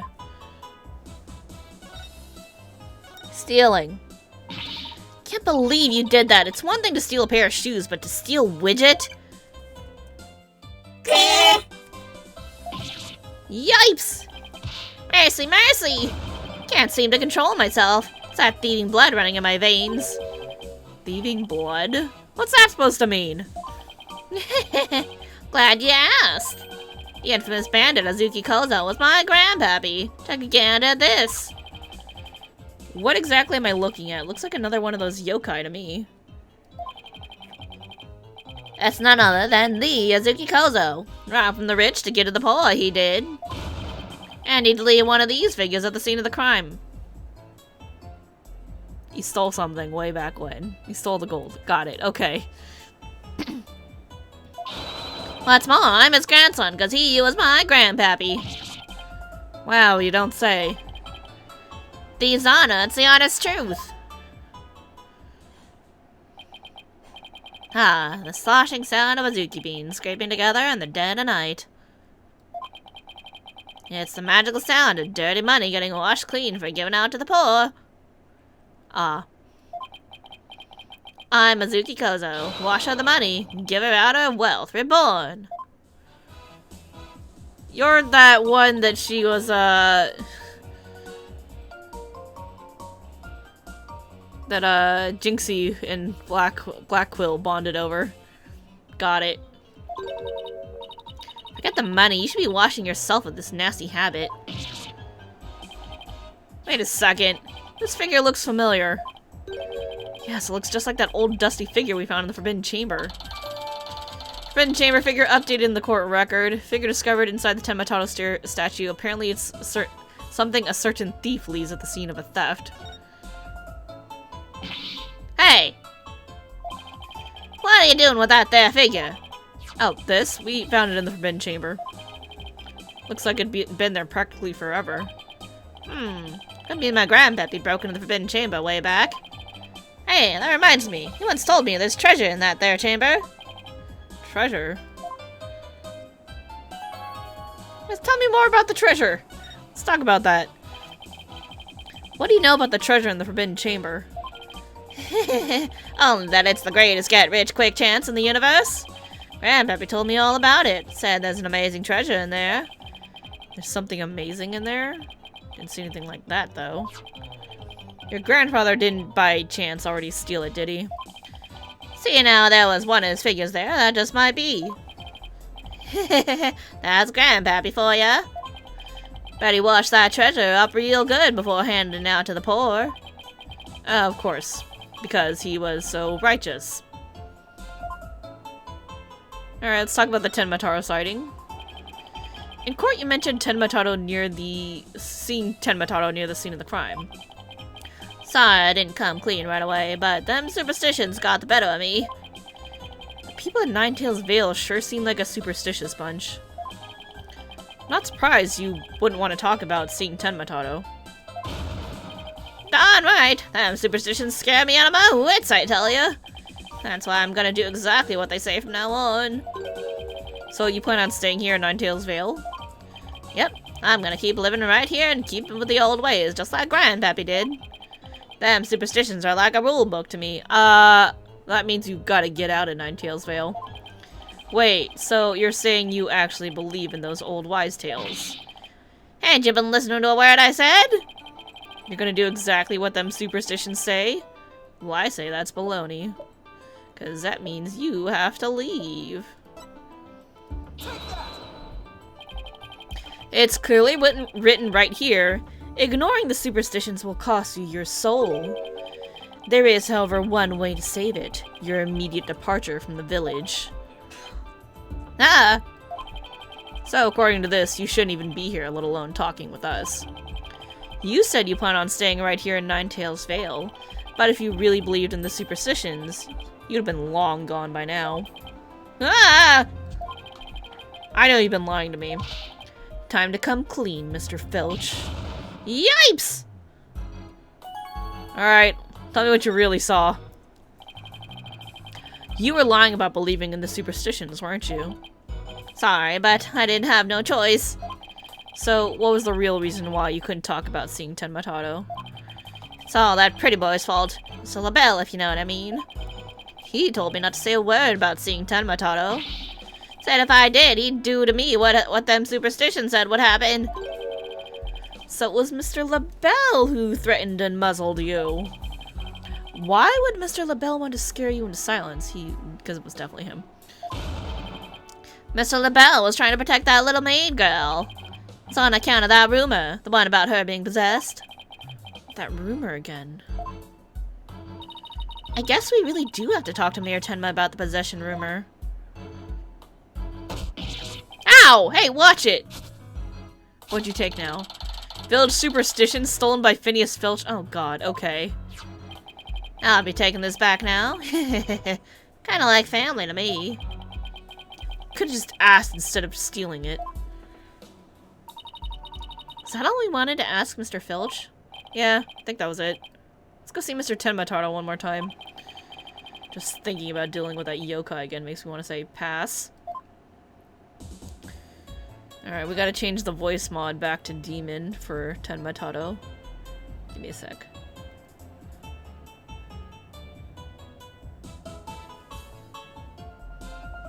Alright, to the detention center. April 18th, detention center, visitors room. Lord Tenma, your attorneys are here to see you, your malevolence. Alright, get ready. Oh, is he back to normal? I didn't have to change it. Why are you speaking like that? Oh, Mayor Tenma. You've returned. Yes, well, Jinxie came by earlier to apply a new charm to my head.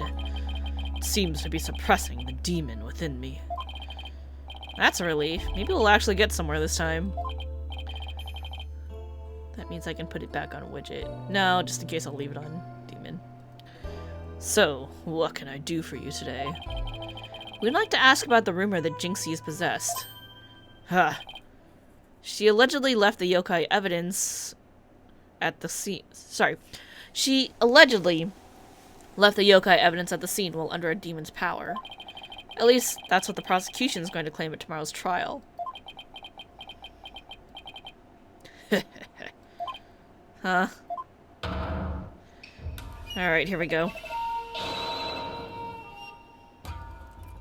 Caw, caw, caw, caw! No match is this warning charm for me! The charm! Tenmataro's back.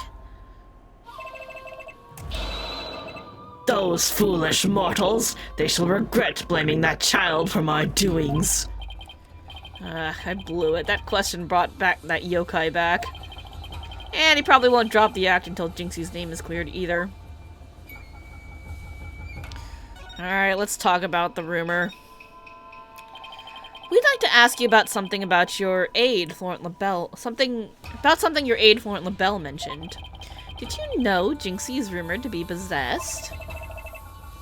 I know not of what you speak.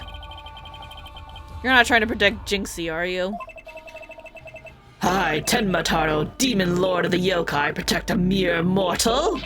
Caw, caw, caw, caw! No affections do I possess for your race of humans. Please! We already proved there was a third party disguised as a yokai at the scene. But if you deny that tomorrow, we'll never be able to clear Mayor Tenma's name. But I have already told you I know not of what you speak. I don't think we'll get anything more out of him. It's all over unless we can somehow prove that Jinxie didn't plant that yokai evidence. Hey, Apollo?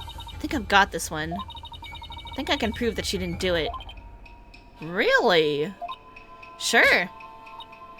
I should be able to use psychology to explain that whole possession thing. Knock yourself out then. Yeah, Athena's really something.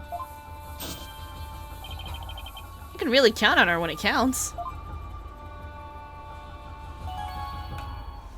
Oh, here we go. The real story. Mayor Tenma, Jinxie isn't possessed. I believe her so-called possession episodes are a form of somnambulism. Somnambulism? You mean sleepwalking? Yes, I believe she's exhibiting a rare form of the disorder. It's usually brought on by repressed stress. Mr. Mayor, didn't her symptoms start soon after she began her job in Ninetales Vale? When the child visited last, she did speak of dreading yokai and how they rob her of sleep each night. I knew it. That lack of sleep is causing her to enter an unconscious state. And that means she can't be trying to protect you, at least not on a conscious level. So, then the Tenmataro that was spotted at the manor wasn't Jinxie. Sleepwalking, eh? That would indeed explain the matter. Look! Tenmataro's spirit! It's gone. It's left the mayor's body. Can you tell us the truth now, Mayor Tenma? Very well. It's the least I could do for a superb exorcist such as you.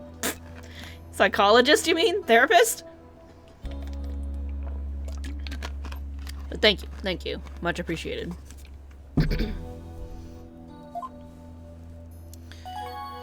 And for the third time, let's talk about it. Mayor Tenma, you didn't leave those feathers and tracks at the scene, did you? Superb exorcist Mai isn't here. Nope. I did not. Neither I nor Jinxie have anything to do with that. That was the killer's doing, no doubt. I knew it. You suspect Florin is behind all this? But why? Did he really want Ninetail's veil that badly? Can you think of any reason why? Looking back, he did seem fixated on Tenma for a spell. Ha! Could it be? Perhaps he was attempting to release Tenma. That's crazy! Are you saying that yokai is real? Whatever the case, Tenma brings nothing but pain and misfortune. It's as the superstitions warn. You must not gaze upon him, nor free him from his prison. But, how can people actually believe that? Well, at least we know who's behind the whole Tenma thing now. Yeah, and I think we need to have another nice long chat with Mr. LaBelle. Again? Yeah, dinner's ready, Your Malevolence! Come on. Alright.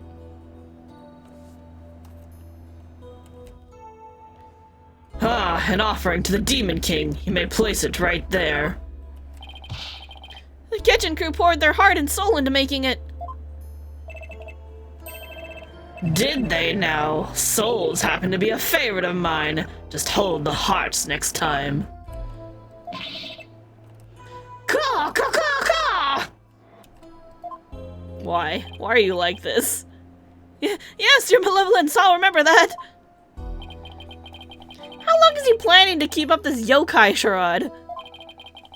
Well, we've already talked to Mr. Filch and Mayor Tenma, so... why don't we go see Florent LaBelle next, now that we know the truth? We'll be able to claim that Tenma was Jinxie or the mayor anymore. But the real question is, how are we going to get him to admit it was him? In court? Probably, I hope. Because otherwise he's going to steal our evidence. April 18th, QB Manor foyer. Okay, now let's practice that again, Filchy. From the top. It's purple now. He went from blonde to blue to purple.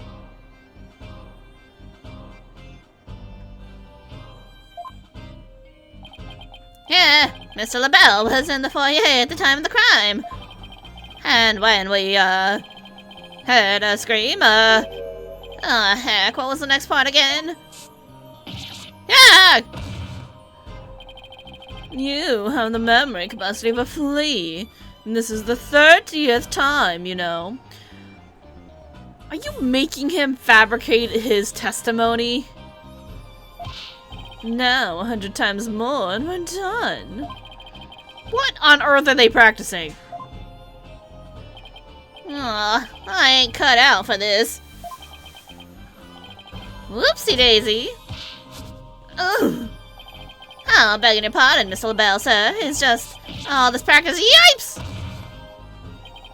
Unbelievable. What if you had sullied my outfit with those grubby paws of yours?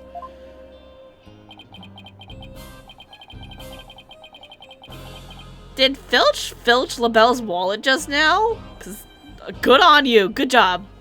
Good job, Filchy. Proud of you.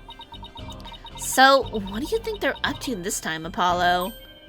Oh, it's you two. Eavesdropping, are we? Pfft, you peasants are so tacky. Well, what do you want with me? Your confession to being Tenma imposter would be nice right about now. Taro's true identity. Oh god, we're gonna lose evidence, aren't we? Mr. Filch filled me in on a conversation you two had. And about how you told him not to say a word about seeing Tenma. Filchy, you fool! Yipes! I told you nothing good would come of you running your mouth.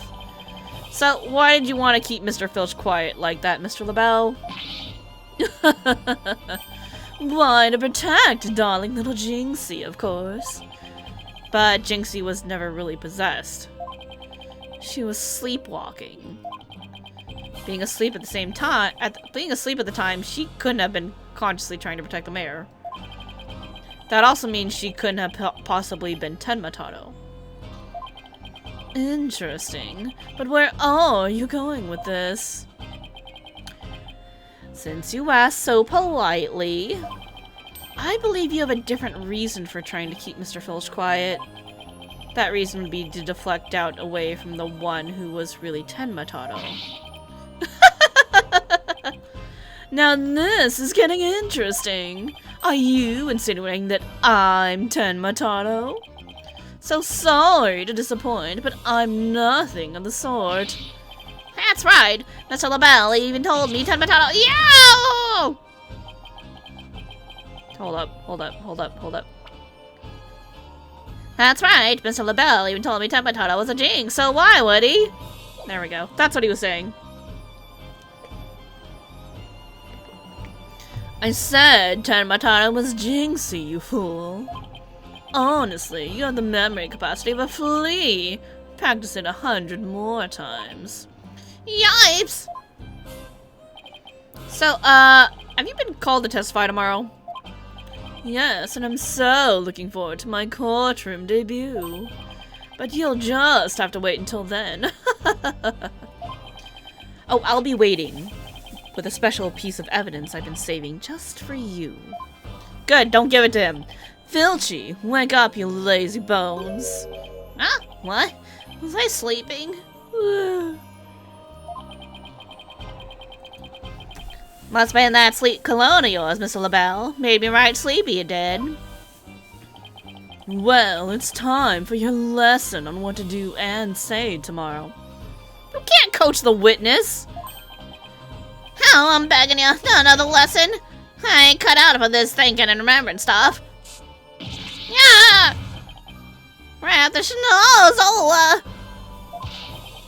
Keep quiet and do exactly as I say. No, please! Anything but another lesson! Oh, that poor man. Here they go. It's our chance to get the truth out of him. Yeah, but we'll get the proof we need in court tomorrow, one way or another. All that's left now is that lie Jinxie told. We'd better go clear that up before tomorrow. Think they're done questioning Jinxie? Poor Filch, yeah, so sad. Maybe. Let's see if she's over on Yokai Lane shopping for more charms. April 18th, Ninetales Vale, Yokai Lane. Oh, she's sleepwalking again. Cursed nine-tailed fox! Time for settling scores nigh. My grudges but festered over time. At last vengeance will be mine! She must be possessed or sleepwalking again. Maybe if I speak softly, I won't startle her and get a charm plastered on my forehead. Psst! Jinxie! Oh, hello, Mr. Demon Lawyer. My charms must have fallen off again.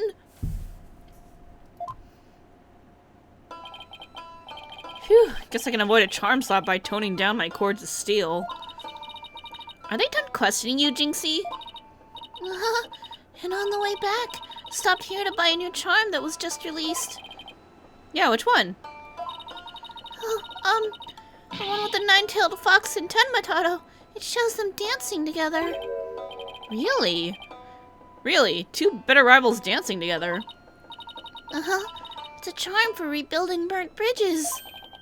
Oh, right, for the municipal merger issue. No, it's for the demon lawyer and the insomniac prosecutor. What? He'll stop you two from fighting like you did in court this morning. We weren't fighting, it was just a spirited debate. It's what we learned. Ah! She slapped me again. No fighting. Charm slapped again. Paolo, if you're done playing around, let's find out what she was lying about. What you remember? Jinxie, it seems like you're starting to remember things. You already said that the feathers and tracks weren't there when you discovered the crime. First Nakus, now charms? Yep. Have you remembered anything else that seems important? Like what? Tell us what you saw that day. Maybe you'll remember something else this time. Eek.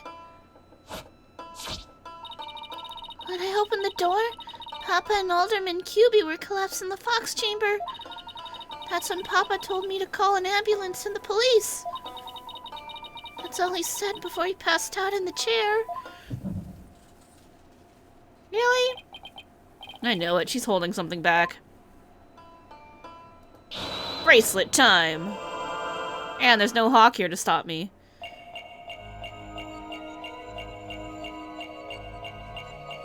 That's all he said. It's the first thing. Okay, so he said more for sure.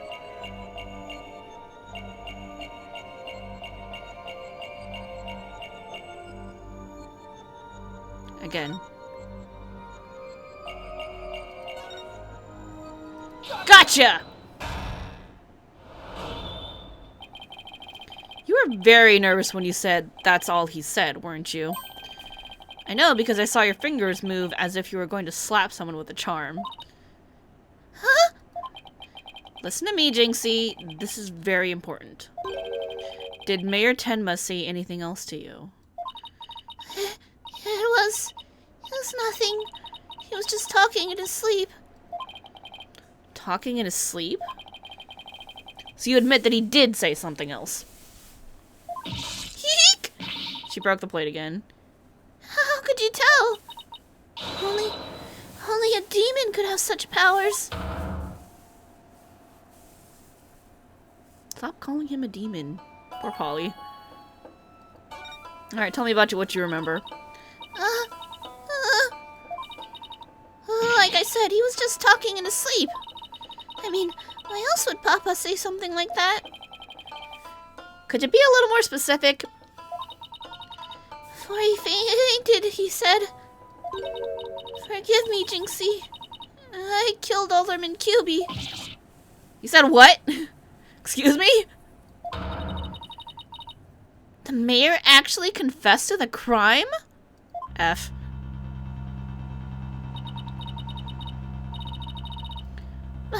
But he didn't mean it. He couldn't possibly have known what he was saying. He was probably possessed, or maybe he was in the middle of a nightmare. A nightmare? No, this is a nightmare. This is one statement I wish I'd never heard.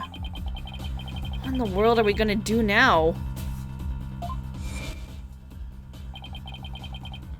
Turn to the basics? That's right. Always believe in your client, no matter what happens. That is a lawyer's greatest and most trusted weapon. Right. Just believe in my client, even if all I see ahead is darkness and despair. Jinxie, does Prosecutor Blackwell know about your father's confession? He didn't mention it when he was questioning me. I mean, there's no way Papa's the killer. Why would the mayor confess like that? Could he really have been dreaming or simply delirious? Who knows, but I sure feel like I'm living in a nightmare right now. Paula, what are we gonna do about tomorrow's trial? The crime scene was locked tight until Jinxie arrived, and our clients even confessed. Not only that, Jinxie has been accused of planting the yokai evidence. But the mayor and Jinxie are going to prison if we don't do something. I know! Well, let's see here. Our lack of a third party in the locked room is a major problem. Jinxie has testified that when she first opened the door, Alderman QB and Mayor Tenma were the only people she saw in the Fox Chamber. But the real killer must have been hiding there as well. Considering the room was locked tight, that's the only logical explanation. Our mystery person must have fled the Fox Chamber when it was opened. And that's when Jinxie saw what she thought was Tenma. But Papa and the Alderman were the only people there. I didn't see anyone else. What's going on here? Bell's extremely pale, but he's far from transparent. So just how did he hide himself at the scene of the crime? Whatever it takes in court tomorrow, Apollo. We have to take down that dirty, rotten Tenma title, Florent LaBelle. Right, we'll get him with legal exorcism, justice style.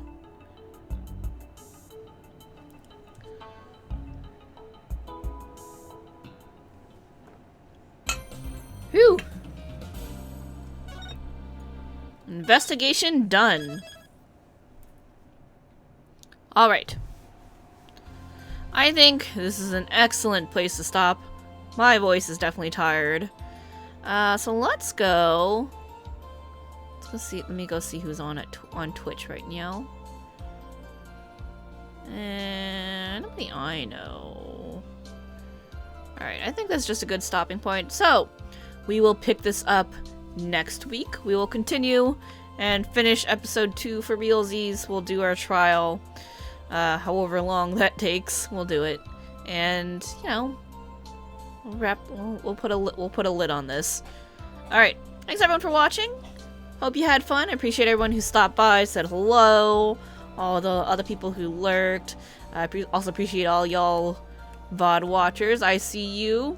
I see you people who watch the Twitch VoDs and also the YouTube VoDs when those get updated, so thank you guys.